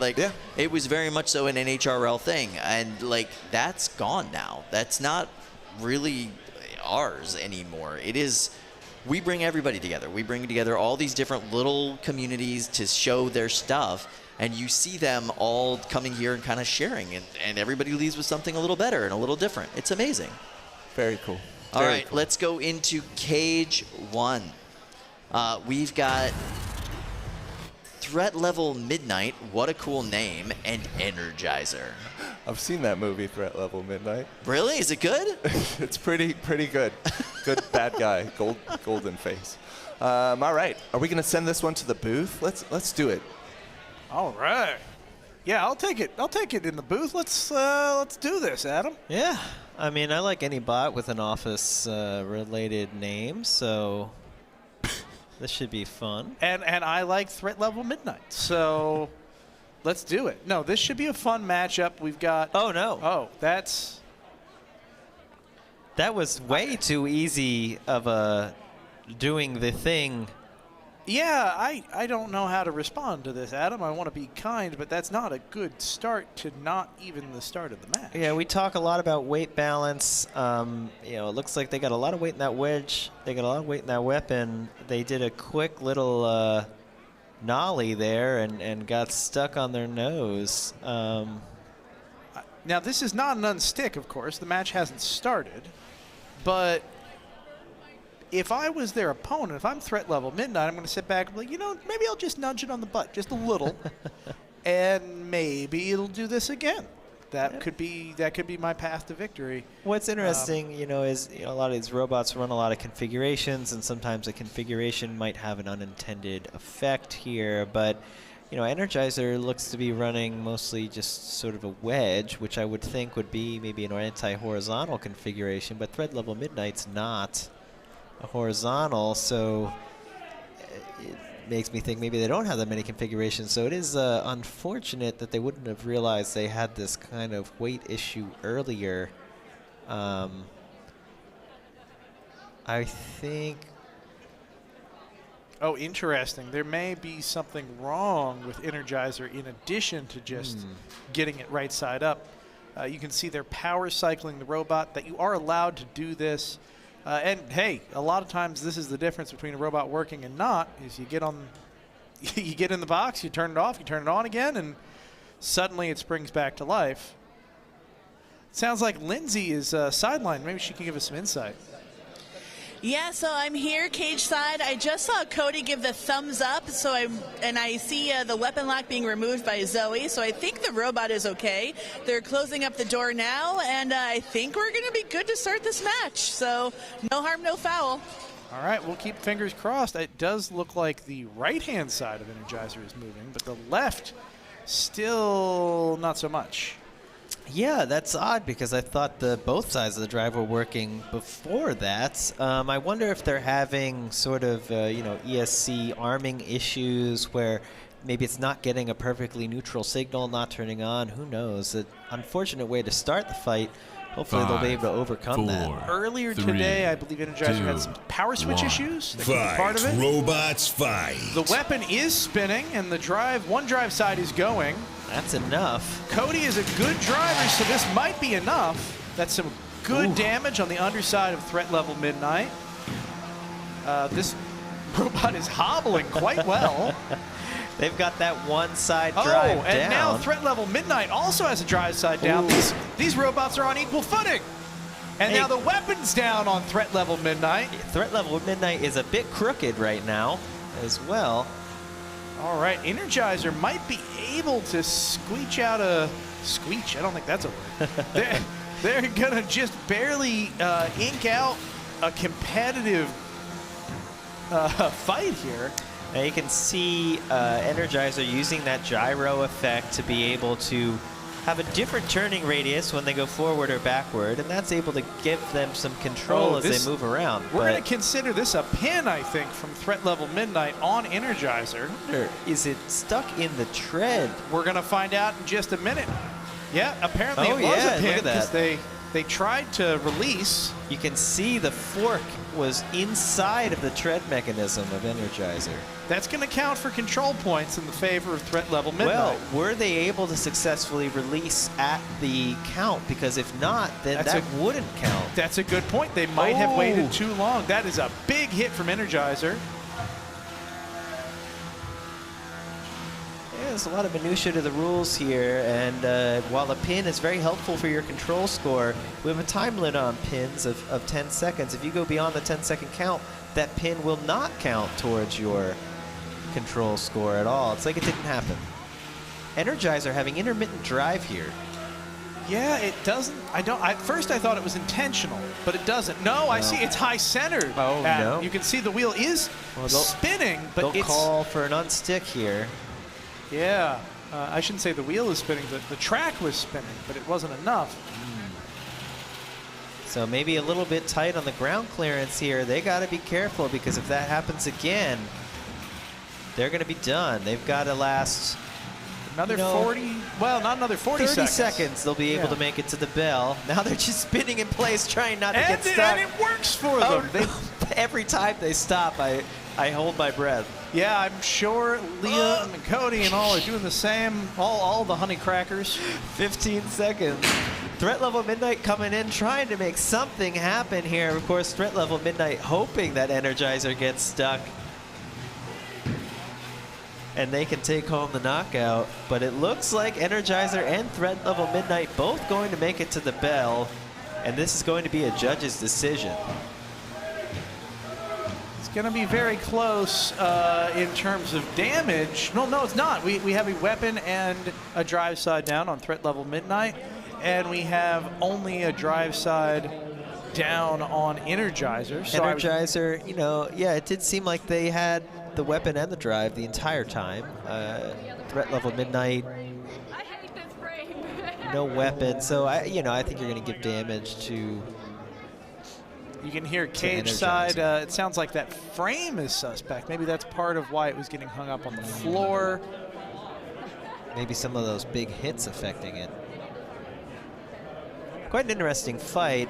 It's too bad we didn't have a fully operational Energizer at the start, but it seems like, they probably did enough to take this one. We'll see how the judges see it. I think it's pretty likely, and I think they're going to have a pretty clear path to getting that robot repaired. It doesn't look like it took a lot of deep structural damage. Wow, look at that movement from threat level Midnight. It can really dance around on that one drive was some side. good one-side driving. It's a definite skill to be able to drive with only one side. Absolutely. We'll see how it works out for him. I'm sure that the host desk will have the judge's decision in no time at all. In the meantime, I think both sides of the both teams here are really just looking on in a bit of confusion as to what happened in the ring there. Yeah, I don't think anyone wanted the fight to go that way. Quite an interesting pin there with the fork of thread level Midnight getting into Energizer's drive, but unable to capitalize on that, unable to capitalize on Energizer getting stuck, and thread level Midnight's weapon going down. Did they even have it at the start? They did. They did, yes. but it went was down spinning. quite fast. As soon as it got a couple of connections with its opponent, it went down. I think there's a lot in that robot that has promise, but I don't think that robot is built for durability quite yet. Yeah, it seemed like, it made it till the end, and I'm not seeing a lot of things hanging off of it, and that's pretty impressive, but you want your insides to stay together as much as your outsides stay together. In fact, if your outside falls apart but the inside stays together, that's how you can make it till the end of the fight. I think they've got some good bones there. They've just got to dial in all those little bits that you can't really see. Of course, Energizer coming from a long history of robots. That team knows what it takes and able to have more of its systems last till the end. That seems like it's going to be the difference there. I see a couple robots loading into box 2. Very exciting to see what's going on in cage 2. We're going to head over for some more 3-pound action. I think we're going to switch right now. Yes, there we go. As Adam alluded to, we have Try Harder going up against Shrapnel Mine version 2. Try Harder, really interesting robot design. We'll see if we can get a close-up shot here. Very unique wedge shape. And they've got some nice looking eyes on that one as well once that gets flipped over. Yeah, we'll take a look as soon as... There you go. Really cool looking robot. I believe this is a shuffle robot, but we're going to have to find out in a little bit. In the meantime, we're going to head back to the desk. What can you guys tell us about this pairing? Well, I'm a little distracted by what's going on outside of cage 1 with all the refs and the cage crew folks. But in cage 2, Shrapnel Mine is in blue. It's a little bit different than I've seen it in the past. Before, I believe it used like a 2-bar or a 3-bar mechanism, maybe even a 4-bar mechanism to put that blade forward. And now it looks like it's on a rail system similar to a bot like Tantrum, 5, where it just punches 4, forward. 3. Big advantage 2, is you get to spin up your mass Fight, way in the back. robots, And fight. Try Harder, I think, is named that because it's triangular shaped and has a tri-bladed weapon. But let's see what happens. Looks like Shrapnel Mine trying to Ooh, already ripped punch the in. eye off of Try Harder. I gotta say, Shrapnel Mine, I'm liking this new design. You get to keep your spinning mass back inside the body of the bot until you're ready to deliver it forward, and it's low slung. You can get underneath an opponent like Try Harder and slam him into the wall. I think it's a mechanically simpler version than he had in the past, and that's definitely easier to keep going throughout a tournament and less likely to have some sort of catastrophic damage during a fight. But I miss the old one. But I want my designs to be mechanically complicated. I agree, Kyle, as do I. But that doesn't generally win fights. No. Ooh, and that's there goes not the good. blade. That rail is out. Oh, the rail's still working. It's just that the weapon is askew It looks inside like of the that rail. hub motor for the weapon is fully out of its mount. Shrapnel Mine calling for an unstick. That's that blue light you see. Try Harder. Looks like it's just maybe got a little bit of a damaged wheel or something, causing it to hop along. Yeah. Perhaps high-centered on something, or something's bent out of shape underneath the bot. Still a lot of drive power on Shrapnel Mine. Yep, it could still control this fight. Oh yeah, check out the wheel. It's got some chunks taken out of it there on oh yeah. Try Harder.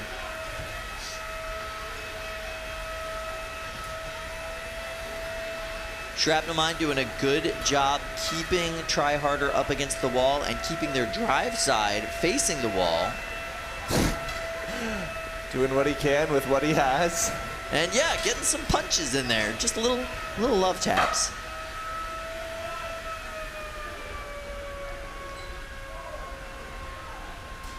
You can see on Try Harder that right side of the drive is a little bit more mobile than the left. You can also see that TPU fork is stuck under the UHMW kick plate, Oh, that's not good. causing those back wheels to be off the ground ever so slightly. But that's all you need. And now you can see these forks are under the wall for Shrapnel Mine. V2. What's going on with Try Harder though? Are they mobile?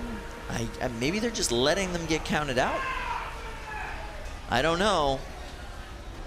But it does seem like Seth Schaefer is bummed. Because he was doing really well in that fight and then ended up with a count out because the fork was stuck under the side rail. He did use his unstick when he was flipped earlier. Yeah. Yeah, it's just an unfortunate way to go out.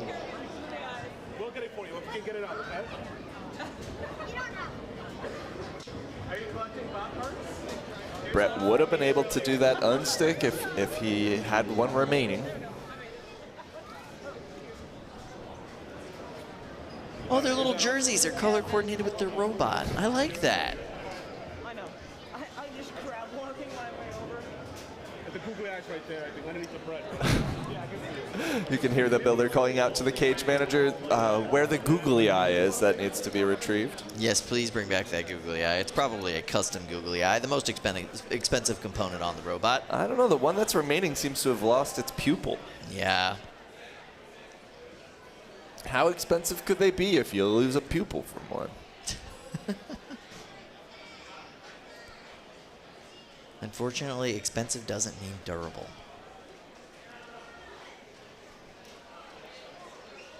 Trying to get the weapon lock on there. Seth is really struggling with that one. We do have some judges' decisions for you.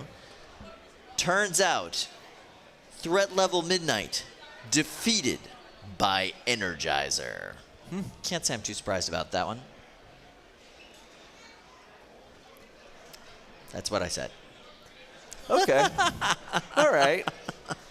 It didn't keep going and going and going, but But it's still managed to win the fine. fight. Yeah. By the way, Maryland versus Maryland fight there. You could definitely see the honeycracked design ideology in Energizer, right? The tracked wheels, hub motors on the weapons, right? It's a very, regional flavor there. Yes, it was described to me in the pits as if Meinen and Plessel, their multi-butt that they have, was just stretched to accommodate a wider spinning drum. Which it looks exactly like that, but there were some weight distribution issues with that, so they've got some stuff to figure out, some stuff to sort of suss out. But knowing Team Honeycracked, by like their third or fourth event this season, that bot's going to be dialed in, ready to go, and a total murder machine. And they will also have a new one that's coming up into the queue and on its way to be murderous as well. It is a factory over there. They're just putting out amazing robots. Every couple of months you see something new from that team, and it's really, really fun to see. All right, let's go to Cage 2 for some more robot fighting action. Okay, it looks like Toucan with the yellow forks just loaded in, and there is a Reflex with the blue wheels. And is it Ricky and Adam? Are y'all still in the play-by-play booth? You all want to call this one? Oh, we're here for you, buddy. How you doing? So good. Good. We are too. We are excited to call this one. Boy, here is my little bit of extra excitement, right? These are both pretty big hitters, right? They seem like maybe they, how do I put this? These seem like pretty straightforward robots. As I recall, I've got to double check this in my notes, but as I recall, your lovely vertical spinner here actually has an automated assisted weapons system. So dialing in the speed automatically. So is that based on sort of the drive inputs? It's able to throttle up and down? I actually don't know what the input to the situation is. But yeah, I believe Toucan has semi-autonomous weapon control, which is that's really cool. neat. I also like, sort of the difference in the mechanical layouts of these robots. I mean, you got two-wheel drive versus four-wheel drive, and then you've got really, really long forks versus basically no forks. It's different approaches. Forks can backfire with ground clearance and things like that. You've got a narrow vert versus a wide beater bar. It's two different sort of takes on the meta, and it'll be interesting to see who is able to come out on top here. 3, 2. Yeah, I am double checking. 1. It is fully autonomous. Robots fight. Man, the weapon system, rather, is fully autonomous, not the entire robot. But this is interesting, too. I just want to point out, Reflex, notice the bottom plate and the top plate on this robot? Are those street signs? Those are no parking signs. So we've got, like space-age computerized technology on Toucan versus stuff they found on the street. Is Toucan not moving? Neither robot. Well, there's Reflex moving. Yeah, Toucan has stopped at all. Reflex was stuck, and now it looks like Toucan is just dead. It doesn't even look like it has a scratch on it. Shiny like a render, but not moving. Yeah, it might get a little bit of a boost from an unstick attempt, but right now it doesn't seem like it's stuck. It doesn't seem like it's having problems. It just seems like it's dead in the water. Yeah, this is one of those sort of a Hail Mary type unsticks. Maybe something will put itself back in the time it takes, but you can see Reflex sort of giving him a little taunt there with the weapon. Reflex sounds mean, I gotta tell you. It sounds like it has a lot of power inside of that little guy. Knockout. It's like a very angry vacuum cleaner. Yeah, wow. I mean, Reflex able to get the victory there. Looked like it was on its heels, unable to do much. Toucan's forks working really well. And then Toucan just stopped. Yeah, Toucan had everything going for it in terms of design, layout, and everything else. But in the end, if your robot stops working, you're going home. Street sign beats the autonomy, but back to the desk. Isn't that like a state misdemeanor or a local felony, stealing street signs? Who cares? It's armor. That's what matters. Yeah, fair. Getting your robot in the ring is all that matters, Kyle. I think that you might want to avoid crimes on the way to that. something about getting caught. But Toucan, I was able to talk to them up in the pits. He's running an Arduino, I believe a Pro Micro in his robot, and that's reading all the inputs that he's putting into his drive, and it's regulating the speed of his weapon. So if he tells his robot to turn, the Arduino's going to read that, and slow down the weapon. That'll stop it from really kicking over when it's turning. Yeah. But I know from experience, when you add Arduinos into your fight in robots, you're adding a failure point. And that might have been what happened to Toucan in that fight when they totally stopped moving. So I think... All right, we are going to head over to cage that we should head to cage 4. We've got some 12-pound robot fighting action. Yes, that bot in the blue square is, in fact, a 12-pound robot despite its massive size. This is Tabby 12. It's a lifter bot. It's wide, and it is only 12 pounds. Look at it. Look at that thing. Okay. Takes up the whole corner. 5, 4, 3, 2, 1. Fight, robots, fight. Little box rush over to Sidewalk Slammer. You might recognize Sidewalk Slammer. It has the ability to pivot its weapon mount system to be horizontal or vertical, and it can do so mid-match. Mid-match makes that so cool. A lot of these robots are modular. Oh, no. That's a wheel that was supposed to be on Sidewalk Slammer. It's not. Yeah. Cool design on Sidewalk Slammer. Tends to need both sets of wheels to work, though. Oh, it needs at least one wheel to move. Yeah, and now it's got none of them.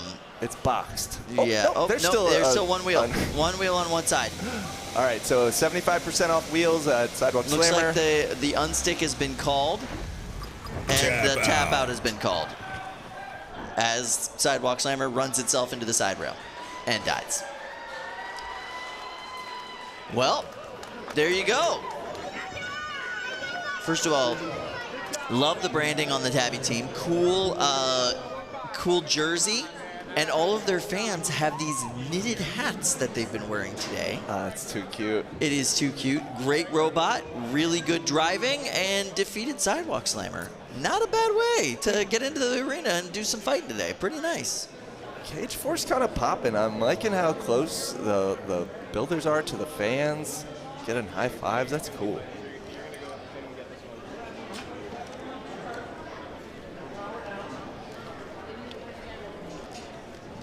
There's our little VIP section over there.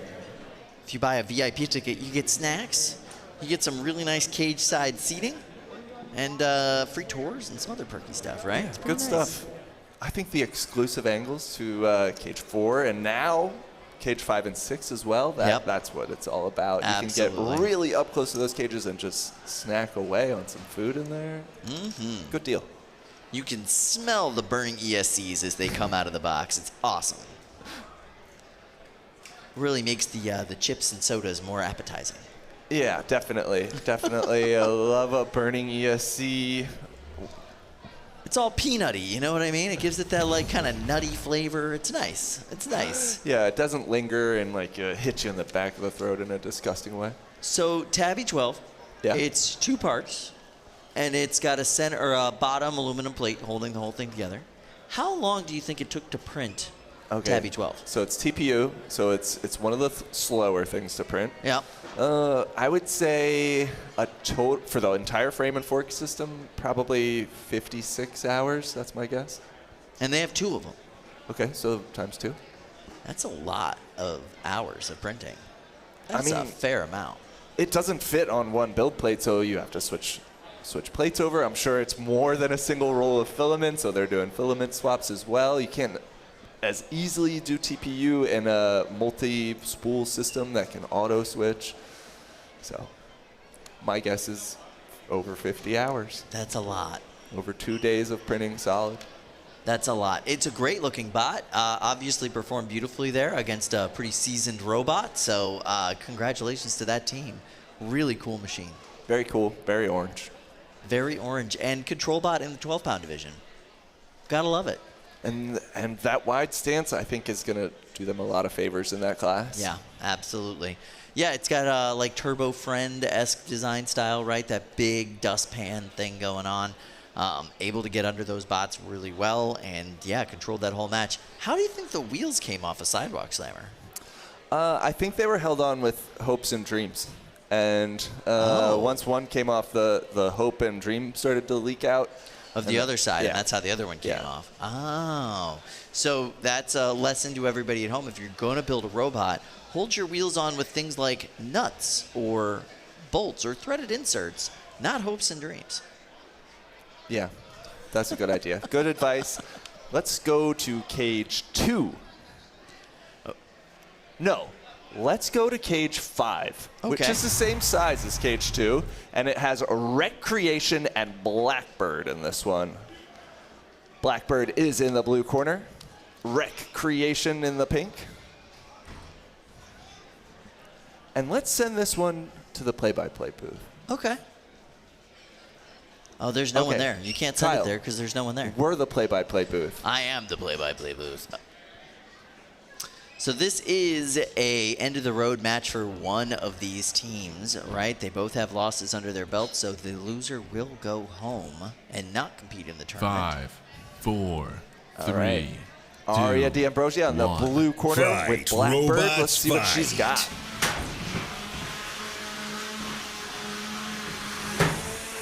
Well, she's got popped into the air now twice.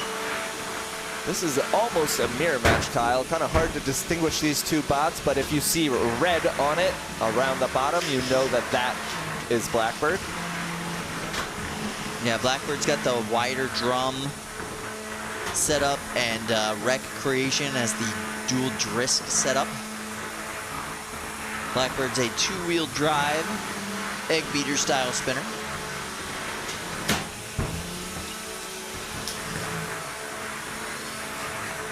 Kind of the classic NHRL design. Yeah, well, Blackbird's one of the classic NHRL bots, absolutely. One of the original Team Shredded bots, now a member of Team Omega. Okay, it looks like a unstick call for Recreation. I don't see a whole lot moving on Recreation. There we go. There's a little bit of jolting. Sometimes a little tap from the house bot is all you need to restore a wire connection or something like that. A little percussive maintenance. I don't see Blackbird getting a lot of engagement with these hits. More like little sparks. And then it kind of backs off. There, a little grind weapon to weapon there.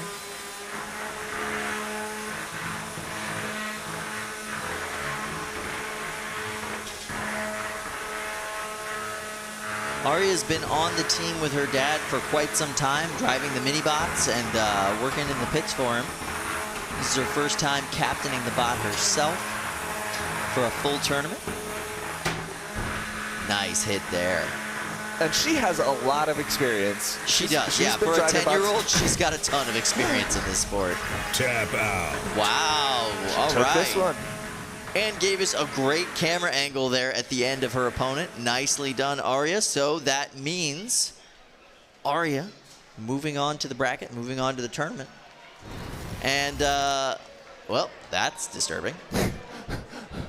Okay, the hips on that dog do not lie. No. This thing is doing a little dance for us. I love the hat. Yeah. Interesting 360 cam. Oh, now it makes sense. Oh, I see. Yeah. That's a 360 cam? Yeah. Okay. So it's just mapping the world around it? Is that what's happening? I don't know about the mapping functionality on those things, but it's pretty neat. When you load the video file into the computer, you can kind of move a slider, and as the video is playing, you can spin around and see all the directions. Looks like this dog's got a fan. Yeah, that was enthusiastic. Hello, young friends.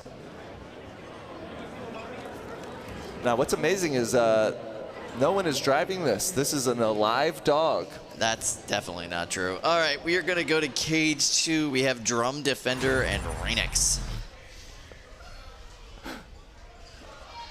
And at least we get to still see the dog. It's never going away.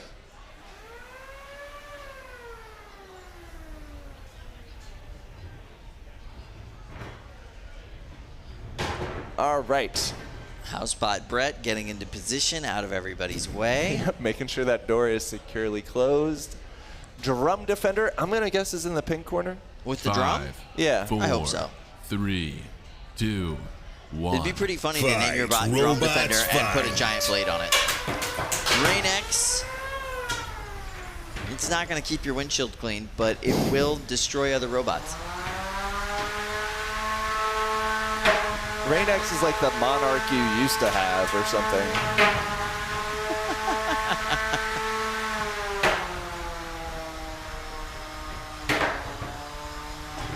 Yeah, Rain-X really having some gyroscopic control issues with the bot. They can't really turn and keep those forks down.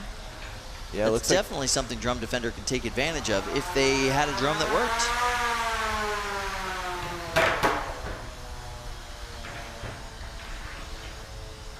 The stability on Rain-X might be to its detriment, but as long as your weapon keeps going, you're tough to approach.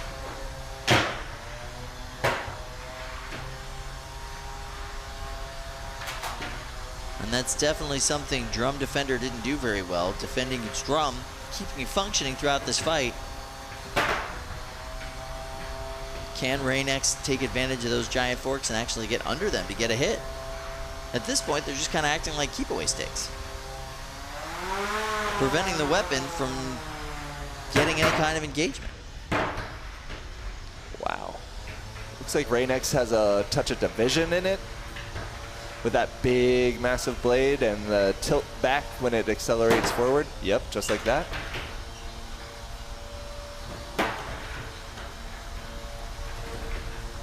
So you want your wheels to stick out the back of your robot, so if you get tipped backwards, you can still drive around. Yes. But when you do a wheelie with a big old blade, it can cause your robot to pop up and the blade hits the ground. You lose stability, you lose some of the speed on your weapon. So it's, once again, one of those balance things that you have to find between accelerating and having a big enough weapon, but still not wheeling out of control.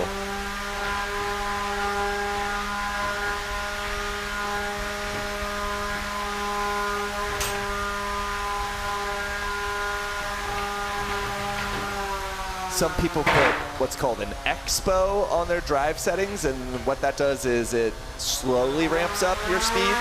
So instead of a super fast acceleration to whatever throttle position you put it at, you get a gentle ramp up. That can make the robot harder to control, but it also could prevent catastrophic wheelies. Those wheelies are pretty catastrophic. If the weapon was working on Drum Defender, we'd be seeing a whole lot of flying Rain-X right now, I think.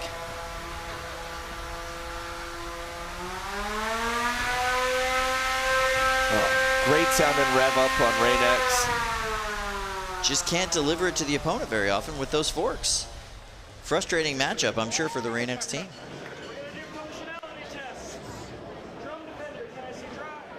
Drum Defender, can I see drum? No. That is the ref calling for functionality tests for the judges to see which parts of the robots are currently working at the end of the match. And in the case of Drum Defender, they've got some drive, they got no drum.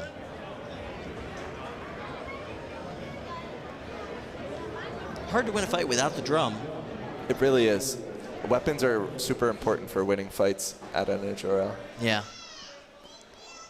Not necessary, No. but super helpful. Yeah. Sometimes strange things happen. So what do you think Rain-X needs to do to fix its geometry so it doesn't get all wheelie-dealy all over the place? Probably switch to four-wheel drive and shorten the forks and just become more meta. Or maybe experiment with what Toucan's doing with the Arduino and the drive system. You can really kind of hone it down. Find out what our dear friends at our Seth Schaefer has been doing with his robot all this time, because he can make it work, right, with this two-wheel drive. Yeah. Well, Division's CAD is available online, I believe. It is. It's 100% available and free. I know some things have done wheelie bars, like with zip ties. I don't know if that'd be strong enough in the 3-pound class, but it is something that has been done before. I'd like to see that. I think we have an old division just right over here. Yeah. Oh, yeah, there's a division right there. Just chilling. I bet it does the wheelie thing as well. Probably. Yeah, it probably is one of the ones that did the wheelie thing as well. They don't so much anymore. The divisions are pretty, like, under control now. I wonder why. And I bet so does Rainex. Call Seth. He's here. He's hanging out. Selling parts, I'm sure. Speaking of which, we added to the parts store in the pits. It now features a whole bunch of Just Cuz robotic stuff and repeat robotic stuff, which is pretty much what everyone is using in these 3 to 12 and sometimes even 30-pound robots. And now if you break one of your repeat maxes or your Dragon motor burns up, you can just head right over to the pit store, pick up a new one at the same price that you would buy it online, and put it in your robot, good to go. That's really helpful. Normally you have people at events just like, does anybody have one of these? Maybe? Yeah, and if you're lucky, someone does, and they're happy to give it to you or sell it to you. Right. But that's not always the case, and so it's nice to have the store option as well. The community option isn't going anywhere. You can still ask your buddies, but sometimes it's nice to not burden your friends with and not like go through the effort of just trying to get the word out that you need a part and asking all over the place. Like, just go grab it, pick it up, move on with your life. Worth the money in a lot of cases, for sure. Absolutely, and the parts they supplied are the ones that people buy and are using in their robots. They know better than anyone what's going into these robots because they're the ones supplying them to everyone. Yep. So I'm excited about this new addition. There's a lot of cool new additions this year, but that's one that you don't necessarily see downstairs. That's something you don't necessarily see here in the bowl. Yeah. But you're going to see the outcomes of it. Not very flashy. Yeah. But pretty awesome. Yeah. All right, so I think we're going to head over to cage 2 where we have some 3-pound action. All right, let's check it out. And we certainly do. Who do we have here? We've got... All right. That looks like it is... It's a Pandemonium bot. I think is that Stag Beetle bot that in is purple? Stag Beetle bot. Yes, indeed. And then the one it fought earlier and it broke its beater. Power on. Okay, power on. Power on, Stag Beetle bot, Michael Cross. Really cool robot.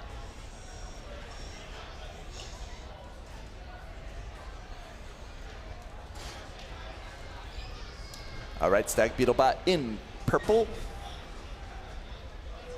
Power on in white with that thin beater.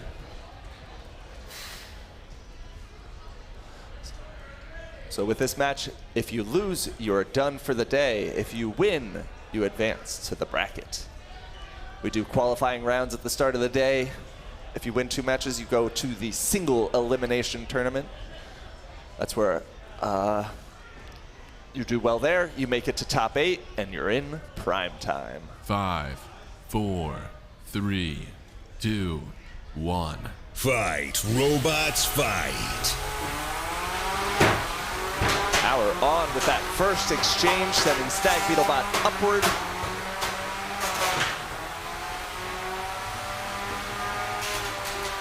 You might notice a similar bar design on Power On. That's because they're using one of Impact's weapon bars today. They broke theirs at the last tournament they were in at G-Scroll. So they are, at Hickory Bot Battle. So they are using this bar for this event, and it's working great. That's convenient that Lars had one spare from Impact, and because we don't sell those in the parts store. No, it is very much so a custom beater bar. You actually had to do some modifications on Power On to make it work, but it's working beautifully until it's not. Look at that. It's dead. No weapon spinny spin. I saw a belt eject from Stag Beetlebot, and now I just hear whining in there. That's not good. These are 2 bots that have now just done a lot of damage to themselves. That looks like a broken belt, too. Stop whining. You know, that doesn't work. You can't just tell the kid to stop whining. You've got to figure out what's going on and address it. No, I don't know any kids. And we're back to this. Who is whining? Is that Stag? It might be Power On. It might be trying to spin that weapon and just not getting any engagement on the belt. I'm not sure. Ooh, if I heard that sound for that long when I was trying to spin something, I would stop trying to spin it. Yeah. Yep, you probably would. You're older, you're more experienced, but your ears are more sensitive. That's true. Wow. Thank you. Oh, now I kind of miss it. All right, so you can see Michael Cross showing his experience there, waiting to see if there's any movement from power on before going in for yet another pin, and there he is. All right, I think that's it. Knockout. And that is a knockout. Your winner, Michael Cross and Stag Beetle Bot.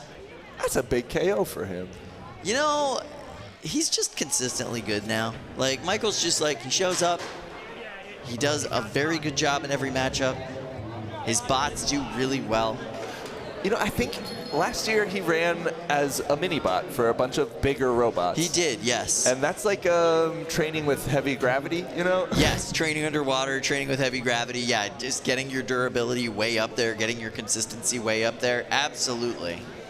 And now that mini bots are gone for the season, he can take all that he learned and all of his training and put it to use in the 3-pound class. And so far, so good. He's so on far, to the bracket. so good. Yeah. Going on to the bracket and going to do very well there. Absolutely. Yeah, it's cool to see Michael's improvement from his start as, modifier of D2 kits and all that to what he's doing now. And he's on Team Pandemonium now, as made They evident by scooped the him jersey. right up. Yeah, absolutely. They were like, you need to come join our team. They've been on an acquisition kick hard. Yeah. They picked up Lyndon and Jillian, Yep. the Bot Barons, and Michael with Stag Beetlebot. Yep. On the grow. They picked up Henchman Rob recently. That's exactly right. Pretty cool. Yeah, very cool team. I love Michael Cross. He's one of the sweetest guys that you will ever meet in the pits, too. Just genuinely a kind human being.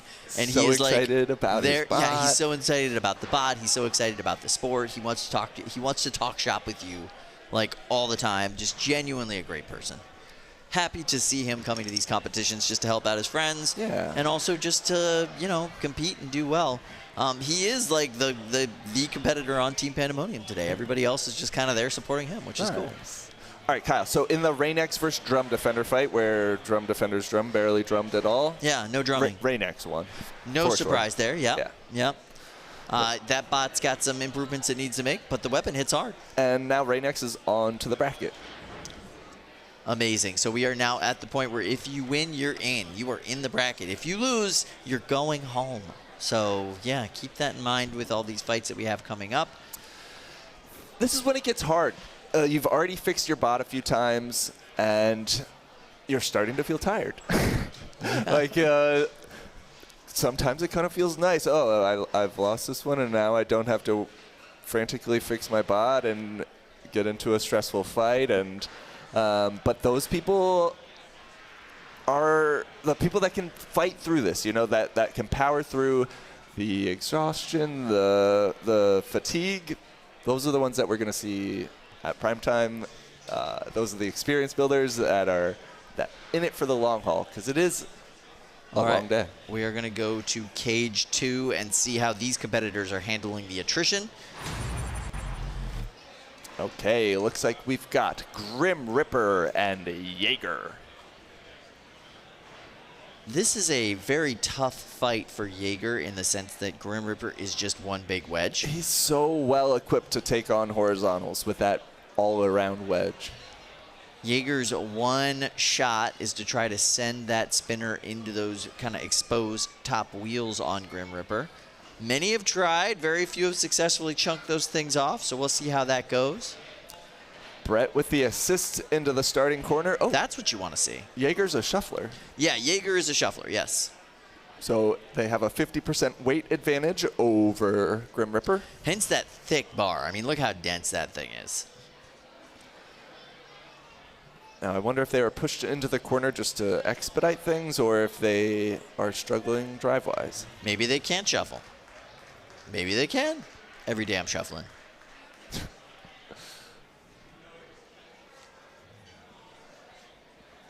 Five, four, three, two, one. Fight, robots, fight. I was talking to Nelson earlier today about Grim Reaper. He's been learning a lot about UHMW, where to get it from, where not to get it from, and finding out that some manufacturers sell recycled UHMW, which is not as sturdy as... I bet Regular UHMW? That regrind comes in black, where the fresh UHMW is usually white, and I would imagine he went to the black first because it matches aesthetically with his robot. Yep. So he had to learn very quickly that you got to get the fresh stuff if you're going to use it as whole body armor. And UHMW, Kyle, that's a ultra high molecular weight polyethylene, right? That is correct. And that's pretty much just like a tough plastic that you're going to see where skids need to happen for factories. The fanciest cutting boards are made out of it, right? Like it is a dense and usually very slippery plastic when you polished it out. Takes wear well. A lot of robots use it in their frames. They can flex without cracking. It's easy to machine. It's cheap enough to get. And it looks like Grim Ripper used it internally to Knockout. good end. All right. So congratulations to Grim Ripper getting the knockout for a barely mobile Jaegerbot. Look at that weapon spinning down. It's getting there one day. There we go. Yep, it's done. Grim Ripper, really cool undercutter robot. But the unique part about it is that design, that armor package, full-bodied armor.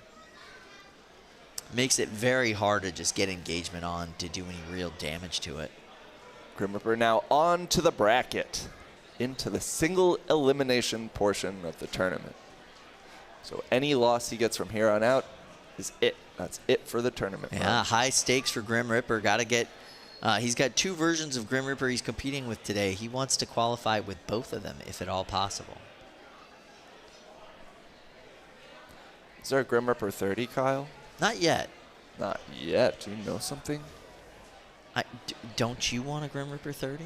I'm just willing it into the universe. I wonder how he gets his shells made. If he's doing it himself on some sort of like motorcycle metalworking sort of thing. I don't even know the most like of a what rolling he does, hammer or something. No, he uses woodworking CNCs actually for most of his stuff. I mean, he is a designer and builder of Halloween decorations, like high-end Halloween decorations. So he's using his own kind of CNC stuff and his own woodworking tools to create the bodies and those components of most of these bots. Everything he's not getting from a manufacturer like SendCut Send, he's doing it in-house, doing it himself. Something about people that are good at woodworking is that they make a lot of jigs. I could see him making a jig for bending that curved armor that he's got. That's exactly right, yeah. Well, most of that is just a billet of UHMW that he carves out into that shape to give that body the whole thing. It's a really cool robot. Oh, yeah. I guess you can just have the inner shape and you bolt all the way around and it sort of takes the form that you need it to in the process. That's exactly right, yep. Absolutely. It's a cool bot. He's a really just interesting guy all the way around. If you have a chance to hang out with him, if you're ever here at the event, have a conversation with him. He's a very interesting individual. Your job is Halloween That's decorations? just a side gig. He has a real job, but he will improve your Halloween decorations. Like if you get one of those giant Home Depot skeletons, he sells a separate package to like make the eyes a little bit spookier. He sells like add-ons to that kind of thing. Cool. Yeah, very cool guy. Weird. Yeah. Yeah. But we like weird. Yeah, you know. Gets into that, gets into this. Basically is one of the founding members of the skeleton crew here. A bunch of spooky bots that all work together.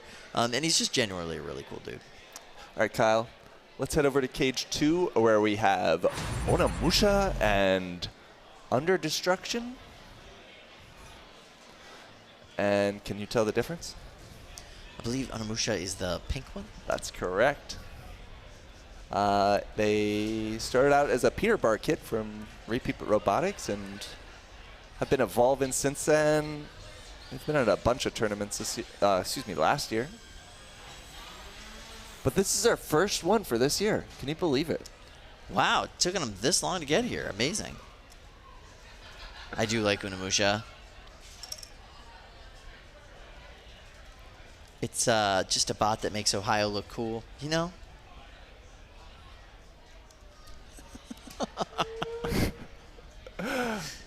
All right, you can see they're running a timing belt inverted, so the teeth are on the outside. That allows their weapon to slip when it delivers 5, impacts, 4, thus not sending 3, that 2, damaging force back 1. into their weapon. Fight, robots, fight.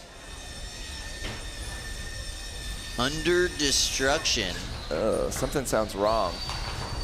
Yeah, nice lift there. That's a pretty snappy lifter from under destruction. Yeah, I'm thinking there's something binding on the weapon on Onimusha. Yeah, it doesn't sound healthy.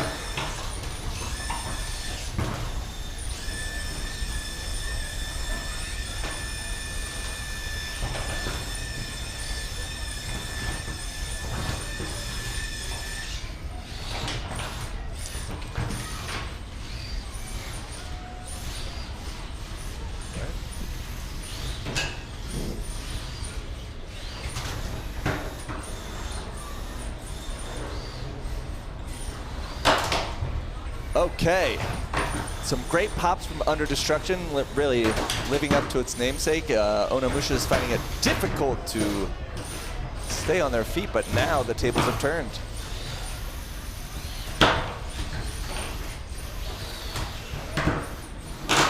Almost no spin whatsoever from that blade on Onimusha ever since it was sounding wrong at the start of the fight.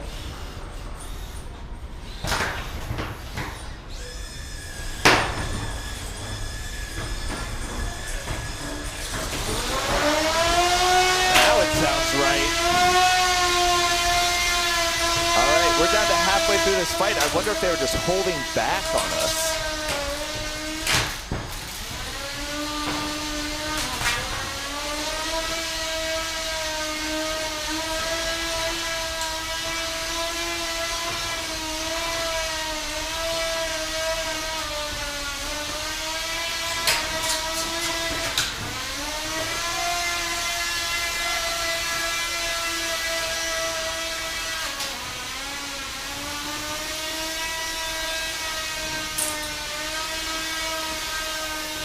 Okay, so they held back until the 90-second mark and then just full bore on that weapon. It sounds great now.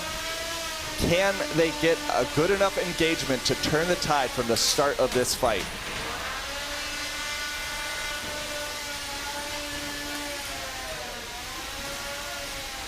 Under Destruction with half their drive down is doing a great job of pivoting, making sure their wedge is facing towards Onimusha at all times. Onimusha's best bet is to try and get around to the sides, but it's difficult with the speed on Under Destruction. Yeah, Under Destruction having some great lifts there. You know, Onimusha not really able to take advantage of Under Destruction's lack of mobility here. Solid hit for Onimusha. But that's going to do it. That's the match. Yeah, nice hit to end the fight for them. Judges are going to be thinking about that as they think about this fight. This one's going to be tough for the judges. That was a close back and forth match. They are now currently doing their checks for the judges, so they see if your weapon is spinning, your drive is working, all that sort of stuff. Damage is scored, you know, based primarily on what is working at the end of the fight. So they do these shows to allow the judges to see very clearly what is and isn't working at the end of the fight.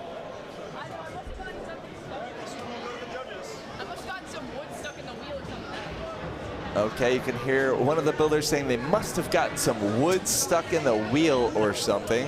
That is an unofficial hazard of these arenas. You're not just fighting your opponent, you're always fighting the arena a little bit as well, but everyone has the same arena to fight in. We all know it's made out of wood, and it's tricky to work around that sometimes. But wood is a great material for these arenas. Some people say, why are you using wood? You know, metal gets destroyed, and it's very hard to fix, but wood is easy to swap out. It's much cheaper as well, and it doesn't like when your spinning weapon hits a steel floor, you're gonna feel a lot of that damage. But with the wood, it gives you some bounce. It's a little more forgiving. Yeah, it's more forgiving to the robots, and you know, every floor type has an interesting game to it. When you have a metal floor, you're going to come out with magnets. You're going to be tweaking all these rubber compounds to stick against whatever paint there is on that metal. When you come out against wood, are you going to be using cleats? Are you going to be using treads? How are you going to account for the fact that the wood gets beat up over the duration of the event? So there's always a little bit of gamesmanship that happens depending on the floor type. It's similar to tennis in a way. Are you good on clay? Are you good on grass? Different builders are better on different floors, but I do like the wood floor here a lot. Me too. And by the way, Adam, welcome to the desk. Hello, hello. Have you ever fought your robot on grass or clay? No, but we were talking today. Wouldn't it be fun to fight on ice? Ice would definitely be cool. I think the cleats would be pretty crucial for an ice match. Saw blade wheels would, be fun, but you can't turn them up too high. You might go through. Yeah, there's a risk. I think like a thwack style bot might have some issues with that. Cutting a cord to Antarctica or something. Yeah, it'd be fun. Have you fought on steel floors before? So I've fought on a lot of steel floors, big robots, small robots. If you put knockoff white on a steel floor, it's extremely loud. Oh my goodness! Yeah, just the walking alone, let alone the hammer. It's incredibly noisy. So it's a different game. Knockoff white, interestingly, it drives really well both on wood and on metal. The feet just get really good traction.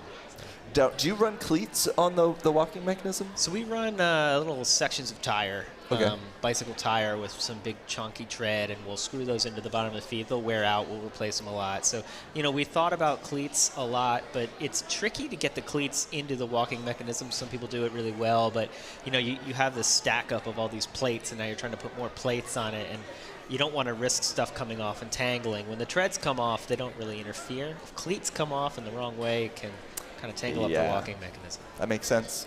All right, we've got Anubis and Typhoon, and I believe we're heading to cage 2 for this one. Ooh. All right, I'm assuming Typhoon is the dual weapon one. Yeah, that's Typhoon. Now, I heard this is a rookie build. This is the first robot they've ever built. Quite an intense build for your first ever robot. A little bit of tape on there, that's fine. We all use a little bit of tape. Okay, so this robot seems like the bare minimum of what you need to make a robot. All weapon. All weapon, which I guess makes it a little simpler to build. You don't need to worry about drive, but tweaking those bristle systems, getting them able to move well or gyro walk, all these non-traditional systems are very hard. So we'll see how this goes. This isn't their first fight of the day, I don't believe, but I didn't get to catch their earlier one. I'm excited to see it. Yeah, absolutely. This is like a droopy style robot, so it can walk by accelerating and decelerating either side of its weapon. It's not easy to control that style of robot, And no, because you're literally walking with the transmitter sticks one by one, accelerating and decelerating, and it's a lot of back and forth just to coordinate some sort of gait. Yeah. 5, 4, 3, 2, 1. Fight, robots, fight. Oh, wow, Anubis so fast out of the pink corner. What a box rush, but their weapon on Anubis doesn't seem to be spinning. Typhoon, on the other hand, is definitely spinning. Almost stabilized. Running the classic slam plan style top armor of literally just duct tape. They didn't even wrap all around. Well, those are the tricks of the trade you learn. I suppose, yeah. Their next fight, it'll be wrapped all around. Yeah, you want that tape to stick to itself. It'll stay on a bit better. Typhoon looks like it's rocking the hub weapon motors from Just Cause Robotics, and they seem to be tough enough to allow it to self-right when it's tipped over. Yeah, they're having some issues. I wonder if they're getting maybe like overheating on the controllers or something, intermittent issues here with the motors coming on and off. Anubis coming in with the pins, releasing, pin, release. Of course, you can't pin longer than 10 seconds, and Anubis is taking full advantage of that. Typhoon's base is fairly narrow. Yeah, dialing in these geometries on these types of gyro walkers or any of the non-traditional systems is really difficult. You just got to get out there, try it, see what works. Yeah, they're having trouble here with the torque being able to get back onto their vise, and it looks like they might be calling for an unstick here. I can see the purple TPU is starting to crack a little bit at the weapon mount area. Yeah, but Typhoon has a lot of power here now. It also has a lot of flex. Brett is maybe doing more harm than good as it tries to flip Typhoon up, and well, they're upside down. There you go. Hey. It worked until it didn't. Because there's so much power in that weapon that if it's able to connect, Anubis could just explode in a couple hits. So Anubis has to be careful as they wait here for the count. And they've been doing a great job of being right on it with those pins, making sure that Typhoon does not spin up to speed. Yeah. Knockout. And it got him this fight. Typhoon, a very aggressive first robot, comes out here, shows it has power, unable to control it in that fight, but I'm sure they'll think about what worked and what didn't work and come back stronger.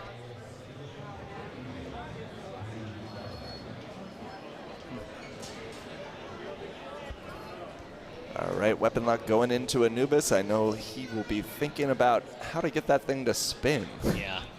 Yeah, Anubis wins that fight, but probably not how they wanted to win that fight.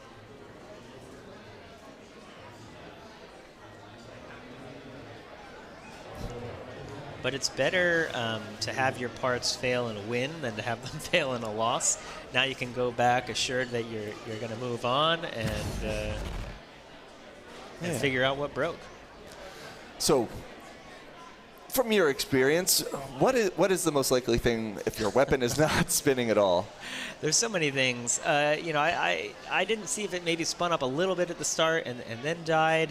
I mean, it could be as simple as an ESC not arming or a plug or a wire not being plugged in if it really never started. Which I don't think it did. I don't think I saw a lick of spin on it. Yeah, a lot of times these ESCs have these safety features built in. If they don't get a 0 signal when they're turned on, they don't arm, so they don't work. So if you have your throttle not perfectly zeroed out when your robot's turned on and you try to throttle up, it's just never going to turn on because it's not arming. It doesn't want to turn the ESC on when it's getting a signal, because imagine you turn your robot or your remote control car on and all of a sudden it just shoots off into the distance. It would be terrible. So to prevent that happening, these speed controllers have a safety feature where they won't send a signal to the motor unless they first get a neutral signal. Okay, everything's good, and then they know that someone changed the neutral to on, and therefore a person, is controlling it. If they had something like that in it, that could potentially cause that. I mean, I have no idea how that robot's set up, but I've seen that a lot. I've had that happen a lot where it's not getting the right neutral signal at the start. That's usually where I look. I think that makes sense, and seems like it could be likely something definitely related to electronics. But because you saw it free spinning, like it wasn't stuck. Yeah. I didn't see if a belt maybe came off really early, another option. But sometimes there's bearings in the mix that are bound up. So Adam, excuse me. We were talking about the shuffling on Knockoff White, and that you haven't tried cleats for it, and you haven't really needed to because it's got good traction. But the new walker rule, has that enticed you at all? So, I'm definitely thinking of the full walker bonus. So for those who aren't aware, NHRL has a long-standing non-traditional locomotion weight bonus where your robot can weigh 150% of the base weight. So Knockoff Weight competes in the 30-pound class, but due to the walker bonus, it can weigh 45 pounds. Yeah. There's a new weight bonus in NHRL called like a true walker weight bonus, and if you do that, you can weigh 200% of the base weight, which means if you're in the 30-pound class, you could weigh 60 pounds, full twice the weight of your opponent. Pretty significant. But the true walker, the flip side is that it's much, much harder to make. Knockoff White works a lot like an old-school steam locomotive. We have a motor that spins, and then we have feet that are attached to it that kind of shuffle along. And that enables us to go very fast. It's relatively robust. And while it's more complicated than a wheel, it's not tremendously more complicated in the programming and the mechanisms than other drive systems. So we get a bonus, but 50%. So to get the 100%, you need to really walk. You need to be building a multi-joint kind of setup and you need to have it. It has to go back and forth. If you're turning a motor on and your robot's going forward, that's not what a true walker is. A true walker needs your motor to go back and forth. It probably needs multiple motors going back and forth so that it's literally sort of walking along. Now, that's not to say that the legs of a true walker need to resemble actual human legs, but they do need to go back and forth. They need to show all these individual sorts of So do you think it's worth it? The complexity that you need to do to make a true walker work, is it worth the weight that you get? Historically, other leagues and other competitions have had these true walker bonuses, and it's not ever really been used successfully. Shufflers have historically been able to be successful.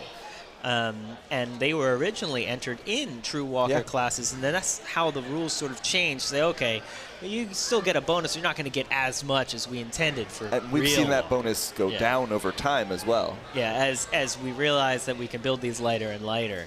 And so a true walker bonus still standing at 200%, still being able to build a twice as big robot is because, it hasn't been worth it yet, and I'm thinking of it. I have some simplified ideas on how can we get the weight down on this sort of system, and then what can we use the weight for. So we'll see if that happens this year. I think it'd be pretty exciting if it happened. But there's a couple true walkers at this event, at least one.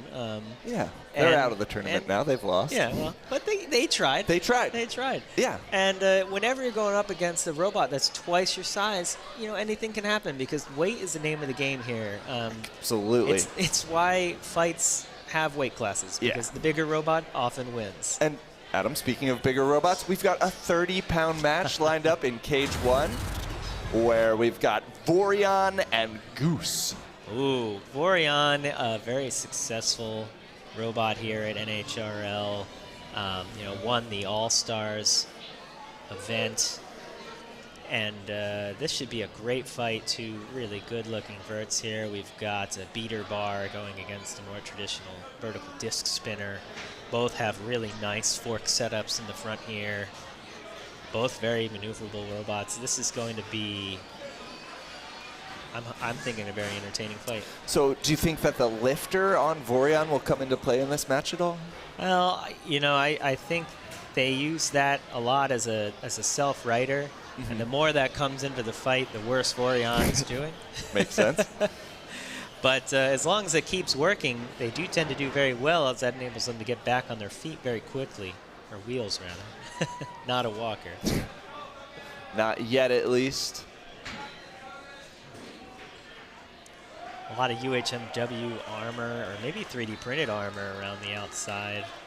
I know Vorion has some 3D printed TPU side elements. More and more plastic every season here at NHRL as people are able to dial in the materials and the shapes that work really well on these kind of ablative and absorbing forms. Fight, robots, fight. Vorion kind of straight into the wall there, looking to have a bit of trouble with their right side drive out of the gate. Not how they wanted to start this fight. But still able to keep the front pointed toward Goose, and none of these hits so far connecting as they're doing a little bit of a dance of the forks here. Yeah, some horn locking going on. We design keep-away forks on our hammer robots to keep people at the right distance, but sometimes the forks on these verts also work as keep-away forks, and I don't think they're intending that. As one of these two is trying to hit the other one's chassis. There we go. Okay, so the wheel armor is off on Vorion, and he is just getting the worst of these exchanges. That was the side of Vorion's drive that was working. Tap out. Wow. The crowd enjoyed that one once those robots were able to connect.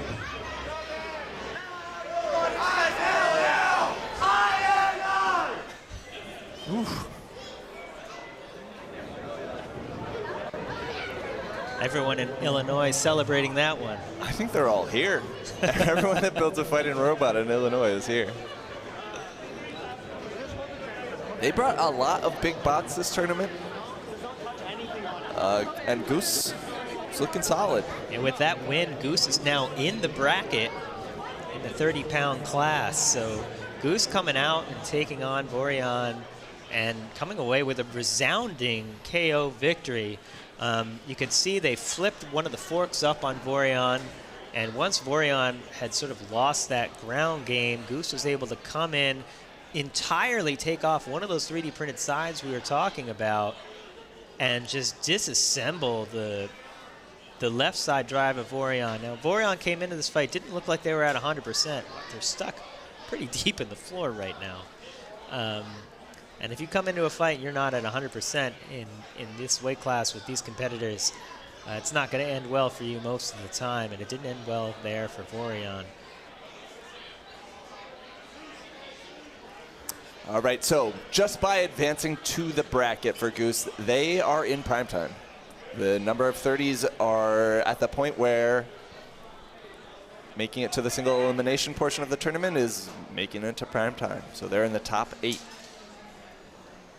Now, Vorion is not out with that loss. They still have another fight, and if they win that one, they'll be able to make it into the bracket, maybe eventually a rematch with Goose, which I would like to see. But Vorion is going to be fighting Slamson in their next fight. Slamson earlier today lost a pretty heartbreaking fight. They came out of the gate, got a great lift, and then lifted their opponent into a position where their opponent drove in a circle upside down and came back and just slammed them in their own backside. So, you know, Slamson's going to be coming back with a vengeance, trying to come out and show what they can do. Vorion is going to have to figure out what's wrong with their drive, and then we'll see who's able to make it into the bracket. 30 is looking pretty tough, though, today. Yeah, both Slamson and Vorion lost to robots from Illinois. Yeah. They brought a whole fleet. Undertaker took out Slamson, and just now Goose over Vorion. And they're having a great vibe from all of the Illinois fans here. They're getting into the fights. They brought the energy. Yeah. And their bots look pretty beautiful. I really was nice. Really checking nice them out in the pits, doing some fun shooting with them, and good-looking stuff. Yeah, I think everyone here is a little bit scared of Illinois today. All right, we've got a judge's decision update from earlier where Onimusha defeated Under Destruction. So that was the pink dual spinner versus the flippy lifter. Close match, but Onimusha takes it. Congrats to Onimusha. You know, winning those close fights is one of those things that separates, you know, the champions from the very good robots. You know, if you can come out and win close fights, close judges' decisions, do enough to take those home, that's a really important skill to have. You know, everyone wants to come out and have a fight like we just saw with Vorion and Goose. You disassemble your opponent, and it's a resounding victory. It's awesome.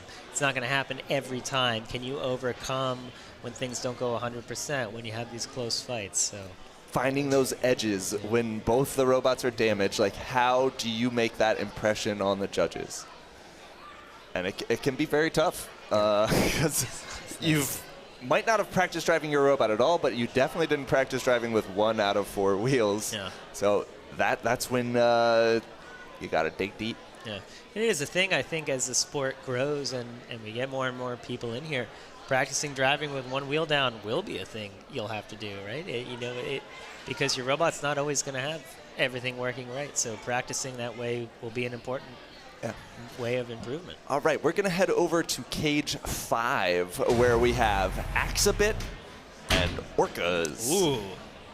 So Axabit, the overhead drill robot, you can see in the silver and white.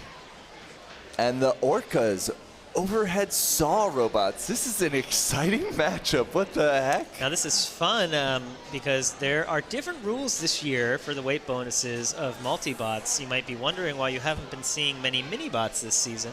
In previous years, if you had a mini-bot, you just got sort of a weight bonus. Yeah. And you could put that extra weight into your main robot if you wanted.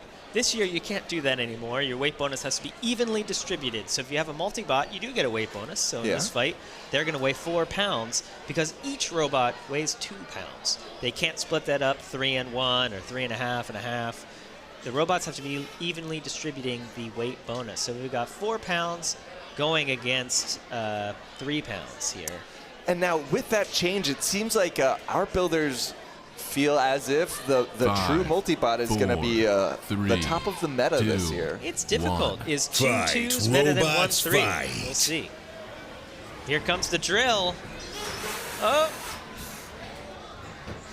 Has he drilled into the floor? No. Oh, no. The bit has come out. There's no more bit. That's like the most important part for drilling. It is useful when you're trying to drill to have the bit. So what is Relaxabit's strategy now, Adam? Well, I guess we can just call it Relaxa. Yeah.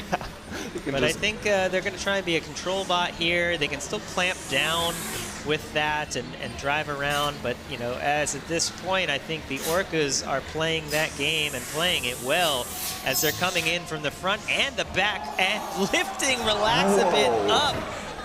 Wow. Now, a reminder, that Orca only weighs 2 pounds, lifting the 3-pound Relaxabit up as if it was nothing. You can hear those saw blades spin up and dig into the armor on Relaxabit. These are overhead saw robots. These aren't sort of an overhead spinner, like hammer saw necessarily. These are more traditional saws trying to slice into the opponent and really cut through with a lot of little sharp teeth. And just like Mako, I see a lot of flex in the arms on the Orcas. Yeah. Yeah, you don't want to break your saw blade, so they're really going to come in and try to apply like consistent force, as if you were slicing through something with a rotary tool by hand. If you come in and slam it, it doesn't work well. Yeah, it's just going to shatter. Yeah, slice in. Precision weapon for a refined age. And now, historically, precision weapons are much more difficult to get right, They are, to hit but with. In this fight, the Orcas are really showing what they can do, taking advantage of Relaxabit and just driving where they need to be. When you're one robot going up against two, that means that one of the others is always somewhere else. You can't go after both at once. Orca's really working as a team here. When one is in front, the other is behind. It's impressive collaboration. Even when Relaxabit's able to get a pin, the other Orca comes behind and negates it.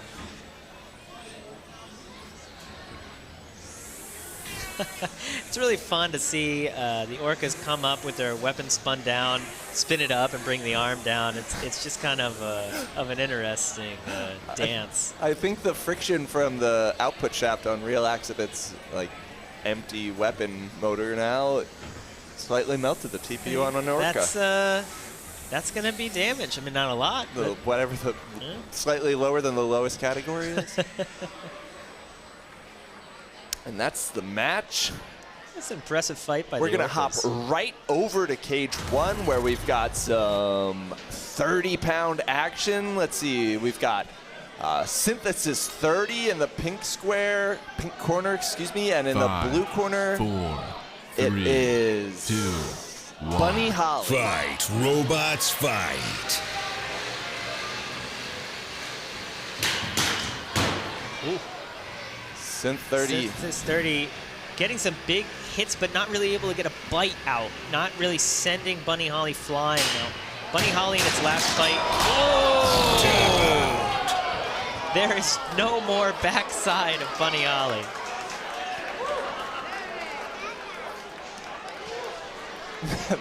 Was that an intimidation-based tap out? I feel like the tap. Oh, nope. No, it wasn't.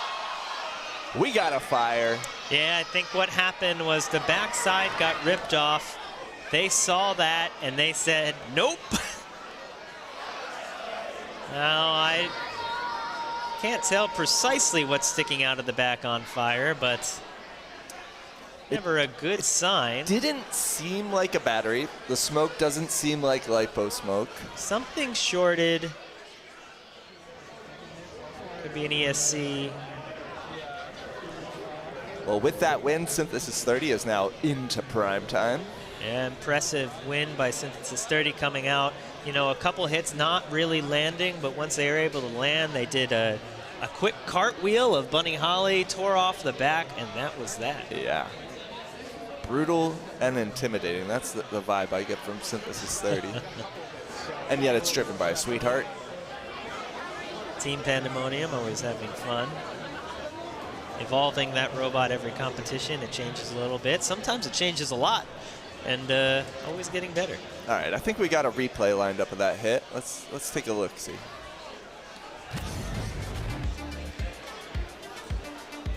So you can see early on, not really getting a lot of bite, but then boom, the cartwheel, the back goes flying. I wonder, can we get a slow-mo? Do we have that? Oh, there's the fire. It's quite the fire. But it's not the color, it's not really a, yeah, you see the black smoke, not really a lipo smoke. A lipo Yeah, that smoke, black is like shrink wrap going up or something. You'll see whites, you'll see the smoke sink when it's the lipo. Heavy. Yeah. Corey powering down Synthesis 30. I think Bunny Holly probably going to go straight outside. Make sure they can safely take that apart without the threat of lipo smoke indoors. Floop was on it, though, with that fire extinguisher. Floop coming in saving the day. For those unaware, that hole between the eyes on the house robots, that's where the fire extinguisher is located. It's a CO2 fire extinguisher, comes out and able to extinguish a lot of the fires in the box. We also have a negative pressure box here. It's sucking all of the air out, so any fumes that do escape into the arena don't go into our lovely fans here. They get exhausted. The right way. Yeah. Into the heavens where they belong. All right. Okay. Emulsifier fought Synthesis 30 at World Champs this past year. Did it? I mean, I don't really remember. Were you there for that? I don't remember that. You don't remember that? What? Weren't you there? I feel like you were right cage side during that. I don't think that happened. Okay.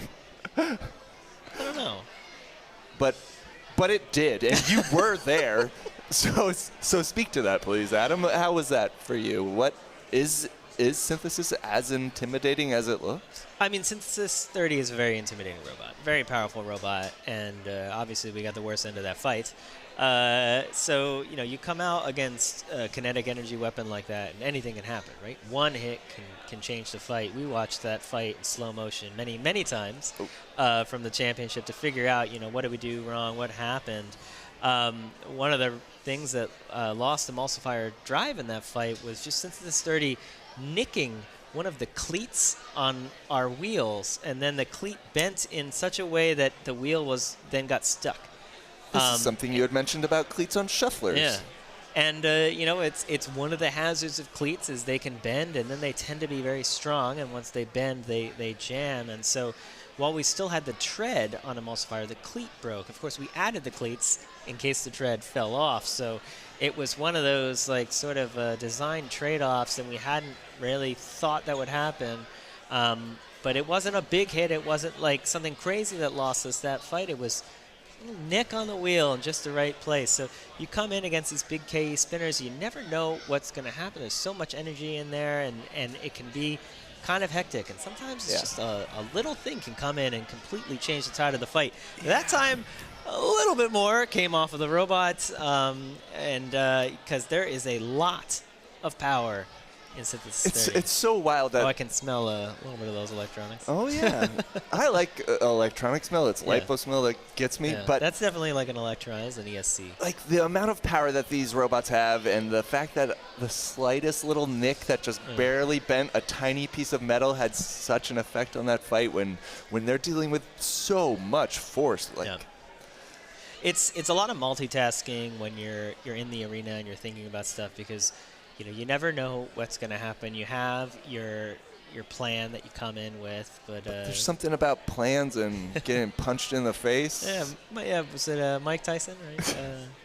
You know, it goes out the window. It's you never know what's going to happen.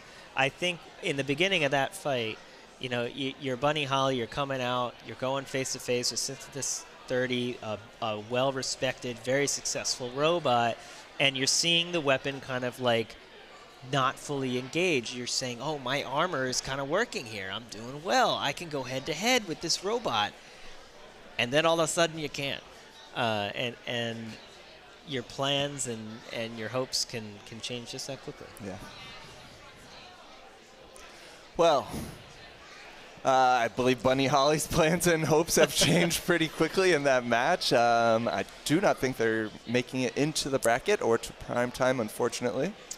Did they lose that first fight against Floor Letter Word, or did they win that fight? Because if they won that fight, I would think they might have a third one lined up, and they might still be able to come back. Yeah. Well, I'm just waiting for someone in my ear that's looking at the bracket. We got to check the bracket. We'll hear back from But the in the overlords. meantime, we're going to take a look at the bot driving experience, which I can just look over and see right now, and it's kind of popping off. We've got kids all over.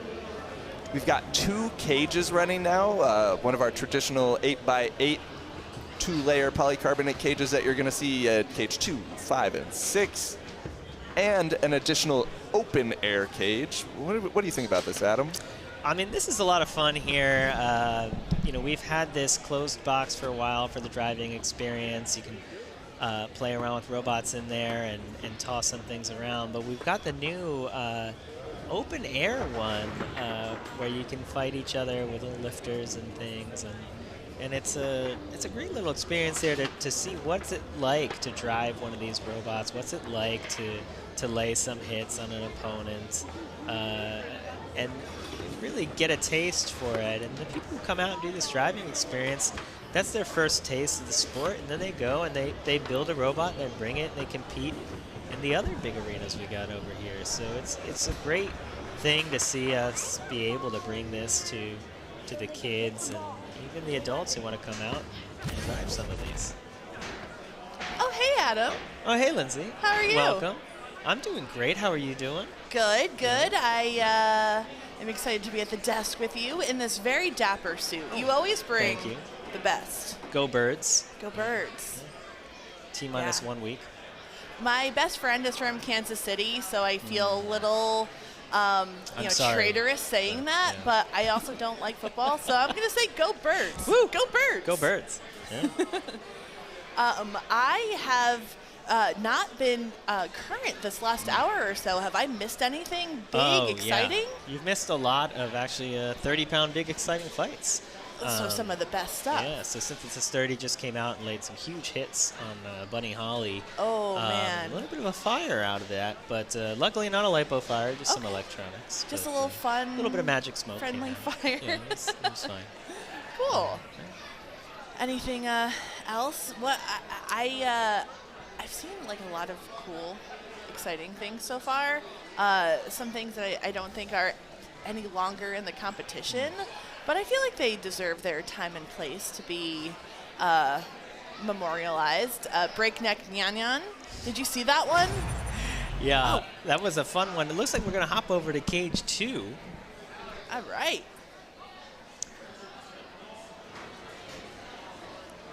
We've got Sir Slicey versus Segmentation Full.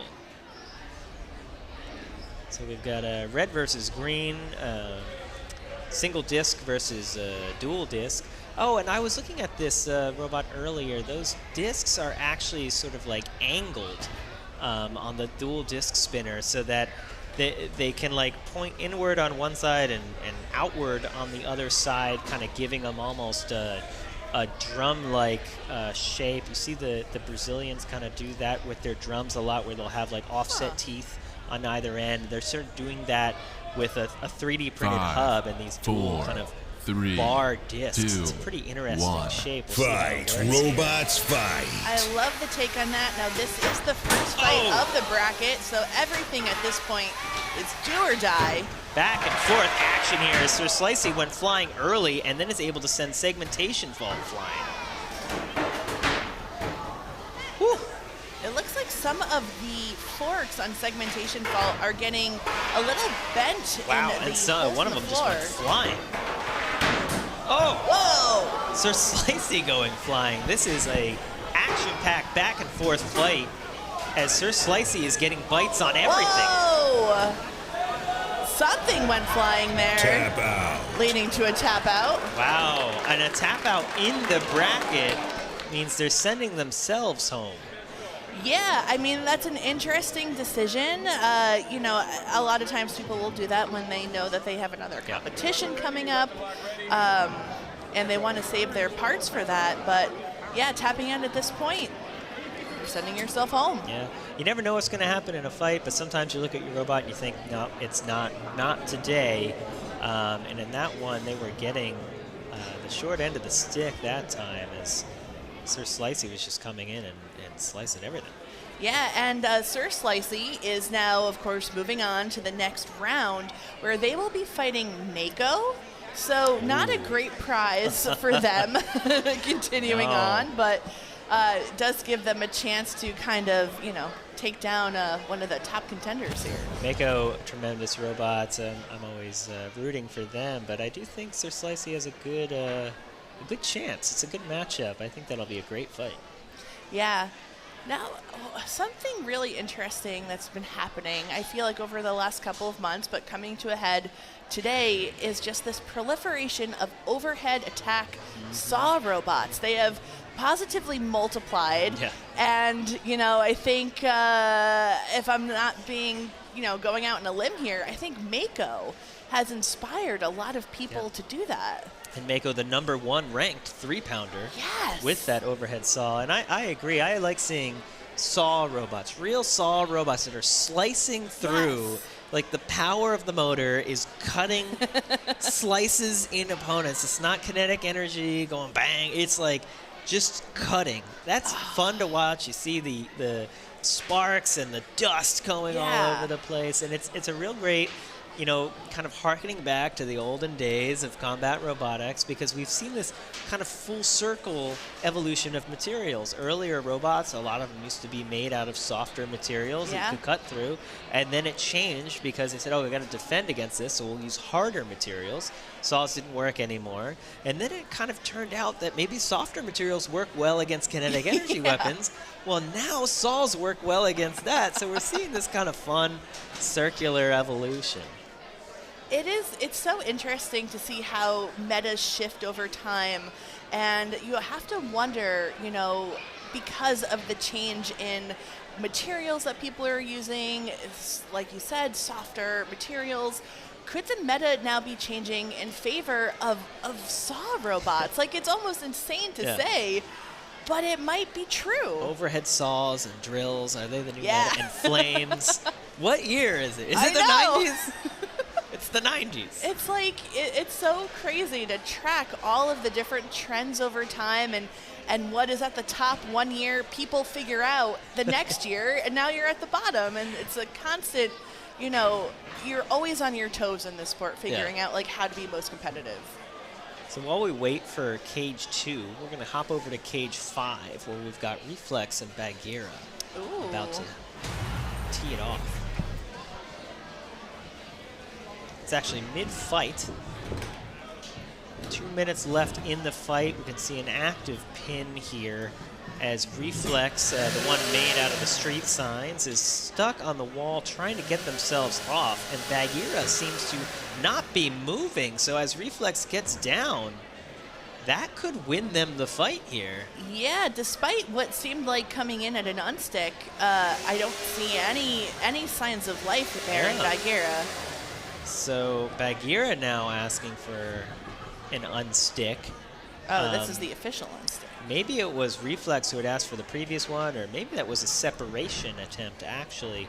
But now Reflex has stopped, and, a little motion from Reflex. So that little bit of motion there should mean Reflex isn't going to get counted out before Bagheera would. So if Bagheera is unable to get going here, this is going to be Reflex's fight. Of course, neither robot would want to end a fight like this. You can see Reflex able to spin up, able to kind of move back and forth a little bit, but clearly compromised here. I mean, I'm seeing enough motion, but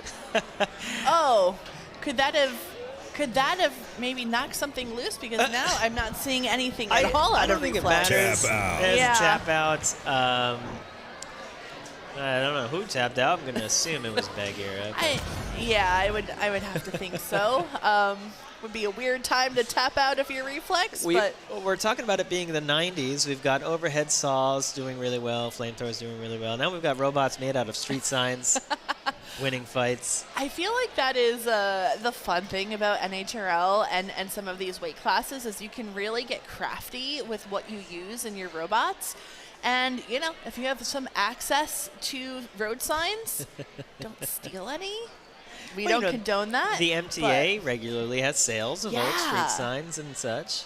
Yeah. Yeah. I've seen people use cutting boards. I mean, really. I've done that. Really? Yeah, many times. Cutting boards, you find the right one. They're made out of great plastics. Yeah. Wow. Okay. I'll have to keep that in mind. Yeah. But You gotta be careful. Some of them are the wrong kind, but like you find a good plastic cutting board, they can work really well.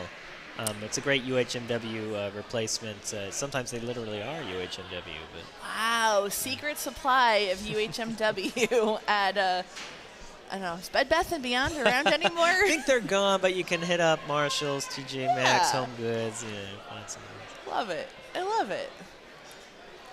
Now, let's take a look over at what's going on in Cage 2. Bunny Shot versus Blackbird. This looks like an interesting one. We've got a beater bar robot going up against. Is that a disc with a large fork? Yeah. That wasn't a fork. That was a safety key. Sometimes it's hard to tell. Blackbird is such an incredible story. It was driven by Anthony D'Ambrosio for a number of years, was really at the top of its game. And as his daughter Aria right there, what's up? As she, grew older, she was like, hey, Dad, I want a shot at Blackbird. Oh, there was a literal passing of the transmitter right there. As well as the figurative. And apparently, she said, hey, it's about time I get a chance to drive this thing. So she's very excited and showing a lot of talent here at her young age. 2, 1. Fight, robots, fight. Yeah, I think, wow. Money shot with a money shot right there, sending Blackbird into the ceiling. Craig LeBlanc, the builder of Money Shot, has been to so many competitions now. He has really had a chance to dial this thing in. Yeah, the geometry advantage here for Money Shot, they're just able to go head-to-head and get the better of every one of these hits. More reach, more diameter, and maybe even more tip speed. Just sending Blackbird all over. And they're really on their heels trying to figure out, what are they supposed to do? There you go. Sending them behind the house robot there. Oh, but they just lost a wheel. Money Shot able to nick that wheel from underneath on Blackbird. But now Money Shot upside down. Can Blackbird take advantage with the limited mobility here? Yeah. They've really got Money Shot in a disadvantaged position. Unfortunately, Money Shot back over, delivering more big hits. Trying to go for that other wheel now. It's only a flesh wound. Money Shot is not holding back here. Now, this is a bracket fight. Loser goes home. Adam, I have a fun fact for you. How many dollar signs do you think are hidden in the design of Money Shot? I don't know. 26. Oh. 26. Is this a bracket fight? Is this not a bracket fight? Maybe it's not a bracket fight. Good question, Oh, Adam. no, it is. It is. It says opening. Oh, great. It is. All right, I was right. Do or die here. Do or die. And Money Shot right now doing. Oh, and then flipping Blackbird over, returning the favor. Oh. Definite mobility issues on Money Shot. I think they were stuck on debris. Another big hit as they sent Blackbird flying twice in a row. It can feel these hits. Yeah, this is honestly, I think, some of the best we've seen out of Money Shot at NHRL so far. It is looking positively dominant here. Non-stop aggression from Money Shot. A couple times they've been stuck on their back, but Blackbird missing a wheel cannot take advantage of those moments. It looked like Blackbird's belt just went flying a couple hits ago, and they are now down their weapon as well as a side of drive. They're doing their best to make this to the judge's decision, hoping anything could happen to Money Shot and give them the fight. I think they're going to make it to the bell, but I think this fight is money shots at this point. Yeah, I mean, incredible resolve here from Arya, who is driving this as best as I think anyone possibly could in the situation she finds herself in, and it is going to the judges. Great driving by both teams here, and it just felt like the geometry advantage went money shots' way, able to take those head-to-head hits and win nearly every engagement. Yeah, sometimes it just, you're really at a disadvantage, and it's up to you to kind of pull out all the stops. I don't know what they could have done there, but you see a really proud dad in Anthony. Really good performance, and you know, Blackbird taking a lot of those hits really well. It was an unfortunate, funky hit directly on a wheel that really changed the tide of that fight. Not much you can do in those situations. You're bouncing all over. And sometimes a wheel gets hit, but Money Shot with the constant aggression played the numbers game and able to find that weird hit and then get the win. Yeah, congrats to Craig, who is now continuing on here. I'm going to have to look at the stats. This might be one of the farthest runs he's made, at least in recent memory. Love the matching hoodie. Love the theme. Yeah. Just A+, top to bottom. Let's check out some of those hits again in the replays, because I think a lot of people are going to be wondering what to do about Money Shot as this tournament goes on. Yeah. See Money Shot coming around the side, sending them flying. Money Shot going flying. Just grinding. Is this where maybe he gets? Oh no, the wheel's already off. Trying to figure out anything to do, but keep going, and they made it to the end. And when your robot can make it to the end in a fight like that, it's great to see. Yeah, absolutely. I mean, making it the full 3 minutes is a win in of itself. I don't think I could do it with any particular robot, so I'm always impressed, you know, when you know, you're kind of on the ropes the entire match, but you don't give up, you keep going, and made for a really enjoyable fight. And you never know what's going to happen, and I always respect the teams that can go all the way to the bell and try and drag that out, because we've seen multiple times today a robot that looks like it's winning just suddenly die for who knows what reason. And so if you can keep going, if you can keep taking those hits, the robot dishing them out, they're also feeling those hits. And anything could pop loose at any moment. So for anyone out there wondering, you know, like, what do you do in these situations? Now, obviously, like, it can cost you a lot of damage in parts. If you got another competition coming on, maybe you want to tap out. But if you're really going for the win, you know, anything can happen. So stay in there, and it didn't work out that time for Blackbird, but they put on quite a show, made it the judge's decision, respectable. And made it into the bracket, which is a feat in and of itself. So really exciting to see where she takes it the rest of the year. You know, she is so young. I think there's so much growth opportunity for her. This is the first of hopefully many times we'll see them. Yeah. Durable robot, dangerous weapon, and you keep bringing it back, and you're just going to get better and better. Yeah, absolutely. Looking around. Oh, yeah, we're waiting on cage 2, and they're loading in a couple more robots. Now, Adam, I have a question for you. Be honest. You have built robots in multiple weight classes. True. Have you ever thought about building a 3-pound robot? Well, I mean, I guess I have built 3-pound robots as part of other robots. Okay. Oh, right? yes. So, very you know, famously. We famously have a lot of mini bots from Emulsifier and Knockoff Whites, and but I've never built one on its own. You know, we kind of have a habit of we always just join whatever the largest weight class is at the competition.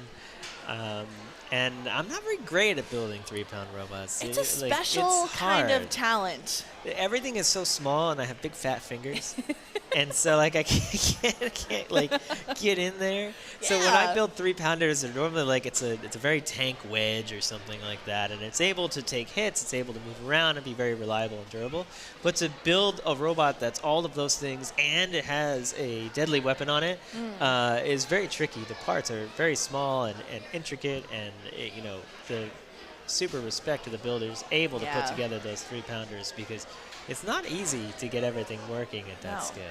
Now, do you think that you would bring one of Emulsifier's mini bots who can compete with Emulsifier this year? Just throw it in the ring and see what happens? Yeah, I mean, we run a lot of those SSP kits with Emulsifier, so we do have a couple left. We could throw them in. I don't know, maybe get some driving practice. But we're working on some bigger robots. So Oh. we'll see. Of course, I think Emulsifier is registered for March. I was going to say, when is the next time we're going to see Emulsifier? So, if all goes well, March. Nice. So everybody watch out. You have approximately, 1 month to prepare. Yeah. No rush. But I don't know. I don't know when we'll see anything else. Okay. We'll see. Keeping a tight lip. I respect it. Yeah, of course, knockoff white is now sort of like very against the rules, very overweight. Yeah. Do you think there's a way to pare it down a bit? It would probably need a lot of redesign. So it's one of those points where do I redesign it or do I make something new? Yeah. Leaning towards making something new, but we'll see. It's early in the year. Yeah. Still, I was going to say it's still January. It's February. It feels like it, though. Yeah. But, we'll get there. It's a lot of new rules this year. I think it's going to change the meta a lot. A lot of debate about, previously everyone was using the multi-bot bonus because, you could just make a small robot, get more weight, right? Why not? This year you can't do that anymore. You're not going to get magic weight by throwing a little robot in, so nobody's doing that. Yeah. But we have new multi-bot rules where if you evenly split the weight, you can still get that multi-bot bonus. So is that the right way to go, right? 2 2-pounders instead of 1 3. Is that going to be the advantage? Or is a shuffler going to be an advantage because the shuffler... 5, So 4, I'm going to interrupt 3, you for just a moment 2, as we go on 1. over to cage Fight, 6. robots, fight. 2 Erics fighting each other here. Wow. So these are actually modified Erics, and Erics, of course, are the, learn how to build a robot kits from NHRL, which you can buy directly from NHRL. This is just an exhibition fight, but yeah, this is something that you can learn how to build with a whole course with materials, and 2 builders out there made these themselves. They've modified them. And believe it or not, the one with the whiskers is Catastrophe. A great thing about these robots is they're not going to cause a lot of damage to each other. Right, yes. But you can still get a ton of driving practice in. And as any builder will tell you, driving practice is extremely important. Yes. So you can build these robots and play around with them and drive them over and over and over again as you try to get around your opponent, control your opponent, and that is a major aspect of becoming a great, builder and driver is just practicing. So now you don't need to have a spinner. You can, use these control bots and really learn all those different techniques. How do you get around the side of your opponent? Do you back out at the last second? Do you drive around in circles? There's a lot of techniques people use, but a lot of people are aggressive drivers who just go face to face, but still with these control robots, driving around the side is a fun thing to learn with them. Now, something I really like about the Eric is it's not just teaching you how to build the specific robot, like most kits where you just, get the kit, you put it together, and that's what you got. This is really designed to teach you how to learn how to build robots. So the idea is you don't just stop at the Eric, but you build the Eric, and then you have the knowledge now to kind of modify it to, take those skills to build a different robot. And I think that's really like the most valuable part about robotics and learning how to build robots is like, okay, how do I take this knowledge that I just got and apply it to the next thing? And that's what this is all about. Yeah. And it's great these days, too. I mean, when I was younger, if I wanted to build a robot, I had to get out a bunch of power tools and cut things. And now, kids just have 3D printers, and you can print bits and pieces and stick them on here. And it's amazing because it's so much more accessible. It's so much safer. And you can really make whatever you can dream up. And I have it on good authority that you actually don't even need any power equipment of any kind to put the Eric together. It's like it's very young person friendly, but also all ages. And you don't really need anything special to do it. You just need to get the kit itself. Catastrophe has lost the whiskers. I wonder how much that's going to cost them in damage points. Oh, I would not want to be a judge now. It's difficult. But it was a back and forth battle here. Both teams should be happy with the performance. Both teams getting great lifts. Both teams getting around the side.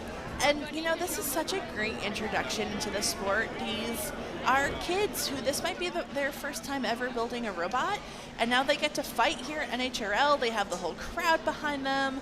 They have people cheering for them. Like, you get the whole experience, but without having to really, you know, delve into, violence just yet. They get to go home with functioning robots. Yeah, that what doesn't a usually win. happen to me. We got another fight in cage 2 here. 3, 2, Hopefully 1. those kids one day will be building robots like these. I think we're going to see a little bit more destruction as Basics Yeah. takes on Tryharder, and Tryharder is flying all over the place. The googly eyes are googling. Such a unique design. Whoa. Uh-oh. Oh, he's back. Basics stopped for a second there, but able to get moving again. Just stunned. Had to get its bearings again. Quite the hit as they both went bouncing off opposite walls. Tryharder is such a funky shape here. It's hard for Basics to do much with it. It's almost as if Tryharder is sending itself flying after it bounces off kilter. Calling for the unstick here as it's pinned up against the wall. Of course, you only get one unstick, so if Tryharder is able to be freed here and it gets stuck again, they would then be counted out. This is their only unstick of the match. But it's quite difficult. They're wedged in an awkward position here as our house robot Brett is trying to free them. But Brett doesn't really have any appendages here. Yeah, a little of a... Brett will get more and more aggressive as it tries to free you.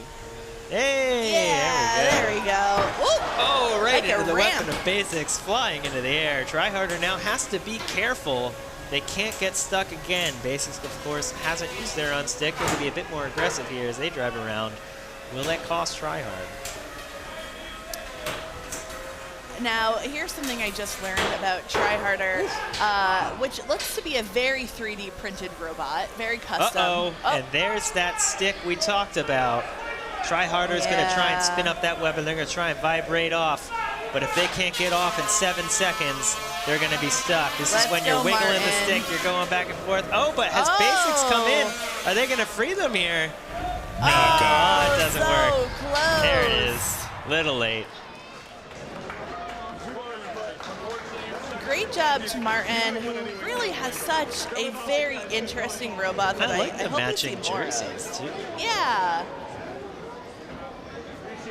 Hard to go against Donald Sung, though, who has so much experience in the field. Yeah, I mean, it was right from the get-go difficult for Tryharder to do anything. Just bouncing around the arena. It was interesting because it didn't look like there were too many. Well, there were a few big hits, but it was mostly weapon to weapon. No one was really getting big, like, chassis hits. Tryharder's funky shape working against them there as it was just pinning them up against the wall. You know, that's something they're dialing in. You see everyone dial that in. You know, how do you get your shape such that you're able to bounce back onto your wheels and not get stuck? Because you know, that's one of the biggest hazards we have here is the wall. That's part of the game is not getting stuck. And it's difficult to optimize for that. Yeah. I mean, it's something that when you are building specifically for the NHRL arena, it's something you have to keep in mind. You know, there are sometimes divots in the floor. There is the side rail, which is what you've seen time and time again, you know, bots kind of get hung up on.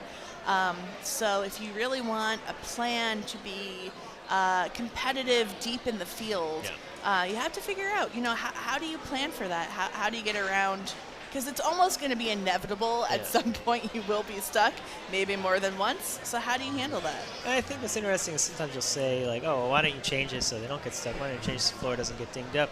But I think it makes the competition better as a whole because if you know the floor is going to be dinged up, you know the side's going to have this, you're going to evolve your robots to deal with that, and it ends up resulting in better fights because the robots just don't get stuck as much over time. Exactly, exactly. As people design around it. And you get more in like different shapes, and you don't purely have these fork war battles, as there are notable downsides to pushing that too far. Yeah, we've seen that for sure. Oh, but we're gonna toss it over to the booth and see what they have to say. Hey friends, how are you doing? So I'm Kyle Kroos. I'm here with Gil Hova, the great and powerful. We're excited to call some fights together today. It's going to be a nice time. It's Gil's announcing and calling fight debut here at NHRL. Hey, I was just looking for the staff break room. I just wandered in here. Oh, well, I'm glad you found it. It's a nice spot. Yeah, I think I'll stay. But yeah, so thank you guys so much. We're looking forward to calling some fights with you today. Yeah, I'm very excited. Cool. All right. Well, that's awesome. It'll be really interesting to see what Gil has to say. Yeah, I've seen Gil do announcing before at the NHRL booth. We had an open sauce a couple years ago. Really fantastic. He knows everything. He really earned that the great and powerful. Yeah, so what was it? It was title. the great and the powerful? Yeah. It's a good I don't title. know what we got to do, Adam, to earn a title like that, but maybe one day. What's my title? The Dapper. Ah, well, that's okay. I can. That's good. But yeah, it'll be exciting to have Gil join us.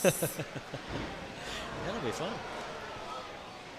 Oh, and maybe let's take a look at the pits. What do you I'd think's love happening to. up there? Busy bees up there. I see Tabby in the lower right-hand corner. 3 p.m. is around the time when the builders start thinking to themselves, why am I so hungry? Oh, right. Yeah. I forgot to eat lunch.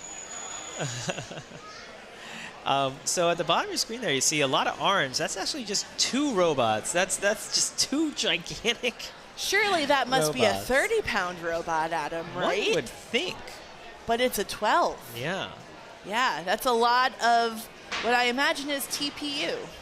Yeah, quite large. I was speaking to them about the size, and they said that it was as large as their printer could print. And I said, oh, that must have been a big printer. It's actually 2 pieces joined together in the center. Ah. So it's a giant pod on each side. Joined in the middle, there's aluminum plate running through the whole thing, and quite an interesting design there. Very, very wide. I like wide robots.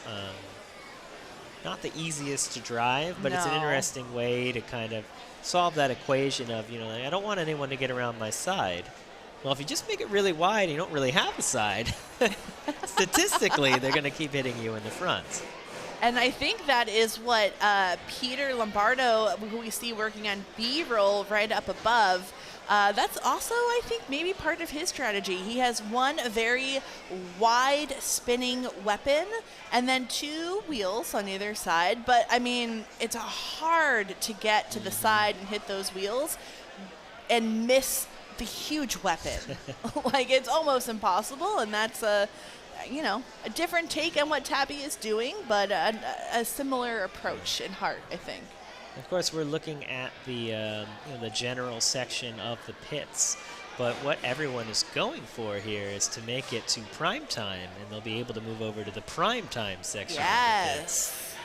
A little bit larger desk. A little more room to spread out. A little bit better lighting. It's wood.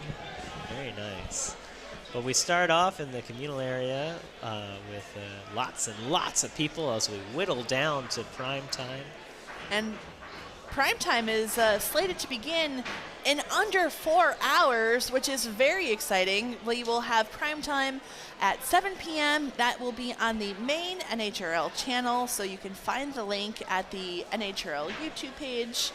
And that is where everyone who has advanced through the bracket throughout the day convenes, and it is for all the marbles, as they say. Is that the top 8 of each weight class? Top 16? Top 16? I think. The top number The of each top weight of the class. top. The top The 8. top I'm 8. hearing top 8 in my ears. The top 8 My of bad. each weight class will compete in prime time, and then we will end up with the top 1 of each weight class at the end of the night and award them the prestigious Golden Dumpster. Now, you are a Golden Dumpster winner yourself, are you not? I do have one with knockoff white. It's tricky to win those. It's statistically very hard.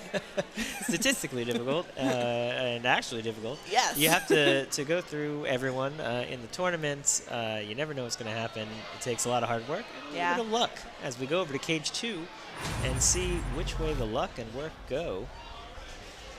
What do we have here? It's got a pink robot in the blue corner. Anubis and Katana in this fight. Now, Katana is here from David 5, Dreyer of Kent 4, State University 3, Robotics, 2, who had some 1. really sweet Fight, hand-cut robots, stickers last night, I gotta say. Oh, wow, they come out of the gate fast. Woo! Katana actually got stuck on a wall there, able to get themselves off, but not much better throwing themselves into Anubis' weapon. Katana having a little bit of drive issue here after that sequence of hits as Anubis is ramming themselves into the wall. It's like a bullfight here.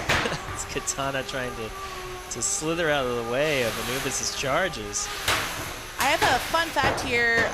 Both bots have a similar ranking and are 5 and 5 over their events. So this is a very evenly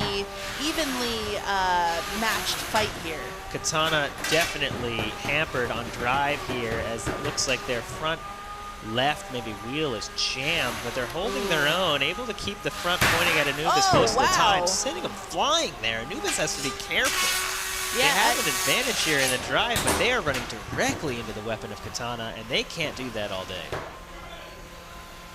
Yeah, they went in for that. They keep going in for these hits and are kind of coming out worse off on the exchange. Now they're behind. Oh, boy. That would have been a nice place to hit. Katana seems stuck here. They're getting counted out. You can see something flexing. They're going to call for the unstick here. Could it be high-centered? I'm not seeing a lot of spinning on those wheels, though. It almost looked like the whole chassis was flexing as they were trying to move. Or no, is that a belt? I see a belt. A belt that is kind of like torquing itself. I think they've jammed up another one of the wheels, so it looks like the front armor on Katana potentially jammed against those front wheels, and you can see the belt just going tense and slack as it tries to move, but unable to get those wheels spinning. Anubis just going to wait for the count out. Tough way to go out for David Dreyer, but a really good-looking bot. He has brought a lot of bots to this competition over the years. Great-looking weapon. Yeah. Really able to win a lot of those front-to-front, like head-on collisions, sending Anubis flying over and over again as Anubis was coming in, unable to do anything on the front of Katana, but at least in terms of the weapon, but it does seem like they hit those wheel guards in far enough to jam up those front wheels. At least that's what it seemed to be. Yeah. So good win there for Anthony Pereira of Anubis, who will be moving on here. Looks like some chunks out of that weapon that might have to be checked out. But yeah, he'll have some time now in the pits to figure out what happened after that fight and how to get. Well, a good showing there. How to maybe even improve over the next one. Yeah, Anubis, I mean, I felt almost lucky for Anubis to come out with the win there. You know, Yeah. they had a lot of opportunity. I wasn't seeing them take advantage of. They kept just charging in, and it felt like maybe they should be a little more controlled. Maybe they should be taking their time. You do those charges a lot to try and get bite, right, in the weapon, to try and really send your opponent flying. If you can up that closing speed, you're going to get more bite, more engagement. But with every strategy, with everything you do in the arena, there's always a trade-off. And there, the trade-off was the accuracy of their charges. Kept hitting right on the weapon of Katana, or sometimes just missing and throwing themselves into the wall. So they're going to have to be careful as they advance in this bracket. Now, Adam, I am going to throw us over to the booth where they're going to walk us through some of the rule changes for the 2025 season. Fun. All right, so we do have some massive rule changes for this year, right? The weight bonuses have completely shifted. So we have a non-traditional locomotion bonus at 1.5, same as it's always been. But the walker bonus, the true walker bonus, is 2 times the weight. Multi-bot weight bonuses must be equally distributed now, right? They are not going to be mini-bots. It has to be 2 equal-weighted robots, or 3, or 4, or 5, whatever, but they all have to be of equal weight. Weight bonuses cannot be combined anymore. That is a big one. And so that means you can't get, what does that mean, Gil? That means that you can't combine weight bonuses. What kind of weight bonuses could be combined before that we can't combine now? Yeah, it used to be that you could get a non-traditional locomotion bonus and the multi-bot bonus. So at one point, we were seeing bots coming in the 3-pound division that were 6 pounds. Last year, we lowered that to 5 pounds, but it still wasn't enough. So this year, we're just saying weight bonuses cannot stack. So weight exception for any AI component. What do we mean by AI component? So anything that autonomously controls the bot. So any sort of computer chip, Arduino, what have you, that's going to control the drive or the weapon independent of the human driver, those don't count for your weight. Makes sense. The driver doesn't count towards the weight, so I get it. And then functionality test now applies to every individual robot. Well, how is that different from last year? Last year, we didn't really measure the robot's performance. You know, you showed up, you passed bot inspection, and you went into the cage. This year, each bot has to do a minimum number of, I guess, a minimum performance. So, for example, we take them at... So it's got to move fast and hit hard, effectively, is what we're looking for. Right, and if it's a lifter bot, it has a certain amount that it has to be able to lift on those bots. So we actually have what we call a dummy. It's an acronym. I forget what it stands for. But the lifter actually has to lift this dummy. So it's a weight, and it's got to lift that minimum weight. And, of course, the dummy is shaped like a dumpster. Oh, yes, absolutely. So, yeah, big changes as far as what you need to do to qualify for the fights and big changes for what gives you advantages in the fights. Having that 2 times Walker weight bonus might end up being a huge advantage for somebody in the future. Today, we saw the first step in that, and it was pretty cool. All right, so we are now going to Cage 1. We were hoping we would get this fight, so I'm really excited for it. This is, this is, I believe, Promheta versus Tinkerton. Yes, so that's Promheta heading towards the pink corner, no pun intended, and Tinkerton in the blue corner. Now, Promheta's had an interesting day. They had a bye in round 1, and then they were up against William Marchese's new bot, That's right. Adamant Barrage, which is a 12-pound version of Sea Dragon's Roar. And Adamant Barrage won. It was one of the biggest upsets of the day. So now Promheta's got to win this match to make it into the bracket. It was a functionality issue with Promheta, and there was some definite weight distribution issues in Adamant Barrage that are going to take some redesigning to fix in the future. So quite the upset for Promheta, but I have to say it, this is the least prepared I have seen Zach Knight for a tournament since he has started coming to NHRL and competing. He didn't even have a finished bot yesterday when he showed up. But so, Zach has a good reason for it. Well, he just moved. He's got a whole new life he's got set up, and He's planning a wedding. He's planning a wedding. It's a lot going on. Absolutely, One other can priorities. understand. Look at those awesome Team Defective jerseys. I Love know. those jerseys. They look Good-looking team. fantastic. So Zach's opponent is going to be Tinkerton from Mark Duffield. He's actually from England, but he currently resides in Shanghai. So he's flown all the way from China to 5, compete here. 4, 3. And it's interesting, 2, Tinkerton 1. is facing Robots, backwards, I guess fight. facing with its wedge. Looks like Tinkerton's right side drive is down. Yeah, not functioning at all, and it's scooped up. Promheta right there in the corner, but not able to get a lift yet. It's trying. Yeah. It's lifting right there on the weapon hub. You could see that the bar is kind of jammed in there. Yeah, this is what happens sometimes with forks, especially when they have those spurs at the front of the sporks. That'd be a great attachment. The forks, because what will happen is they want the bot to get stuck, but it doesn't get stuck in quite the right place. Now, speaking of stuck, Brett just got in there. That was a mutual unstick, so it doesn't count as an unstick for either competitor. Ooh, some good damage for Promheta to the back of Tinkerton. You can see the gash just developing into the back of Tinkerton there.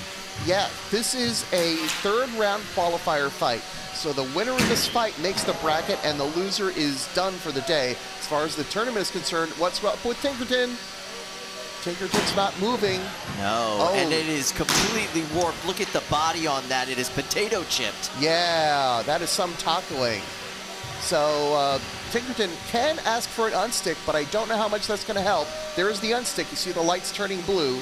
That means Tinkerton has asked for the unstick, and sometimes this helps, but I don't think it's going to help here. It does have some movement on that left side drive. You can see the wheels spinning, but if they're not able to make engagement with the floor, that's really not helpful. Yeah, that's Mark trying to get any motion out of his bot, and it's just not happening. The countdown's going to start any moment now. If it hasn't already, I can hear it in the background. There it is. Yep. That's, I think, Ref Nick counting it out. And Promheta is going to move on to the bracket. One last hit, just for good measure, and that's going to restart the count out, incidentally. So if you sometimes wonder why it takes so long for the count out to happen, it's because every engagement restarts that count out.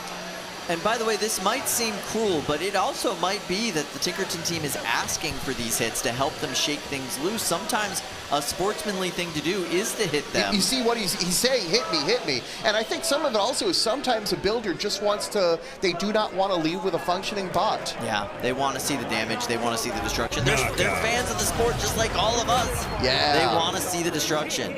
So that will do it for the fight. Promheta will move on, and Promheta is heading to the bracket. And in a moment, I'll be able to even tell you who Promheta is going to be fighting. And Tinkerton, taking the scraps of their bot back to China, or maybe not even bothering. Maybe they don't have to bring that on the plane. That would be a great trophy, that entire bot. Here you go, Zach. Have an entire bot. So that's going to be interesting to see. I can tell you where Promheta is going to land also. All right, in the meantime, we are going to head over to Cage 4 for some more big bot action. And to close the loop on that, Promheta is going to fight Carmen. That's a defective matchup, defective on defective. Nice, that's going to be really fun. Classic matchup. All right, so this is Grim Ripper taking on Torrent.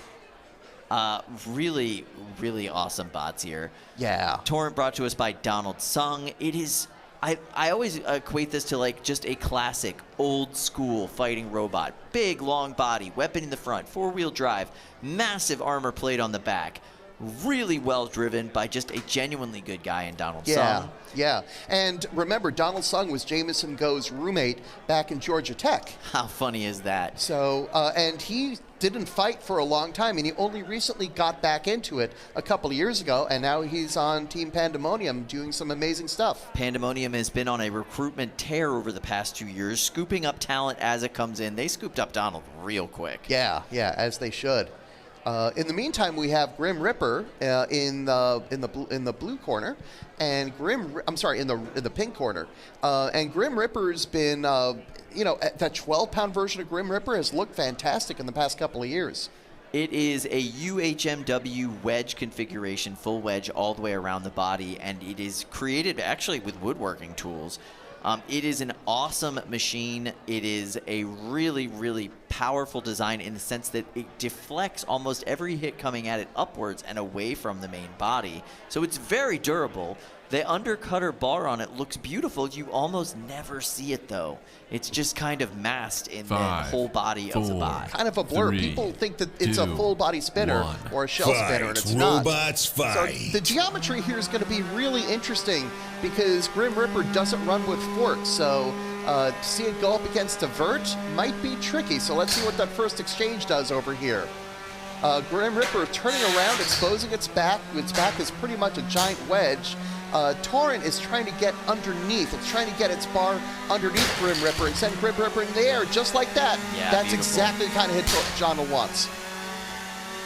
So Grim Ripper is still leading with its tail. That's Nelson's plan, but another good hit from Torrent. And you can see Nelson's having some traction issues with those wheels. They're spinning a lot more than they're moving the bot right now. That is not typical of this bot, so that's very strange. Yeah, it looks like the left drive side is giving him some issues. Meanwhile, Torrent got flipped upside down in that last hit. One thing about these 12-pound fights is they happen in a 30-pound cage, which is enormous. This is probably the biggest arena-to-bot ratio in terms of size. That's a good point. So when a bot flies, you know, there's some distance to cover to close back, and it gives bots some time to recover. It's essentially 16 feet by 16 feet of playable area for these bots. Yep. Now, Grim Reaper's weapon is down. Torrent is not looking like they're having a great time either. So these are two punch-drunk fighters right now. Torrent trying to get that weapon up to speed. The only way they can self-right is by smashing that weapon into either their opponent or the wall to get their bot flipped back over into a more optimal drive position.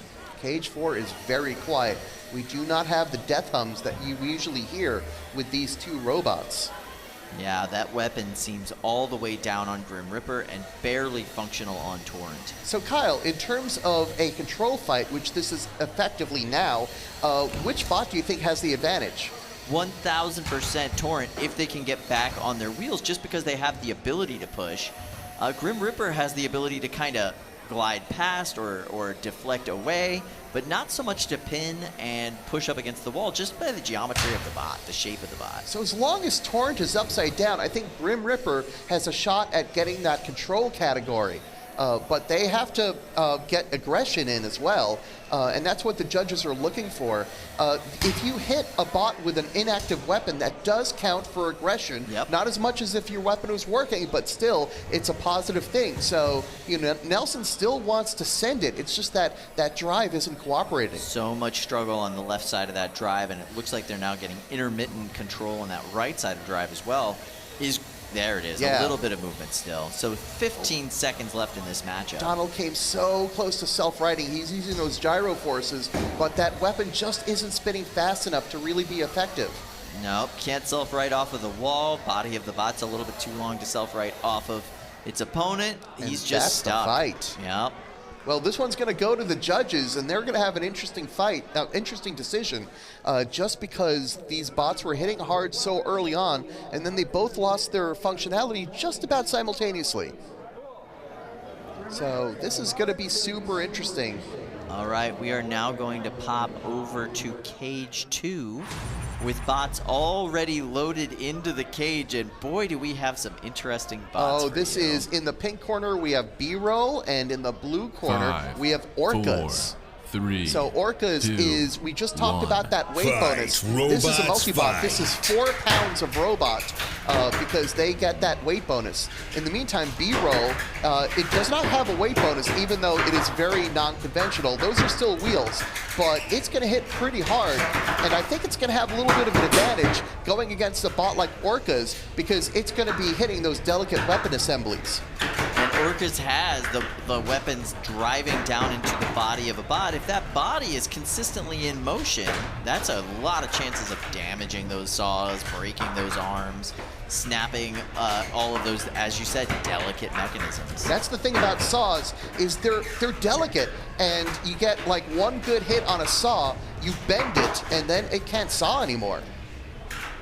I do like the strategy of the Orcas, the attempt to pin up against the corner. Yeah, because anything you can do to slow that weapon down, that full body drum down.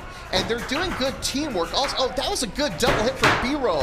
It hit one, turned around, hit the other. That was awesome driving from Peter Lombardo. You can see the black half of the Orca is barely able to self-right there. It seems like there's not enough power in that weapon arm to get them back on their wheels. I mean, it's getting so many hits from that big weapon from B-roll. So not a huge surprise. Those interesting front attachments, they're almost like piano keys, like the traditional piano keys attachments we see sometimes. I wonder if they put those on with a bot like B-roll in mind.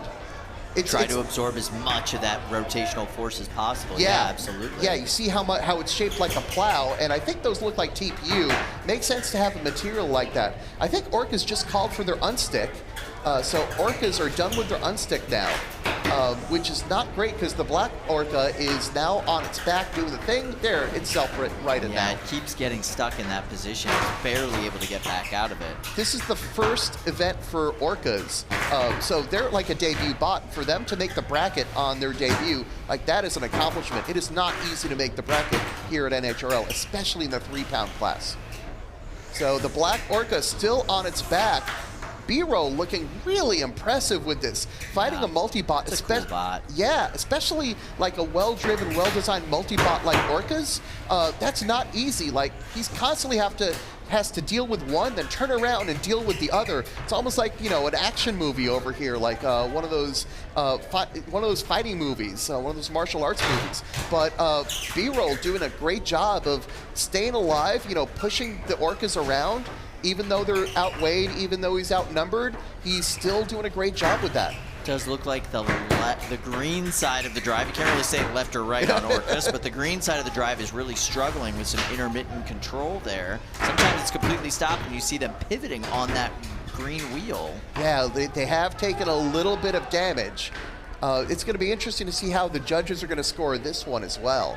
You gotta love a match that goes to the judges that has that much destruction in it. There's pieces of the Orcas all over the bot. It does look like one half of the drive on B-roll is down. Can't wait to see how the judges call that one. But in the meantime, let's go to some more 12-pound action in Cage 1. I love this bot. Oh, we've been talking about this bot all day. Tabby 12, this is a giant 12-pound robot, and it is going up against quite possibly the scariest bot in the division today, Psycho. Psycho's had a rough day today. Their first matchup was not great for them. They had just a complete and total loss of power for no discernible reason during the fight. This is going to be a little bit more of a controlled bot match for them, so they might be able to get a little bit more engagement and not have to go so hard with the weapon. We'll see how it goes for them. Psycho looked really good in their first fight against Energizer. It was a dominant win against Energizer, but then they lost against Buzzkill, and that's exactly what happened as you described. But Psycho that was their second fight, huh? Yeah, no worries. Psycho coming right out of the gate, and you can see Tabby 12, you know, should be able to absorb that impact with that TPU body, but having some traction problems on that floor. Yep. So in comes JMO for another attack. There's just so much of Tabby to attack, and those forts should be winning the ground game, but JMO's able to get under those forts. He knows exactly how to hit those forts, so he can get under them and flip Tabby 12. Now that Tabby 12's upside down, they're going to have a much harder time. Well, Tabby 12's now generously self-righted, and Jameson Go coming in for another hit. 45 seconds have elapsed so far in this fight. It's been all Psycho. Look at that left fork of Tabby. It's kind of askew. Yeah, the bracket mount is just TPU, so it has been kind of ripped to the side, and it seems to have lost some structural integrity. You can see some breaks in it there. Yeah, nice close-up shot. So this is a pin from Tabby, technically. So they had 10 seconds to hold that pin. I was worried that Psycho had lost power, but Psycho seems to be back and doing Psycho things, so to speak. There's a buckling, it seems, in the center of Tabby 12 where it's just kind of dragging along the floor now. I'm not sure if it's just because they've been through some fights today and it's just not as structurally secure as it once was. But there's definitely some drag there. I've never seen a TPU bot this wide, so, you know, they're dealing with some interesting territory here. Like, is TPU gonna lose structural integrity when taking this much abuse? Most definitely, and it's just an aluminum bottom plate holding these multiple crits together. Yeah. Yeah, so if that aluminum plate gets bent, then the whole bot gets bent. I mean, more so than a traditional metal bot. Oh, some more good hits from Psycho. Yeah, beautiful hits. Psycho's just able to get underneath Tabby at will, and especially with a design like Psycho, it's made for the low ground. So the fact that he's able to get under and under and under, that's all Psycho. Tabby 12, can they move? Yeah, they can move a little bit. That's enough to prevent a count out, but not really enough to impress the judges. I like the fact that JMO went with the wedge or the plow configuration on Psycho as opposed to the forks. You might expect him to go with the fork to try to win that ground game, but it's more like he can pop the forks of Tabby 12 up to get under him with that plow. Yeah, I would have chosen the forks, and I think JMO would have outsmarted me. Yeah, he really is smart. He's a master tactician. Very, very good. But credit Tabby 12. They have made it to the judges. Absolutely great run for them today with a brand new robot. Yeah. And a really unique design in the 12-pound division. You don't often see control bots doing well in the 12-pound division. Yeah, I definitely want to see him back, assuming that Psycho does take this decision. But they looked really good. We love unique bots. We love bots that don't look like any others. So lots to be proud of. All right, we're going to take it back to the desk now. Adam, I really loved this fight. I was watching Dane, who is the driver of Tabby, because I had a really good sight line. And I was so impressed by how locked in he was the entire time, but still had a big smile on his face. Like, he was living his best life, probably going up against one of his heroes in the sport, if I had to guess. And he looked like he was having a blast the whole time. Like, that's what it's all about.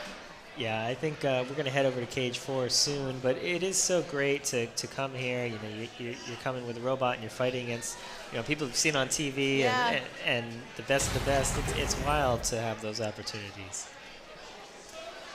Here we are at Cage 4. Another 12-pound fight between Caldera 12 and Energizer. 5, 4, 3, 2, 1. Fight, robots, fight. Oh, big hit by Caldera 12, breaking Energizer's weapon in half and sending it flying across the arena.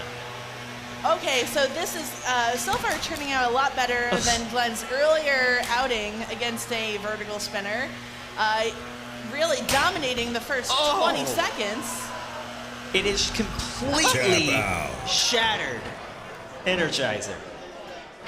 Well, not the best day for Cody and Zoe with this bot. Typically, who build some of the most reliable and, you know, really fantastic robots. You've seen so many from them. I think Energizer needs a little bit of repair after this, but let's take another look. Both these robots had issues earlier today, but let's check out this replay. Wow. Oh my God. Obscene. Absolutely wild hit, massive hit, sending chunks across the arena as if it was made out of styrofoam. That's hardened steel. Yeah, just thinking about the immense power required to make that happen. But in the meantime, let's take a look at Cage 2, where I see #1 ranked Mako and Sir Slicey over here. Julian Papazian is back for another punishing 5, event. 4, 3, 2, 1. Fight, robots, fight. And here we go. Hi, Lindsay. Right in time for a Mako fight. This is my lucky day. Ricky, where'd you come from? I just pop in and out. Just in time. We're seeing one of the new kings of the sport here. Yeah, it is amazing the rise to success that Mako has had. Such a fierce robot and such a slicey robot to go up against someone named Sir Slicey. Now, Sir Slicey is the successor to Sir Spinny, who we've seen before from Evan. Oh, that is a great hit, Lindsay. Pieces are coming off every which way. Is that weapon on Mako just being saved, or is it not spinning for a reason? It looks like it has the ability to spin. I think they're just holding back. Smart, smart. Yeah, it's at least trying to. And it's certainly thwacking. But it is a quiet arena right now, Lindsay. Yeah. Listen, you can hear a pin drop in there. This would be. Oh, yeah. There we go. This is where you would be seeing Mako's weapon spin up, and it is really struggling. You see this when one of the 3 power wires to a brushless motor gets torn. They can spin a little bit. They try, but they just can't get it going. Oh, there you can see it. Look, right there. That wire is snipped. One of the 3 wires is down, so they're only going to be able to twitch that weapon blade. I have to wonder how that happened. I didn't see Sir Slicey necessarily land any hits that could have caused that. Maybe I missed it. Always possible, but they can keep asserting dominance and keep showing aggression by hitting them with that now hammer-like appendage rather than the saw blade appendage. Yeah, throwing down that hammer, getting those thwacks in still counts as weapon aggression. It does, and it counts for a lot when you're a control bot like Mako, and you've got the ability to control your opponent. You really want to turn that into aggression points, and to do that you need to do something active. So throwing an arm, even though that arm doesn't do a lot, really important. That was a real wrestling move right there. Yeah, it was. Look at this pin. This is a great pin from Mako, showing incredible control. And I don't see any movement on Sir Slicey's weapon, and you think that this would be when they'd really want to assert, you know, that damage over Mako, but great pin here. Yeah, excellent driving work from Julian. And just 12 seconds left. We're already at the end of this match. Yeah, this will be going to the judges, but I think it's a very dominant performance from Mako. Yeah, absolutely. Now this, whoever wins this will be continuing on into the bracket, so both teams really wanted to win that one. I do think you're right, and that it will be going to Julian and Mako, but it's up to the judges. It's in the hands of them. If you want to be sure, don't leave it to the judges, but I think we can be pretty confident as spectators of what happened there. Pretty pleased-looking participants, I'd say, overall. Yeah, I feel like as far as Julian goes, there's a big ball of energy, I think, at all times. Yeah. That's a good sign. He always seems just on the edge of vibrating out of this plane of existence. Yes. Or going to sleep. I think you could go either way. I mean, you can't be vibrating out of the plane of existence at all times. It takes a lot of energy. Yeah. And then you need a little nap. Yeah, the best of us need a little nap sometime. Anyway, how have you liked the fight so far? This is first time getting on the desk for the day. Oh, well, welcome. It's Thank you. always a treasure to share the desk with you. It is still a desk, which I really like. Yeah. There's something homey sitting here. I don't know. It's a perfect view. It's a wonderful view of Cage 1 and just direct into the eyes of the competitors. Like, I can stare right through that glass and look at someone as they their head explodes when their robot explodes. It's you great. can, stare them down. Just try to intimidate them a little bit. I've never tried to do that. You probably shouldn't do that. No, That seems unsportsmanlike. No. And I don't know if either of us could be that intimidating. We're not the intimidating type. No, it's weird. You try and intimidate someone and it just ends up putting them at ease. Yes. Very counterproductive. Yeah. I am at ease, though. We have so many new things that we're trying out today. So many new things with the safety systems, with the rules, with the registration. So many new things in the building that are entertaining for the spectators coming. And it really seems to be going over well. I think spirits are high. Yeah. None of my coworkers are insane yet, which is a good sign that things, any more insane than they were at the beginning of the day. Let's be fair. There's a base level. I think things are working out, fingers crossed, pretty well. Now, is there anything you'd like to highlight, either on the safety side, the rule side, that you think is important for people at home to know has changed? I think we're going to get into some of the rules changes a little later. We have some infographics, that sort of stuff.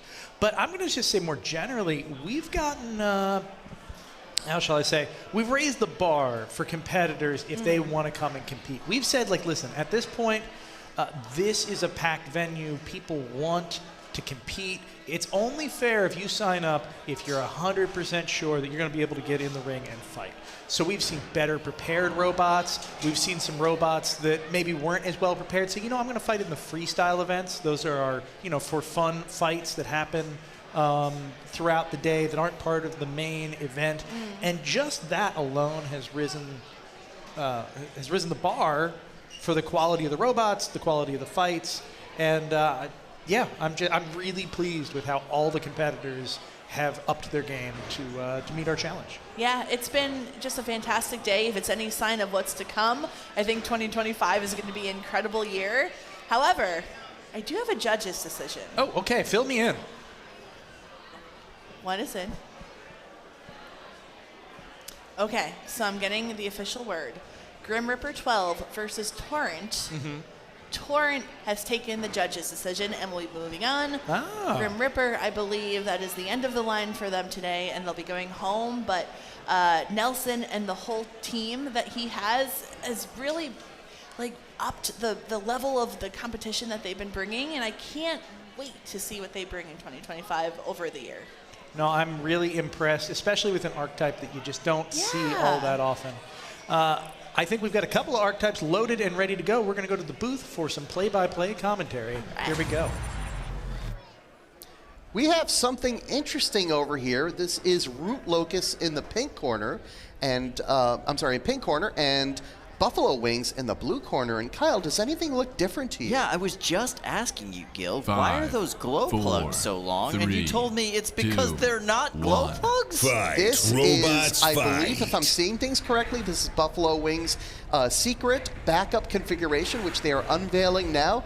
These are 2 drills. So it's like the power of friendship all together.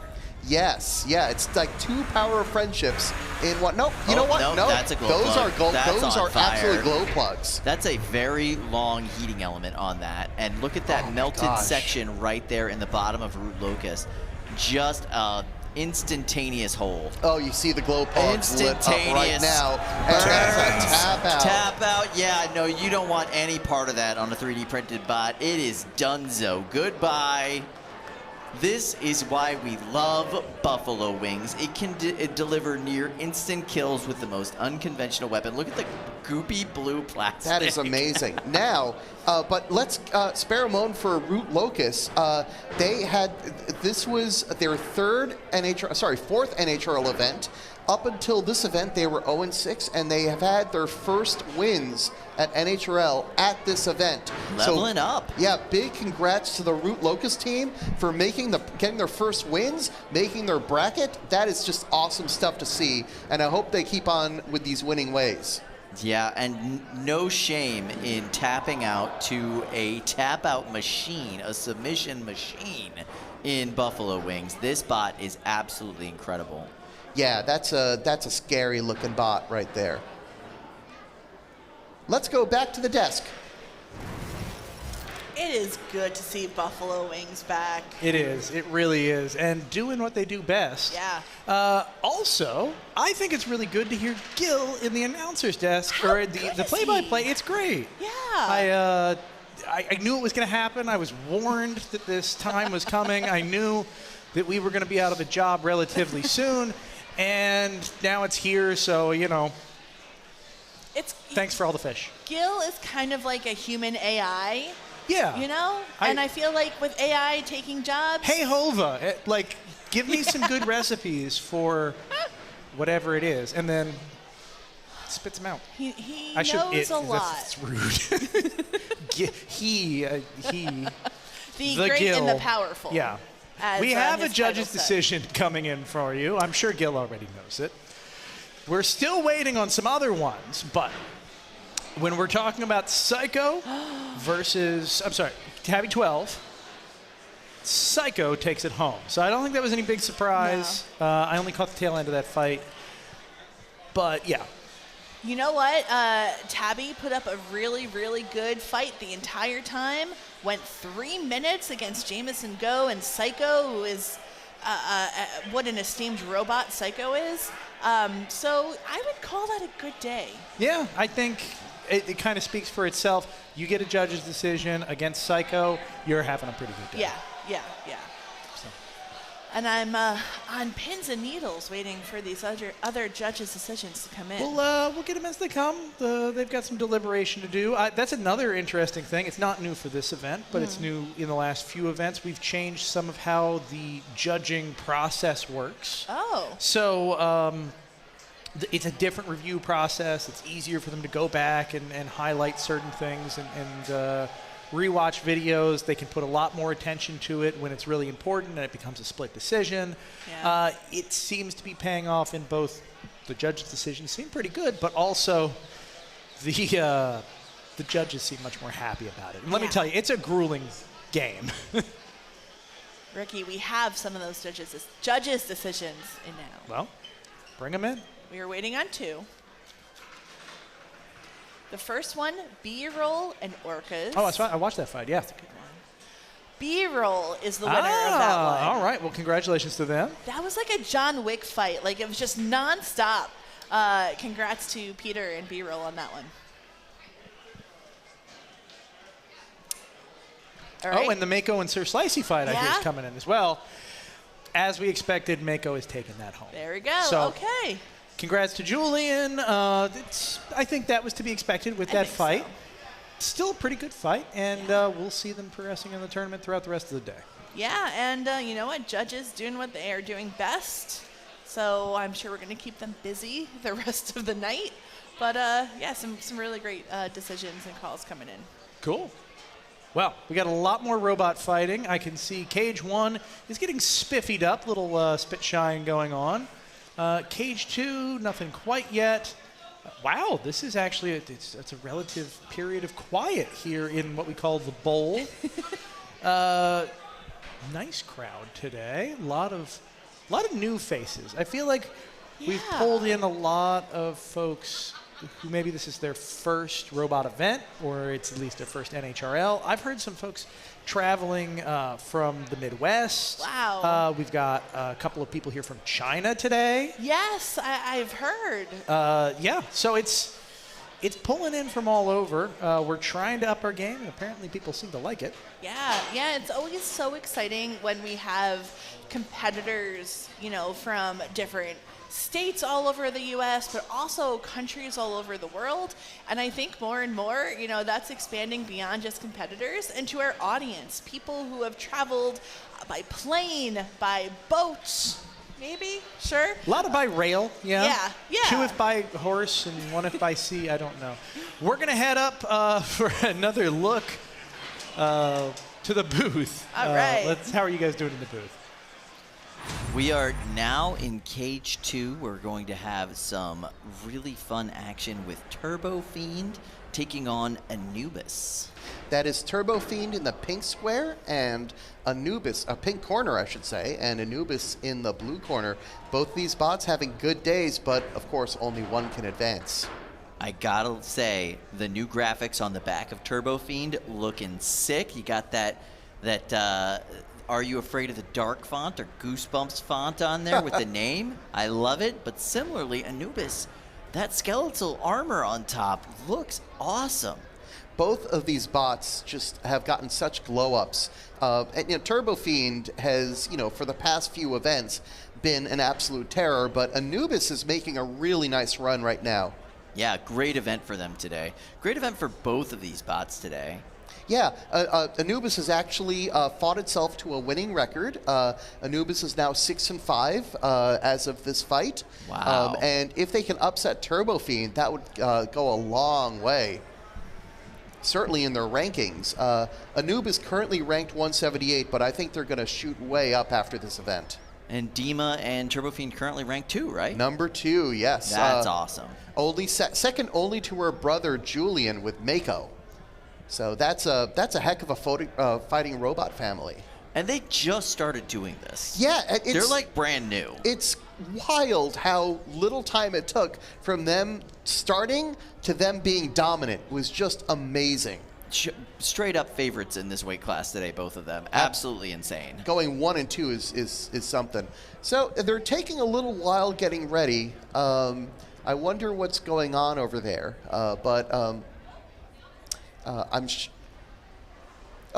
It's a technical thing. So we're just making sure that this is going to show up properly on a technical perspective, because you don't want the wrong bot names and the wrong bots advancing.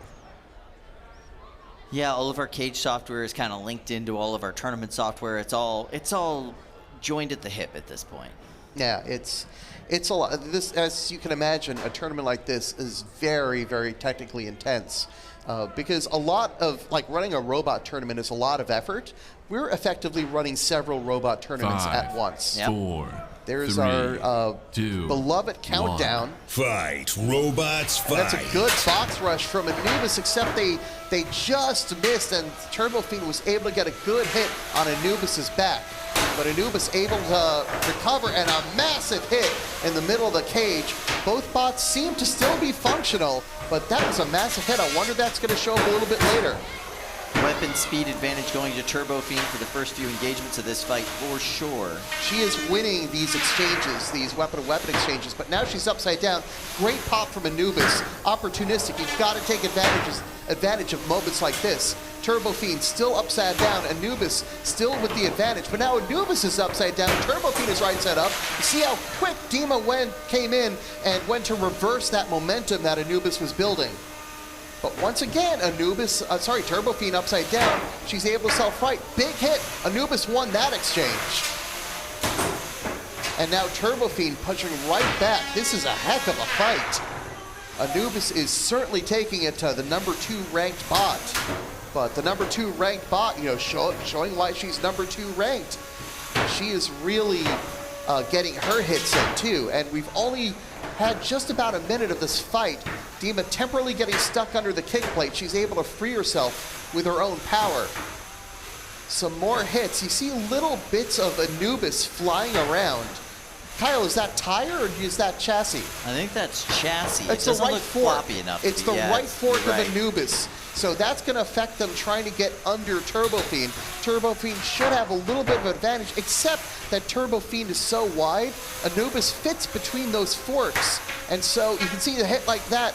Turbo Fiend can't get under Anubis the way she normally wants to. Some more hits. We have just over a minute left, and this fight has been absolutely wild. These bots have been really shredding each other, and yet they're both fully functional. So the only real damage so far has been that right front fork, which is, since it's not really functional damage in terms of drive or weapon, it's going to be up to the judges to decide whether they're going to count that as damage or not. 45 seconds left. What's going to be more impactful in this fight is the amount of time they're spending upside down. Both bots, I think, have spun down their weapons. I don't know if that's a decision or whether that's because of damage. Certainly said earlier in this fight that those early hits were probably going to come back and be a factor late in the fight. Someone called for an unstick. That's unusual. That's what that blue light means. Yeah. That would have been Anubis calling for the unstick because the light showed up on Anubis' side. Oh, there's Anubis' weapon going up again. Is Turbo Fiend's weapon down? You have to imagine at this point they would have fired it up if they could. Yeah. Oh, this is going to be really interesting. Anubis has a very strong case for winning this fight. I think they definitely do when it comes to a judge's decision. A little bit better control out of Turbo Fiend. Whenever Dima did want to point and shoot, she basically hit her mark every time. It's just the more attempts coming from Anubis equaled more success. Yeah, if Dima's weapon is down, that's going to be big damage points in Anubis' favor. And if Anubis can snag one of those other categories, aggression or control, then Anubis has this fight. And we would have another huge upset in this event so far. Now, Dima, the way you don't want to do a functionality test by driving into the kick plate. She's stuck under the kick plate now. Yeah, that was a really hard stick, too. You see Jim, referee Jim. And Dima smacking her head on the side there with frustration. Yeah, but I think at this point the judges have seen what they need to see, so we're going to open the cage up and unless they're going to reclose the cage again. Nope, they're opening both sides up. So Dima in her Ice Cube shirt is going to safety her bot and wait for a very interesting judge's decision. Took a lot of effort to get it unlodged from underneath the side rail there. That bot has a powerful drive. So who do you? I'm going to put you on the spot, Kyle. Who do you think won this fight? I think undoubtedly that was Anubis. Wow. So you are predicting the upset. You're calling the shot. Yeah, they just got the better of a lot of the exchanges for the second, 2/3 of the fight. They had more control and they were more functional at the end. If the guy who looks like they won the fight at the end of the fight didn't win the fight, then it was bad judging. Well, it's going to be up to the judges. We're not judges, so let's see how it goes. Let's bring it back to the desk. Wow. Yeah. Wow. I mean, Turbo Fiend ranked number 2. Going into this match at NHRL competitions, Anubis is ranked 178. Wow. I didn't realize it was that big of a discrepancy. Yeah, so a huge, huge gap between them. However, I'm looking in the chat right now, and people are mentioning that Anubis, outside of NHRL, has quite the ranking underneath its belt. It just fought at G-Scroll, I think last weekend, where it came in 3rd. Yeah. So Anubis has been proving itself elsewhere and really now coming in to show what it's got at NHRL in 2025. And that's the thing that can happen with a lot of these robots is it's such a quick path. If you discover what's been holding you back as a combat robot builder and you address it, you can shoot right to the top like very quickly. And especially with an event like G-Scroll and some of these other events that are breeding grounds for future NHRL champions, especially with them going, they can cut their teeth and show up here and suddenly just be a monster in the cage. I think that's what we saw today. Whoever has Anubis on their fantasy draft team, it's worth a bajillion points. Yeah. I don't know how fantasy anything works, but congratulations, because I think you won. We're going to go to cage 2. We're going to have a little fun calling this fight. You and me, Lindsay. Oh, man. I think I still see a chunk missing out of Clyde from their earlier fight with Breakneck Nyan. I noticed that, yeah. Incredible. Breakneck has just been delighting me and also frustrating me all day. As someone who needs to be part of the process of repairing the cages, that little kitty came, I want to say it came to play, but it came to put holes in my cages, Lindsay. Yeah, the claws are out. Literally. Yeah. It's a very safe robot. The likelihood of it going through an arena is like zilch, but the likelihood of just cutting through big, frustrating chunks of arena, very, very, very high. Yes. Like, it didn't even get out of the test box. I don't know if you know this, but it showed up and said, "Listen, we're not ready to fight yet. We're not ready. We're just gonna see, make sure that it works. Take it out of the box immediately. Boom, done." Wow. Nice big hole in the inside layer of the arena. So we've got that, and then we've got fire. Yes, although I'm hearing, well, there was perhaps an issue in the red corner, but Rob is closing those doors. I think we're good to go. So let's see some hot fire here, and hopefully Clyde does what Clyde does best. He can, fingers crossed. He has been coming with some serious heat today. Yeah. Clyde, it's funny because they're one of the OG fire robots that really went from a novelty to being competitive here at NHRL, and they continue to deliver on that. And it's how do I put this? It's interesting because it doesn't feel like leaps and bounds in development. They've been refining this design. And really that's all they have to do. If they can stick their opponent on those little forks, they can they can get a barbecue going. Absolutely. Fight, robots, fight. Away we go. Woo! Ooh, nice flames coming out of Clyde. Money Shot has been on a tear so far today. So it's going to be really interesting to see what he can do against a bot like Clyde. Ooh, interesting. Some mobility issues from Clyde. Not, I wouldn't say immobile, but not quite as spry as we usually see it. Look at that. Both robots are just cooking. Woo! Charred. Yeah, I'd Still say that's mobile. medium rare. Clyde's going to want to go for well done to make sure the risk of E. coli is low. Oh, Craig. That is a good barbecue, Lindsay. Yeah, I don't think I would eat that under any circumstances, but it We need sure a meat looks crispy. thermometer. Ow, this is punishing. Oh, and look at that. The weapon belts are on fire, as is the adhesive that's holding on the fireproofing. Oh my God. That is such an inferno. Money Shot is so on fire for a robot that has very little flammable material on it. I see no movement on Money Shot's weapon, but mobile for now. Oh, it is. It stuck itself for a moment, and Clyde said, no, I want more flames. Yeah, now you gotta get the backside. You already roasted the front. You gotta cook it evenly. Oh, that is a terrible place for Clyde, but it manages to free itself.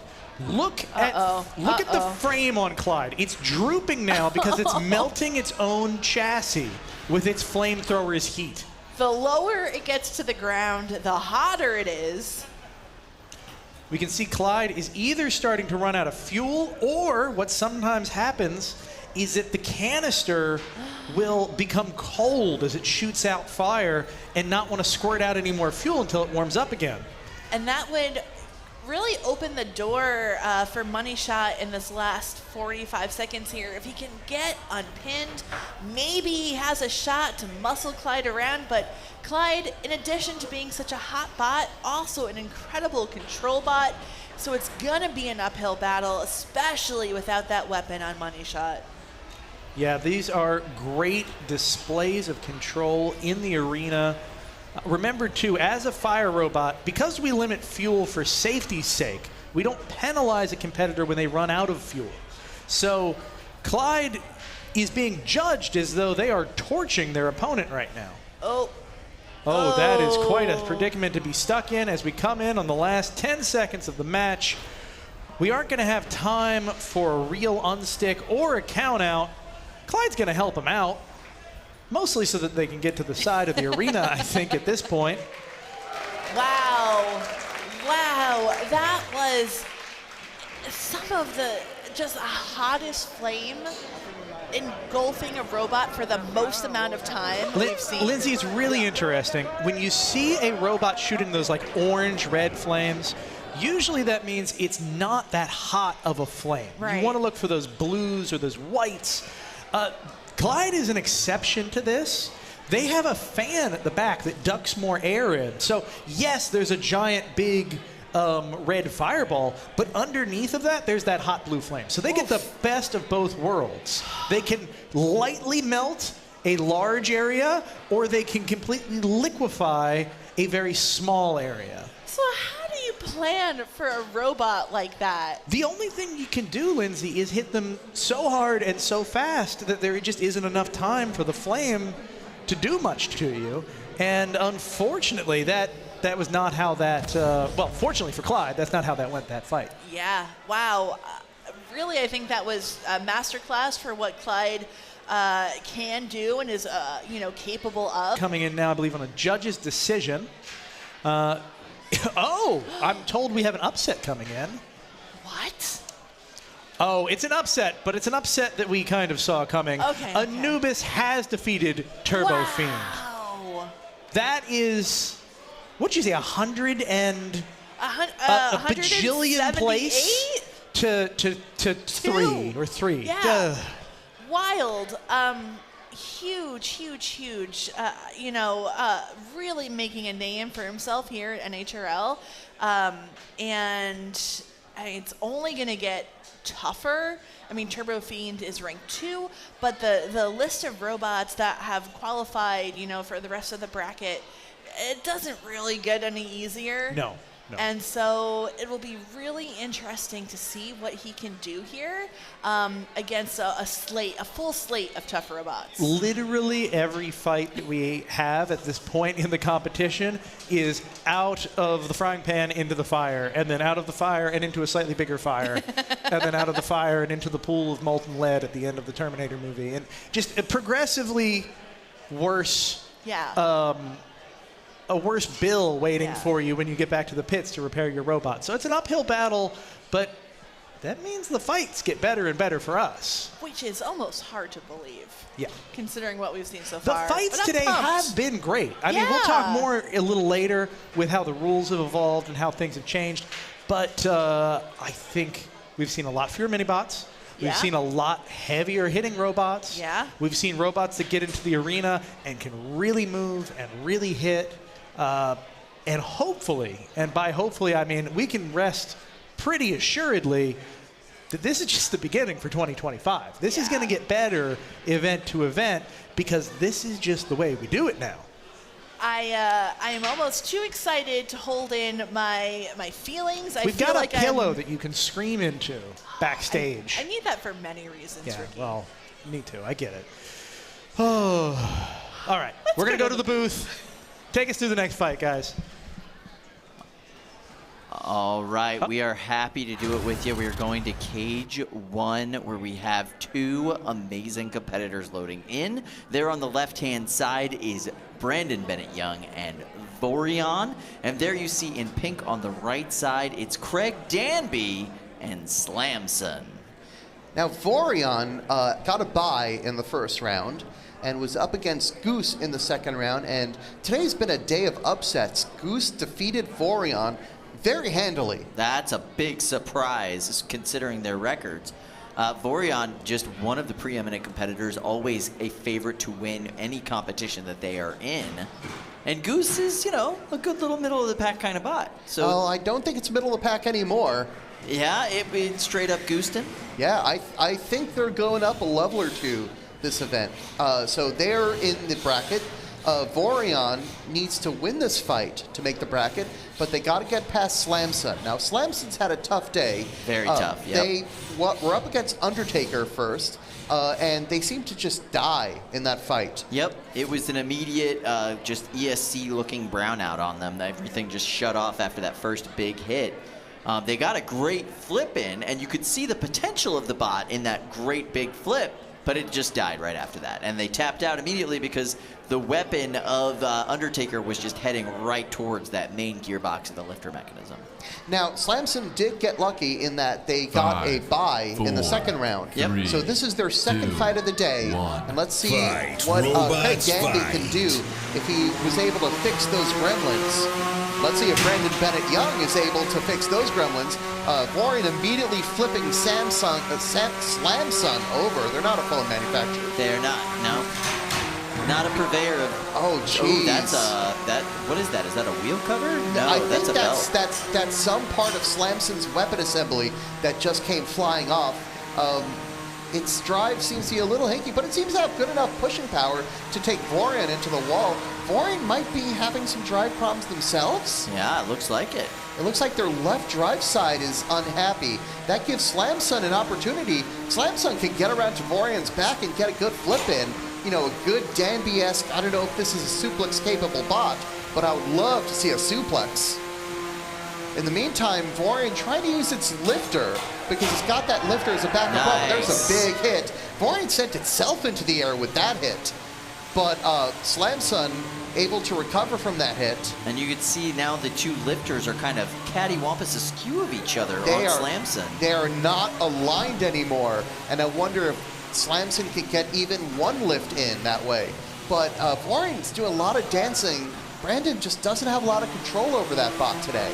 No, if Slamson can maintain drive and maintain control, he could get some pins and score enough control points to win this matchup. But looks like the drive's starting to go on Slamson. Is it dead again? It might. No, it's we have back. a little bit of life. It just took a short nap. This match is wide open right now. Like, nobody is the favorite just yet. So the door is open. One of these bots just has to really make themselves heard. And that's Vorion trying to do it. And Slamson has stopped again. Intermittent drive problems. This might also be radio problems. Yeah, not sure what's going on there. I know that he was having some ESC issues last night. And maybe those gremlins are still haunting him today. That's an unstick that Craig just called for, but the unstick doesn't seem to be helping Slamson. Vorion, in the meantime, doing its own little dance, and that's not a victory dance. That's Brandon just trying to get, like, some mobility out of his bot. Showing the judges that he's still moving while his opponent might be getting counted out within the last 33 seconds of this matchup. I don't hear a count out quite yet, but it's going to be coming any moment now. There it is. That's the it's a tap out. Yeah, Craig said no thank you. It looked like Brandon was angling in for another hit on the side of the bot, and Craig called it. He said he did not want any more of that Vorion smoke. Because Vorion, it still hits like a beast. It is a very, very hard-hitting bot. So that means Vorion is in the bracket. It's not going to get as good a bracket placement. There's a great hug between the two competitors. And we're going to hop over to Cage 2. Kyle, what's happening there? Oh, this is going to be this is going to be a fun. nuclear blast of a fight right here. In the pink corner, we're going to have Eruption, Brian Boxall's classic bot, against B-Roll from Peter Lombardo. And these are two very, very destructive bots. B-Roll's entire body is the weapon, essentially, on this bot, including all of the weight and force of that. Eruption is Brandon Bennett Young. We just saw him. No, it's Brian Boxall's just perfectly meta design. 4-wheel drive. It's got counter gyro capability, and this thing, well, I mean, it's currently sitting as the reigning defending champion. Well, I'm gonna, defending champion of, it was second place. Yeah, second place. Yeah, second place. But I'm gonna jump back to Brandon for a second. You know who his opponent in the bracket is gonna be, his first opponent? Who? Synthesis 30. Wow. So that's going to be a big destructive fight. There's going to be at least one big hit in that fight. I am looking forward to it. That's going to be in prime time. So make sure you folks stay tuned to that. That's going to start, the prime time begins at 7 o'clock. All right, get back to this fight because the doors are closing. The weapon locks have been removed. So we're going to get into some action really, really soon. So the winner of this fight is going to face Mr. Scrubbles in the round of 16. Mr. Scrubbles having an excellent day. They defeated my personal dark horse for this. I was picking Sting Operation to make a big run, but they were just having these weapon issues, which crop up from time to time in other competitions. But still, for their NHRL debut, making the bracket is pretty nice. Yeah, cannot complain about that. I love B-Roll. This is such a cool robot. Oh, yes. See Peter getting himself ready for this fight. But yeah, B-Roll, pure chaos. You know, it's still got a little bit of that huge philosophy. Obviously, Peter on the huge team. So it's got the big wheels, but it's a full body spinner. 2, and that's so tough when you get it right. So tough to face. But if any bot can face it, it's Eruption. Brian is an amazing driver. And so he is going to try to deal with the chaos that Peter is bringing with B-Roll. Weapon speed just so high on Eruption. It could possibly win these engagements, even with the lower weight. Look how precise Brian's turns are. Using his weapon's gyro, most drivers are fighting the gyro, and Brian is using it to make these precise turns. So no matter what happens as B-Roll approaches, it's probably going to get Eruption's weapon. Some more nice exchanges, and just like before, is that green drive on B-Roll getting like trouble? It's slower than the other side. Yes, it doesn't look like. Oh no! Well, that was the only one, and that's a tap out. That is the first time we have seen that happen today to B-Roll. That's gone. I mean, that whole wheel just ripped off. Amazing. Oh, what a hit from Eruption. Awesome stuff. So Brian's going to move on. Brian is now in the round of 16 up against Mr. Scrubbles. If he can beat Mr. Scrubbles, he will be in prime time once again. Brian, always a very tough competitor. Very, very competitive, always brings it. It's interesting because he made that change to Eruption. Used to be a hub motor, and now it's belt-driven, and it's even more powerful than before. And so much easier to drive now, too, especially when he has that counterfly capability worked into it and actually functioning. All right, we're going to see a little bit of this fight again in good old slow-mo, in case you missed some of these hits. And you can see that double hit. Eruption launching B-Roll in the air, landing right back down on Eruption's weapon. You know, that's exactly what a driver wants. He goes straight up and bang. Knocked him and then drove it right What through an the wheel. excellent combo. And then that next hit taking out the yellow wheel of B-Roll. Just amazing driving as always from Brian Boxall. All right, as we watch Cage 2 cleanup, who do you think is going to go all the way, Kyle? What, in the 3-pound Yeah, division? yeah. At the beginning of the day, I would not have said Eruption, honestly. Just because there's different modes that you see Brian Boxel in when he shows up at the door. But after seeing his performances today, I don't know, man. He's looking pretty strong. We're going to go back to the desk now. What do you folks think? The desk is going to take us to cage 1. Yeah, we're going to cruise on over. We got some more big bot action for you. This should be interesting to say the least. I'm always excited to see a Thagomizer-style robot in the ring. Thwack, right? Or is it whack? I don't know. Well, we'll find out in a moment. Yeah. I'm sure they'll correct it for us. Love this robot. It is whack. It is whack. I'm okay. so sorry. I keep wanting to add the TH because It feels natural. Yeah, it does. It just feels like we're there. You know what they should do is have different names for each weight class. Yes. So yes. whack, thwack, smack for 3. I would enjoy this. Anyhow, Whack is sitting in the corner. They've had an interesting day so far. So this is a great design, but it's relatively new, and it's made from people who are still kind of cutting their teeth. Yes. At least on this particular design. So talking to them throughout the day, there are things that aren't quite the way they wish they would be. There are that's fair. bolt holes that don't line up. There's tolerances that are funny. So while when it works really well, it's hitting some, let's say, it's teething a bit. It's a very interesting juxtaposition next to a bot like Maximizer, who is, you know, a pretty famous Thagomizer-style robot here in combat robotics, where everything is so precise, so to a T thought out. And this seems to be a little bit of a different approach. There are pieces of this robot that are very highly engineered, and then there are also pieces that are, you know, still a work in progress. Speaking of work in progress, looks like this fight's a work in progress.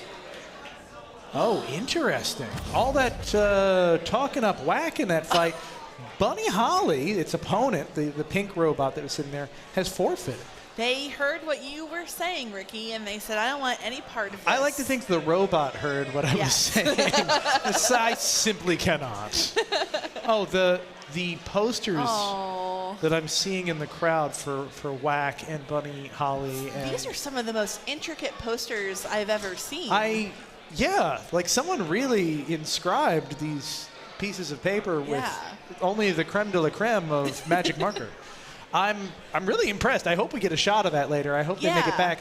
I believe that that means that Whack will continue on in the bracket, but Bunny Holly is headed home. So we might not see the beautiful Bunny Holly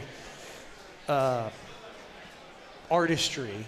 But, you know, watching Bunny Holly fight today, a little bit of artistry. That was a fun robot. I thought it was a very fun robot. Hope to see it again in 2025. However, we, at this very moment, have a judge's decision that I really want to share with you. Oh, you can't hear my fingers drumming at all. I promise you they're drumming. Okay, go ahead. Okay, so this is, if you remember back a few fights ago, Clyde versus Money Shot.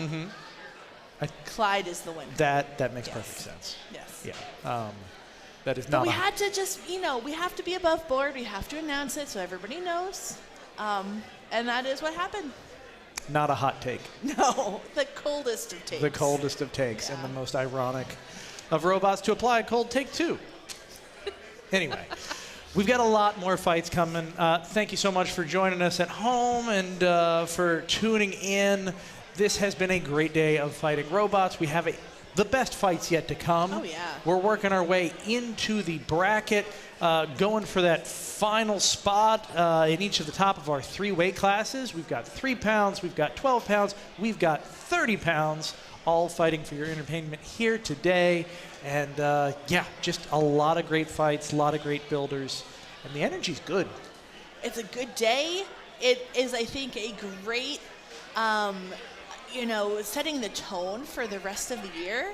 Normally we have, you know, in past years we've had the new bot event in January, And we decided, you know what? There's so many robots who want to compete. There are so many people and teams that are trying to get in. Let's take a step back from the new bots. Let's make it open.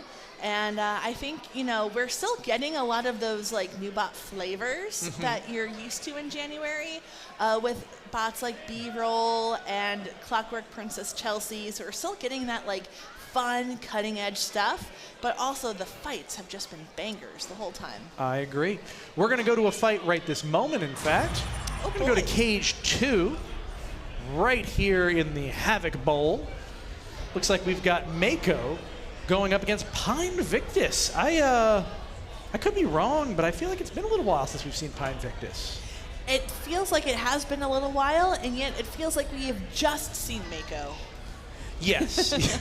Well, I mean more in the context of, I think this is Pine Victus's first event in a while. Oh, yes. Mako has been showing up pretty much whenever they possibly can. I guess Mako really hasn't been. Julian has been showing up and bringing Mako. Ladies and gentlemen, if a robot shows up at your door and it's not accompanied by an adult, please call the police. 5, 4. We'll see. 3, Julian's having 2, interesting troubles on 1. Mako getting that Fight. weapon reliability. Robots fight. Let's see if he's interested. What a box a rush. huge hit on Mako from Pine Victus. Mako is bouncing around like nobody's business. Alex Wang coming out bloodthirsty here. He is... Oh, pieces of Mako's weapon are already gone. Even if they can spin up, it's not going to work real well. I have not seen a thrashing like this right out of the gate against Mako in a long time. Oh, that was an incredible... it sucked in Mako's forks into the weapon of Pine Victus. Pine Victus is angry. Yeah, I'm a little uncomfortable being in a room with this robot. It's truly like a bat out of hell. Yeah, I think angry, it's furious at Mako. Mako owes Pine Victus lunch money. Yeah. Mako insulted Pine Victus's family. Like, there's something terrible has gone wrong because Pine Victus is attacking with such a level of fury. Such a level of fury, it has no sense of self-preservation. Oh my God. Look at it.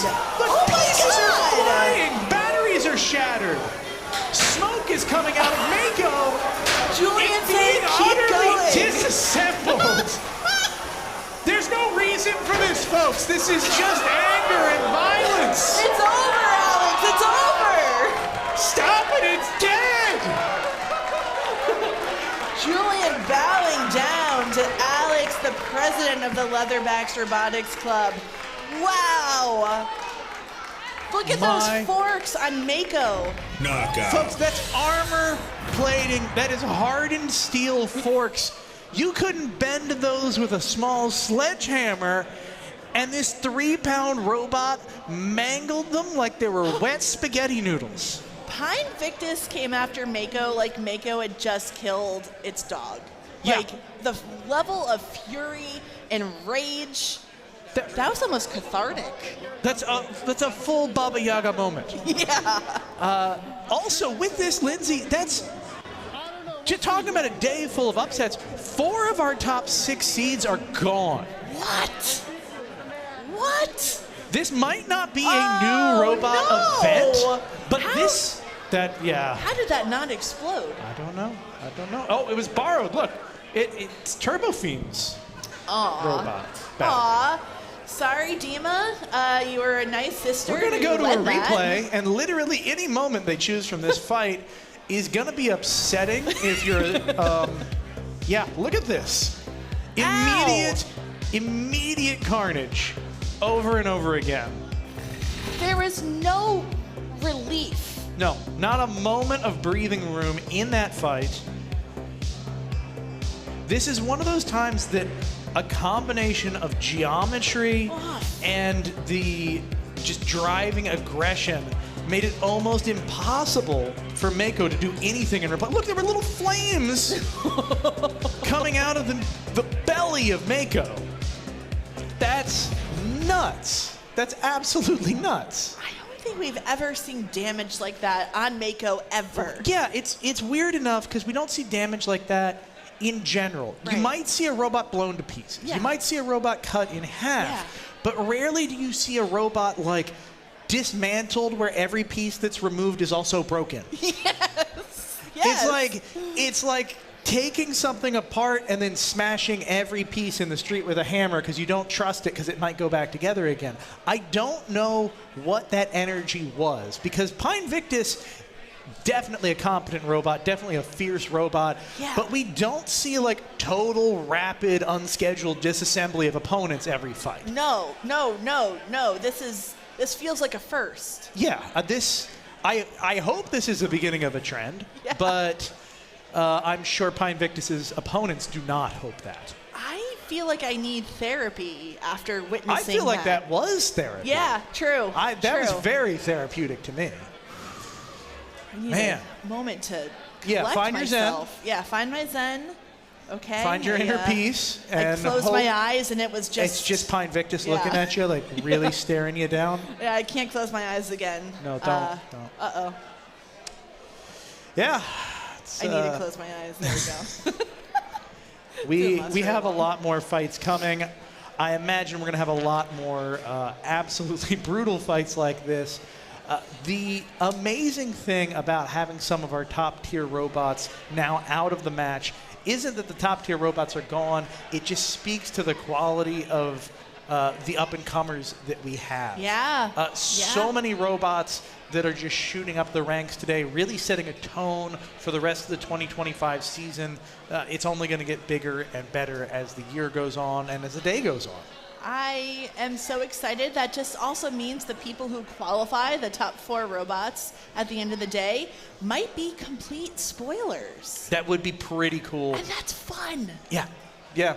And it brings such variety. And the thing is that NHRL as a sport or as a league within the sport of combat robotics sets a lot of these precedents with our rules, sets a lot of precedents with the meta, basically, that becomes popular because of the rules we have. Yeah. The rules have shifted a lot this year. Yeah. And so it's going to be anybody's guess for the next couple of events what works and what doesn't. Yeah. And you know that the good robots are going to rise to the top. You know the good builders are going to rise to the top. But who rises to the top of the top and who rises to just like really solid? That's the mystery, that's the fun, and that's what we're going to find out tonight at next event and the event after that, and that's what's going to set the tone for the rest of the year. I love it. I love it. On that note, Ricky, we do have the 30-pound bracket for Prime Time ready to reveal. That's pretty cool. Yeah. Can we go right into that? Here it is. All right, Wait let's no go right longer. into that. All right, so we have Chonkies, Ghoul, Goose, Whack. We have Synthesis 30, Vorion, Kazaa Light, and Undertaker. That is a great lineup. Wow. We have flamethrowers, we have vertical spinners, we have horizontal spinners, we have full body spinners. We have and undercutters. Every single one of those fights has something that can do serious damage and put on an incredible show. So either you're going to have an incredible fight where something is going back and forth and it's anybody's guess, or you're going to see complete destruction and something's going to get obliterated, which I think is just as fun. I have another surprise for you, Ricky. Oh, dear. Good one? Yeah, I would say so. All right. It is the 12-pound bracket. Oh! Wow, Who we do are we have lining them up here? and knocking them down here. We have Adamant Barrage, Caldera 12, Maximizer, Psycho, Buzzkill, Torrent, Carmen, and Promheta. A lot of perennial names in this competition. And I'd say, what, one new one? Adamant Barrage? Adamant Barrage is, Yeah. I think the only one that's a true newbie. Wow. There's a couple that are a little less common to see in the bracket, but all of them, like all the other ones, experienced competitors. Another thing I'll note, all of those, again, heavy hitters. There's no powder puffs in that league. Ooh, all right. Talk about robots I am excited about. Over in cage 2 here, we have Cold Snap on the left, Buffalo Wings on the right. We saw a very quick tap out earlier against the opponent that Buffalo Wings was facing. And now they are here hoping to make the prime time schedule against Cold Snap, who is also having a really great day so far. Now, Buffalo Wings is here with Eli Davis, who we've seen now for several years continue to hone and refine this design. And it is really looking, I'd say, beefier than ever. It's looking mighty fine, and it's got a big old booty, if I do say so myself. So it's, fun to show off for that robot. There we go. And those glow plugs are so effective in a way that we have not seen before. I tell you one thing, Lindsay. Those glow plugs get hot, hot, hot. It is wonderful to have you here at the desk with me. 5, Welcome. 4, 3, 2, 1. Fight, robots, fight. Very interesting. Cold Snap starts this match inverted. So its horizontal is on the top. Obviously, that is probably a more ideal area to land blows on the front of that forward wedge on Buffalo Wings, and also maybe even grab one of those arms. And look at that. You can see how hot those things are, immediately combusting the plywood floor when they make contact. Look at it just burn its way through. He autographed the floor for us. It's like Andy Dufresne just slowly burrowing through the floor to escape the wrath of Cold Snap. Wow. Cold Snap here, driven and built by Miles Sim, who is really eviscerating Buffalo Wings up to this point. Look at that smoke. Oh boy. That spells perhaps a lipo that has been exposed to the fresh air. We have a negative air pressure system that is sucking that right out, so no one is at harm, but not what you want if you're Eli. It also explains the draft, I feel now. Yeah. Knockout.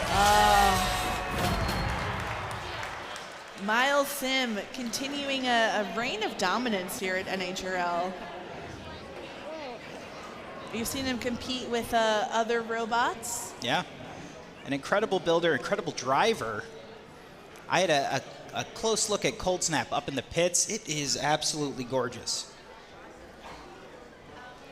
Let's take a look at a replay here, because there were some major hits right out of the gate. There you see those glow plugs slowly burrowing through the plywood.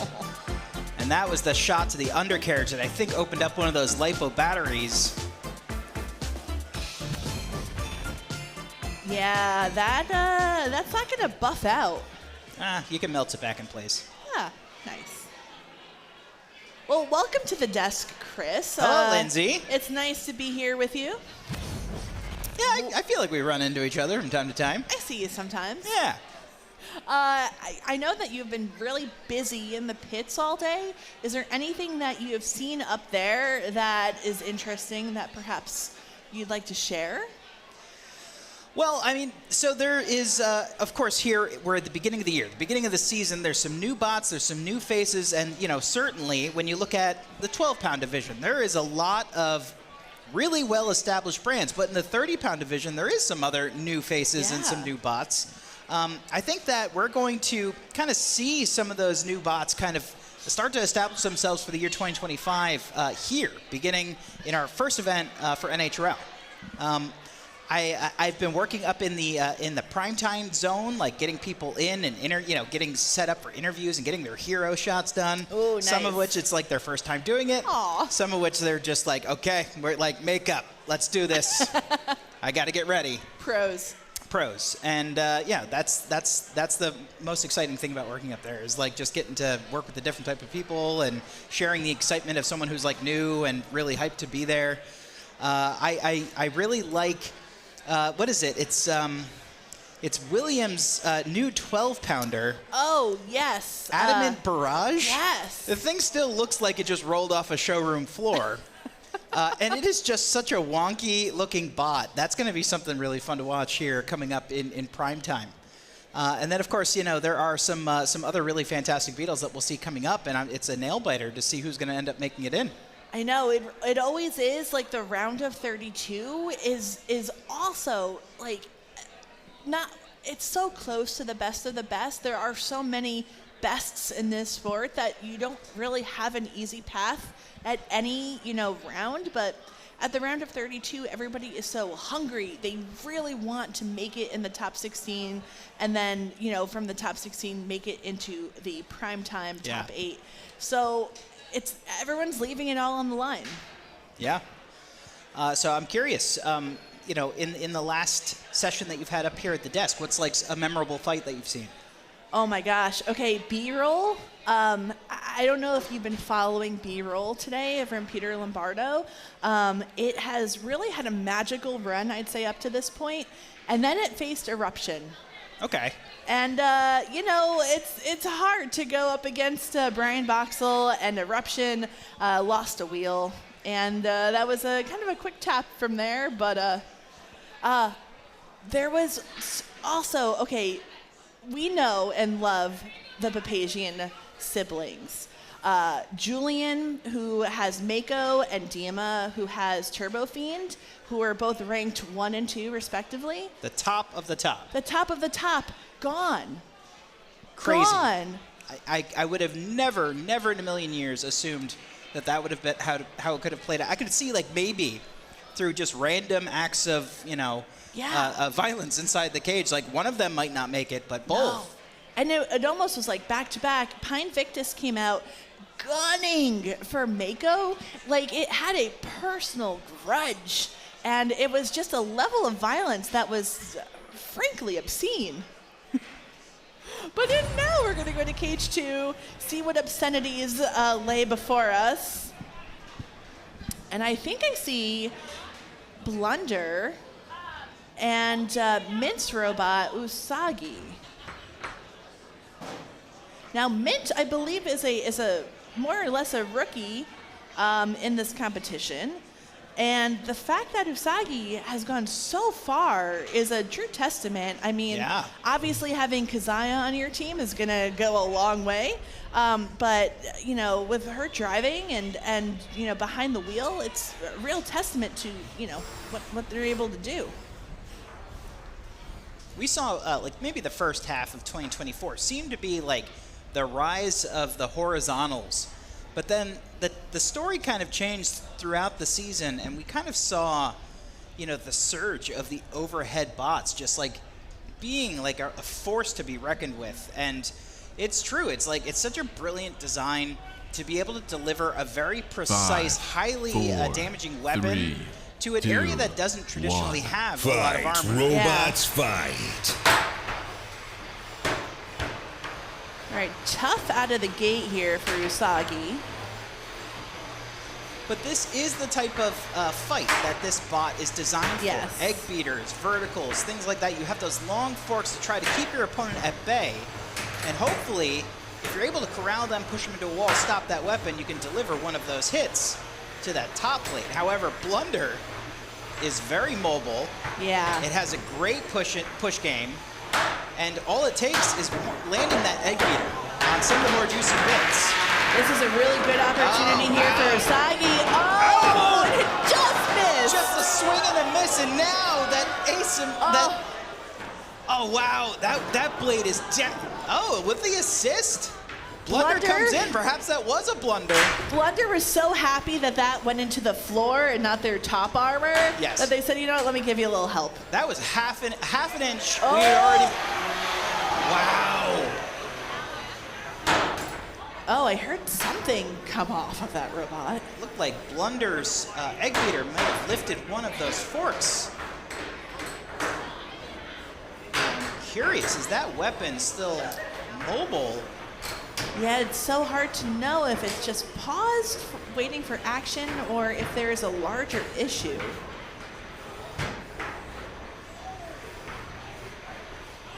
Still very mobile for both robots at this point.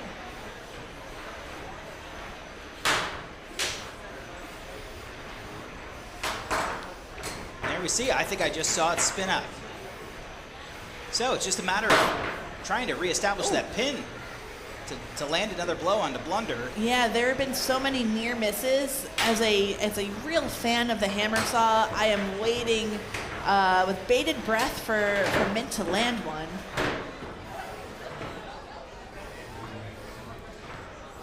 But Blunder's driver, Evan Rosenblatt, is doing a really good job of staying squared up. Not really providing a lot of opportunities for that. Oh, whoa! Yeah! I spoke too soon! There it is again! Wow, back-to-back hits on both drive pods within Blunder, but it's still mobile. I don't know if that weapon is working anymore, though. That thing seems to be dead. Yeah, that might be the case for both of them, but we might still get some thwacking, which counts as aggression with your weapon. No. I was wrong again. Ah!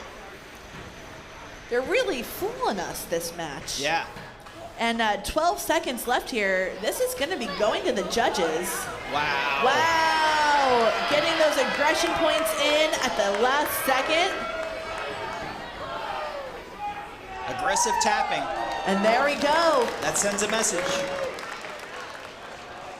Amazing fight for Mint. Amazing fight for them both. That was a real slap down brawl. Yeah, absolutely. Evan also, yeah, he did such a great job squaring up in that match. Let's take a look at this replay. This is the near miss. Oh. Yeah. Wow. Look how deep it goes into that plywood. The match could have been totally different at that point forward if they had not been able to get out from under that hit. Wow. Look at her go. All right, now they're getting the safety talk before opening the door so they can remove and bring upstairs. Take a moment to examine their damage. Look at the width of that weapon on Blunder. It almost, it's like so large. I'd imagine just like a ton of the weight of the bot itself is actually in that drum. Egg beater drums are, they're very popular in the sport of combat robotics because, you can essentially have a lot of that, that same energy storage that you would have in a traditional drum, but you get a little bit more of that reach, and it might be even a little bit easier to get it up to higher speeds because of that. Yeah. Huh, interesting. Now that's an interesting one to go to the judges. I think that there's, different ways you can look at it. I'm looking at the chat online. If you don't know, you can go on our YouTube video stream and check out the chat where there's a lot of stuff going on. There's a poll right now, and people are voting on who they would pick in that match. And now, also, the judges can't get our audio, so we're not influencing them in any way. Don't worry. And it's pretty close right now. It's 53% Blunder, 47% Usagi. I expected it to be close. Yeah. It really depends on what you're kind of looking for in a really good match. Is it the ground game? Is it the control? Is it just straight up like hits?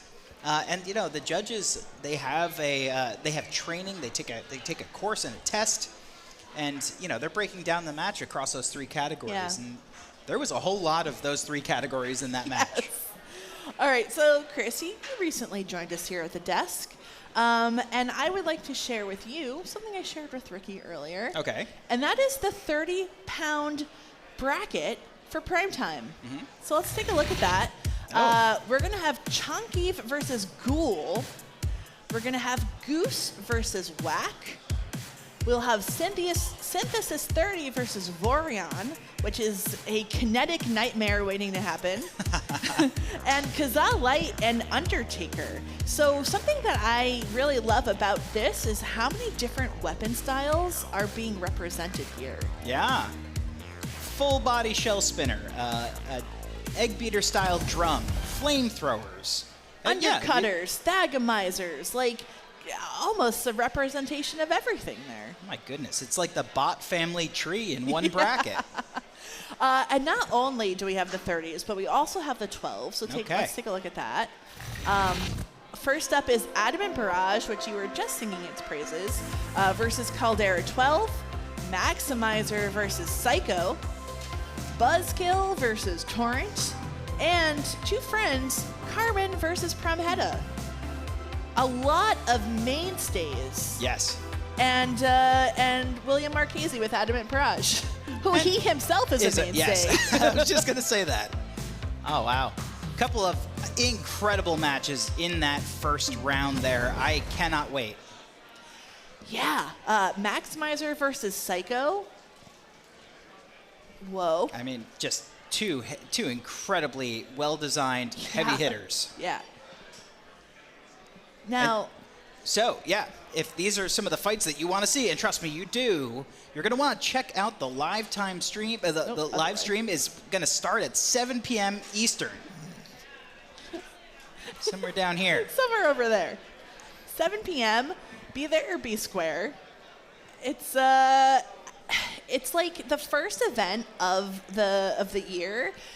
And everybody is really bringing a lot of their A games. It's been since October, November, since we've had an open event like this.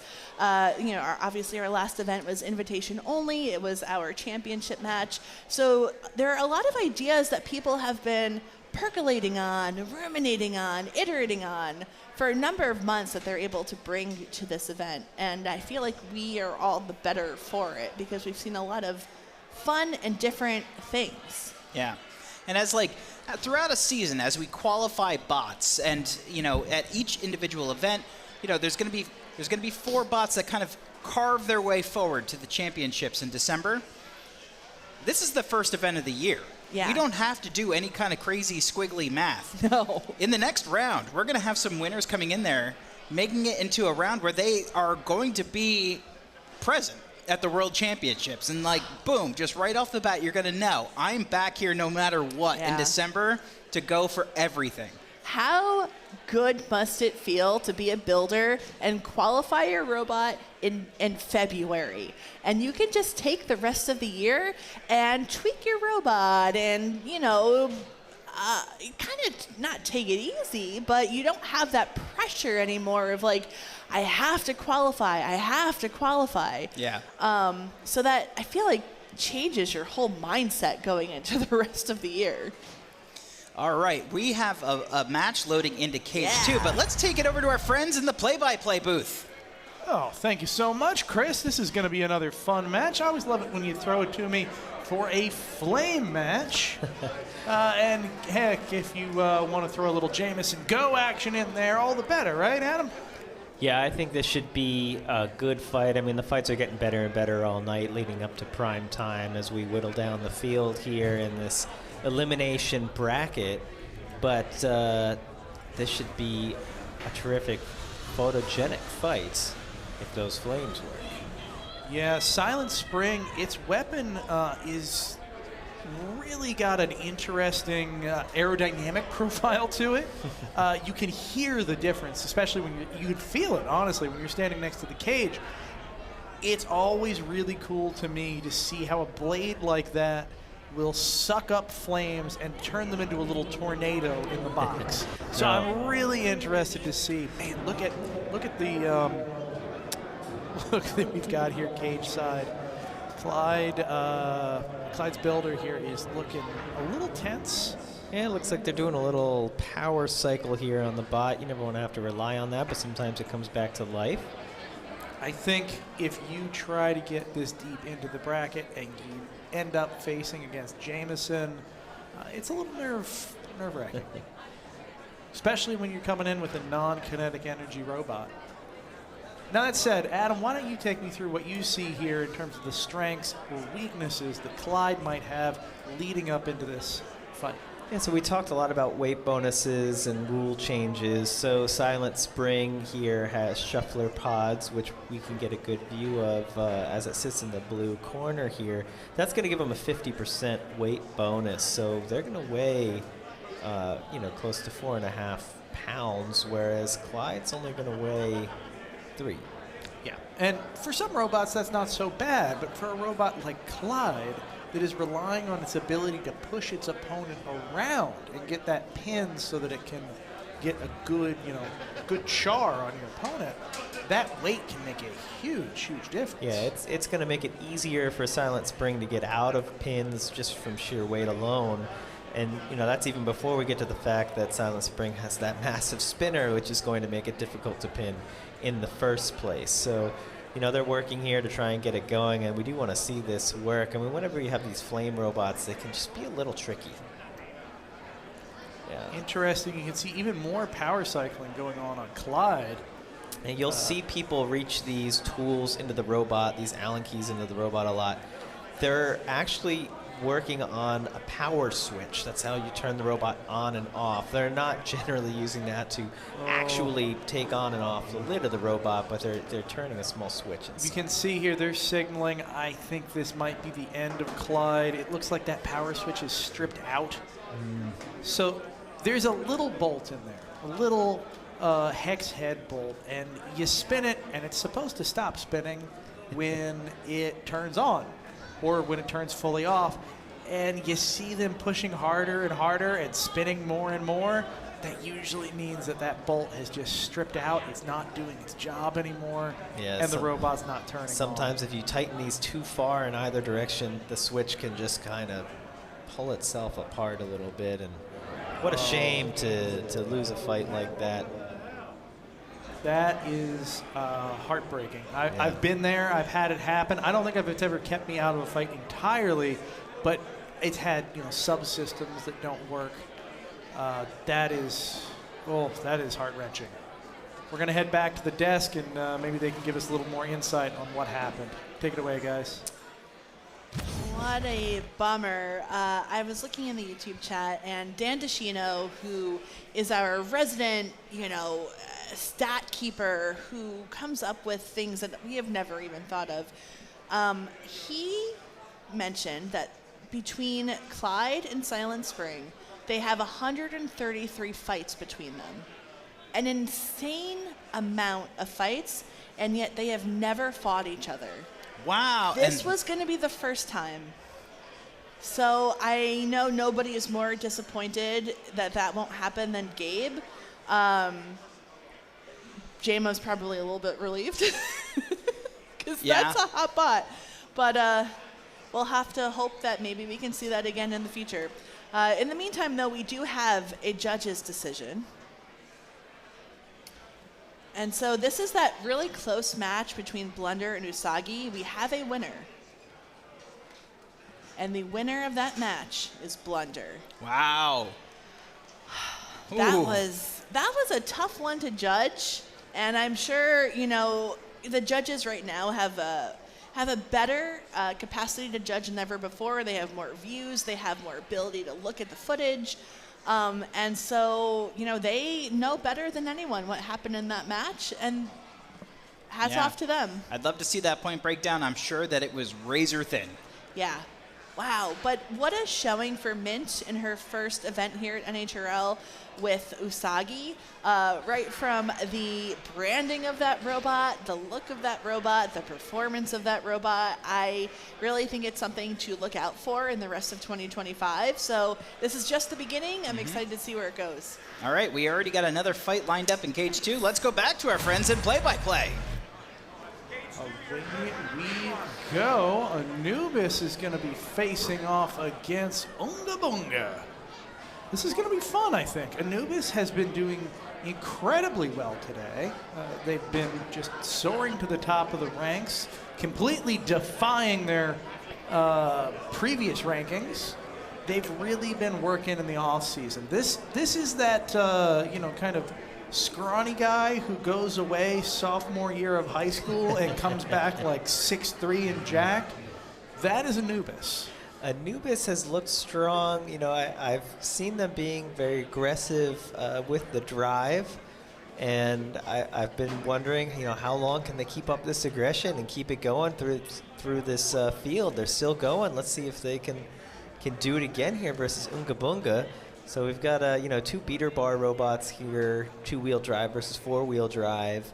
Advantages, disadvantages to each of these. Kind of a classic matchup. We see a decent amount of these, but at the end of the day, it'll come down to maneuverability, to drive, to durability over the course of this few minutes here. Well, of course, the driving skill as well. Now, I have caught a few of Anubis's fights. I haven't caught any of Unga Bunga's. Have you? I don't believe so. They, you know, I know a little about the robot. It's a pretty standard beater bar spinner. The 2-wheel drive is a very common kind of overall size profile and packaging. But I don't know anything about the strategy that they've brought, and that's really, I think, what's going to make all the difference going up against Anubis. It looks like Anubis here is having some transmitter binding issues, unable to get a connection here, and if they can't get that done quickly, they're going to run out of time, and we're going to have a second forced forfeit in a row if they can't get that going, and it looks like that is the case. Wow. Wow, interesting. I hope we get a little bit more of an inside story there. Is it just radio issues? Was something wrong? Was it another broken switch? part? I don't know. We're See, this is why I use links. I am eager to find out. We're going to head back to the desk, and maybe they can dig up some more information for us. I think we need to stop sending it to play-by-play. There's obviously a hex going on with those two. Oh, no. This is not how you want to see it go down. No, absolutely not. Anubis really was on a tear today. Yeah. I hope that we have a chance to learn a little bit more about what happened. Right now, it's just kind of a mystery. It might be a mystery to Anthony as well, but it's the attack of the early season gremlins. Yeah. You know, they come out in full force sometimes. It's we've seen what looked like an electronic switch that failed with Clyde, and something as simple as a little transmitter issue can knock you out this close to the bracket. Yeah. Heartbreaking. But let's take a look now at some of the new rules here in 2025. The biggest, I would say, amongst them is changes to our weight bonus rules. Yes. Would you like to take us through it? Yeah, so we see non-traditional locomotion in a lot of bots, even throughout 2024, even as far back as a couple of years ago. Non-traditional locomotion like a shuffler pod, right? But now we see the new walker bonus. 2 times the weight limit for your class. If you have a bipedal or a quadruped or some other type of walking mechanism that is not reliant on a rotational mechanism, like a shuffler, you could come in at twice your weight limit. So if you're a 30-pounder, you have a 60-pound walker. That is insane. Wow. Now, multi-bots, their weight bonuses have to be distributed equally, right? So now instead of seeing, these kind of mini bots that will envelop or high center opponent, you're actually seeing bots now that kind of are like 2 equally proportioned bots designed to go head-to-head with your opponent. And that offers like a lot more diversity for the styles in which teams can, build a strategy around. So now you can't combine these weight bonuses. So if you have like a means of having a walker and non-traditional locomotion in some kind of multi-bot configuration, you can't really compile those into one thing. Now there is a weight exemption for any AI component. What? What does that mean? So if you have some hardware, so whether it's Arduino or whatever, if you have an AI component that lets your bot behave and operate on its own accord, you get to exempt that weight from your overall weight. Wow. So that's really, really cool, and that's a way to try to like push the sport into this direction where these bots are really robots. Like they work and act on their own dime. So the functionality test applies to every individual robot. So you need to have that functionality present, like as you go through safety, as you're kind of checking in, and every single robot is held to that standard, even in multi-bot configurations. That's really interesting, and you know, a lot of these rules had been talked about in years prior. We're finally, you know, making that decision, making the commitment to these rules in 2025. Now the YouTube chat is running a poll to see if people like these rule changes, and an astonishing 90% of people say yes, that they like these rule changes, they support them. 90% of people don't even agree on if they like chocolate ice cream. Yeah. So, well done to the team behind making Absolutely. these changes. A Herculean effort to all of those involved with designing the 2025 core rules. Let's jump over to Cage 2, and we'll throw it back to our friends in the play-by-play booth. Take it easy on them, though. We will try not to curse any more robots today. It's been tough. Do we say good luck? Do we say break a wheel? What's the rule with robot combat for not jinxing things? It's a great question. I tend to say farewell in your preparations to builders at the beginning of the day, but it's a little late for that now. Voxel looking mean. They're both the corner. moving. Yeah, that's a great start. Well, Voxel and Sea Dragon's Roar are both perennial competitors. They're both very experienced. I'm sure we are going to see a... Well, I shouldn't say that. As soon as I say that, Voxel's going to spontaneously combust, and Sea Dragon's Roar is going to be underwater. Well, hopefully we will see two very pretty robots. Great looking, carbon fiber on both the lids here. Voxel, I remember Voxel very vividly when I started working more at NHRL years ago.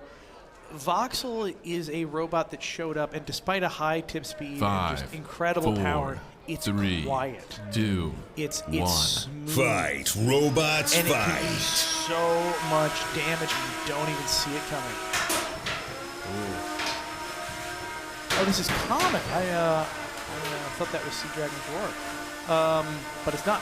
Comet off to a great start here, winning all the exchanges with Voxel. Comet showing some great maneuverability. They worked up on the rail and able to just drive right off. Yeah, those rear-facing wheels, great for that.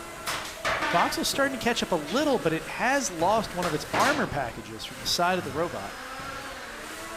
Yeah, a little back and forth here on these initial engagements. You see a piece of Voxel on the ground. Comet getting, a bit more of the... Ooh. And there they go. You can see Comet, one of these robots that is so good at using its gyro to turn very quickly. Neither robot really wanting to go face-to-face here. You can see them both dancing around each other, trying to get to the side. Yeah, that narrower vertical spinner on Comet is going to dig into Voxel's weapon, and Voxel's weapon could really tear up any of the rest of the front of Comet, so neither has a huge advantage. Both of them just trying to get the angle right for their hit. Voxel was stuck a little bit on the wall there, but able to get off just before Comet could get the hit. Voxel around the side, getting a combo there on Comet. Oh, and keeping excellent, it up. Yeah, excellent driving from Voxel here. Comet was off to an early lead, but now it's Comet that is unsettled. Is the weapon down on Comet? Maybe. No, there it is. It was struggling for a few moments there for sure.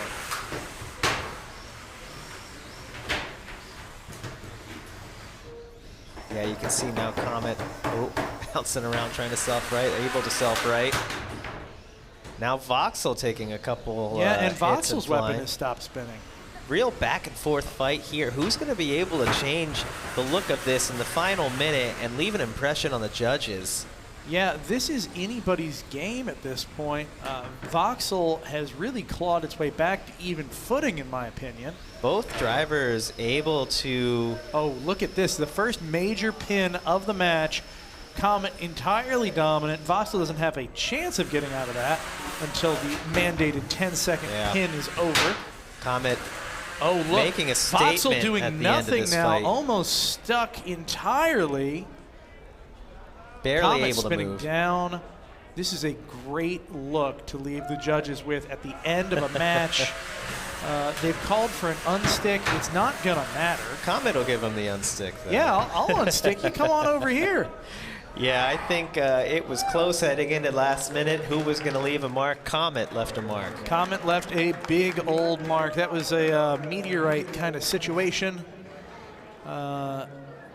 Absolutely great showing from both competitors, but again, Comet is the one leaving its mark on that match. Back and forth fight. Great driving as they tried to get around the side of each other. Comet really able to take advantage in the final minute. Both of these drivers, I want to note, it's so easy to try and bide your time and circle your opponent and look like you're driving defensively. Clearly, both of these robots were searching for an opening the whole time. At no point did it feel like they were running from one another. At no point did it feel like they were on the defensive. They were both just like circling wolves going for each other's throats. It's a good note. They weren't going face to face, but they were clearly being aggressive in the way they were driving toward each other. It's funny because it's such a subjective thing, and yet when you see it, boy, do you know it. Mm-hmm. Well, we'll wait for the judge's decision on that one, but you know who I would pick? I certainly do as well. The judges, as I understand it, have been kind of lining them up and knocking them down. So hopefully they make a good call. In the meantime, we're going to head back to the desk.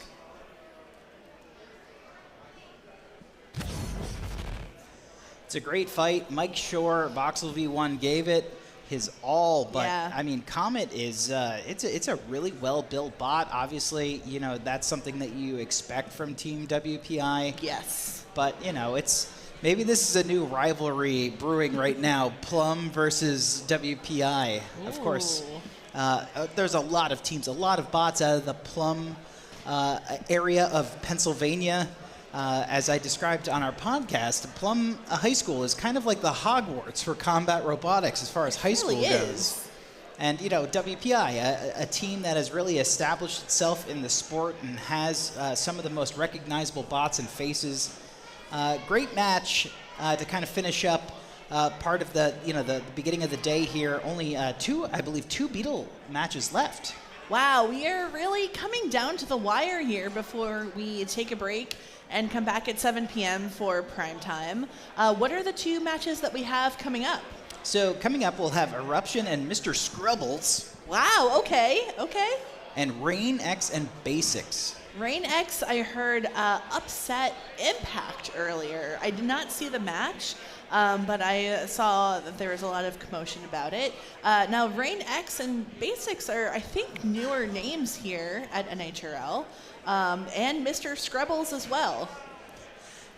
So Mr. Scrubbles is 3-1 across one event prior to today. That's built by Matthew Marica from Loveland, Ohio.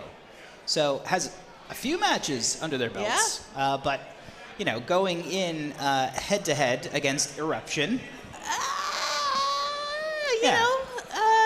No small feat there. No small feat. I do have to come clean, though. We have joined a fantasy league for NHRL Robots. And we had our very first draft earlier, and I was the lucky one to have first pick, and I did pick Eruption. So I have to just say right now, you know, that I'm not biased, but that's who I picked. But I would love to see a Mr. Scrubbles upset. Yeah, and of course, in my draft pick, I had Voxel V1. Well, you know. Still a great day, great showing. Yes, absolutely. It's such an interesting time to see so many new faces. You know, really make it into the top 8. That's pretty impressive. Yeah. And every year, this is something I've talked about now for the last several years. Like every year, it seems like we have new icons added to the sport. It was Jake Hoffman. It was Keziah Sky. It was Papazians. the Papazians. Yeah. Yes. And 2025 just kind of opens the door for new people to make their name and become icons in the sport and inspire a whole new generation of builders and affect the meta. So exciting. And with that, it looks like we are ready with Cage 2. Wait. Oh, we have a judge's decision. Okay. 5, 4, 3. We'll get to that in a minute. Stay on hold. Back to the booth. Fight, We'll robots, get back to fight. that in a minute. In the meantime, Mr. Scrabbles. Mr. Scrabbles going up against Eruption. Eruption really getting the better at the beginning of this fight. Yeah, I mean, Eruption's such a dialed-in robot and so well driven. Mr. Scrabbles, more just a little guy. He's going flying. Taking these hits and still going. Yeah, getting a lot of frequent flyer miles. You can see a lot of squishy 3D printed parts on the side of Mr. Scrabbles.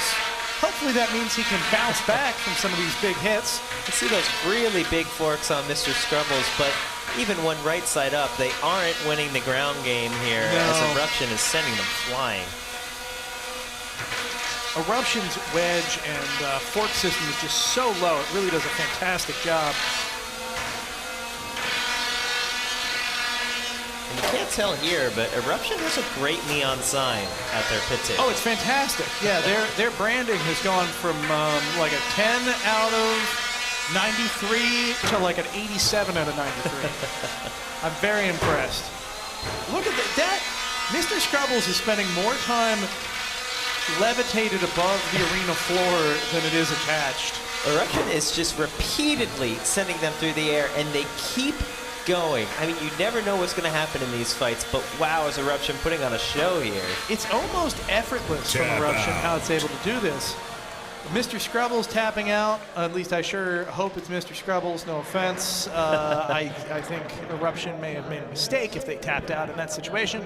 Yeah, it looks like you see one-sided drive on Mr. Scrabbles down. They probably figured. Do you really want to get boxeled? And wow, was Eruption impressive. I mean, I think the only negative you could say in that fight was Eruption was spinning so fast and had so much power that it looked like it was tough for them to turn from all the gyro. But wow, what a performance, just sending Mr. Scrabbles flying over and over again. The entire team Too Hot to Handle has been doing very impressively today. We saw Clyde taken out, but they had a great run. Eruption is going to keep going for that gold. You can tell it's such a huge amount of talent on display here today. We're going to take it back to the desk and see what amazingly talented builders we'll be tuning into next. Thank you, Ricky. As Mr. Scrabbles is eliminated, I want to take this chance to highlight something really special about the team. It was formed by a father and son so that they could spend more time together, and they have traveled to 12 states, 12 different states with this robot to compete. And I just think that that's really lovely. So even though they're not advancing to prime time, I think they had a lot of fun and good memories along the way. Yeah. Hold the flashlight. Hold it straight. Okay, so yeah, we did tease a judge's decision right before we went to Cage 2. Oh, don't tease us like this. So this was the fight between Comet and Voxel V1. And Comet is your winner. Comet goes on to the bracket. Mike Shore and Voxel V1 did a great job in today's tournament thus far, but going home. Wow. Well, hats off to Mike Shore, who, again, put on an incredible day. And really exciting to see Comet advance. I think that was not necessarily a surprise of a judge's decision. So well done to the judges, and really looking forward to seeing it test its might in the bracket later. But Mike won't go home because his son, Michael Shore, still has Carmen in the 12-pound bracket. Yes. So the shores stick together. Another father and son duo. Hold the flashlight. All right, we have one last fight here before we get into prime time tonight. Let's go back to Cage 2 and our friends in play-by-play. Thank you, guys. I'm excited for this one. You feeling excited for this one as we ring in the prime time lineup? Yeah, last fight of the early qualifiers before we head into prime time. This is a big one. Both these teams are dying to make it to prime time. Yeah, Two vertical spinners. Rain X coming in with a very large vertical spinning bar. You'll notice the water beating up on Rain X. It's patented technology. Yeah, very useful inside the box to be able to shed rain. Going up against Basics here, which is a somewhat basic beater bar style spinner here, 5, two-wheel drive. 4, Both robots 3, two-wheel drive, a lot of 3D 2, printed parts. We'll see 1. who's got the Fight, better robots, engagement fight. on the first hit. Well, so far, Basic winning the first exchange and the second exchange. Rain X on its back. Weapon no longer spinning on Rain X. Pieces coming flying immediately. And now it's doing the thing, requesting an unstick. You can see the drive is still working, but if that weapon is working on Rain X, it's not strong enough to self-right the robot.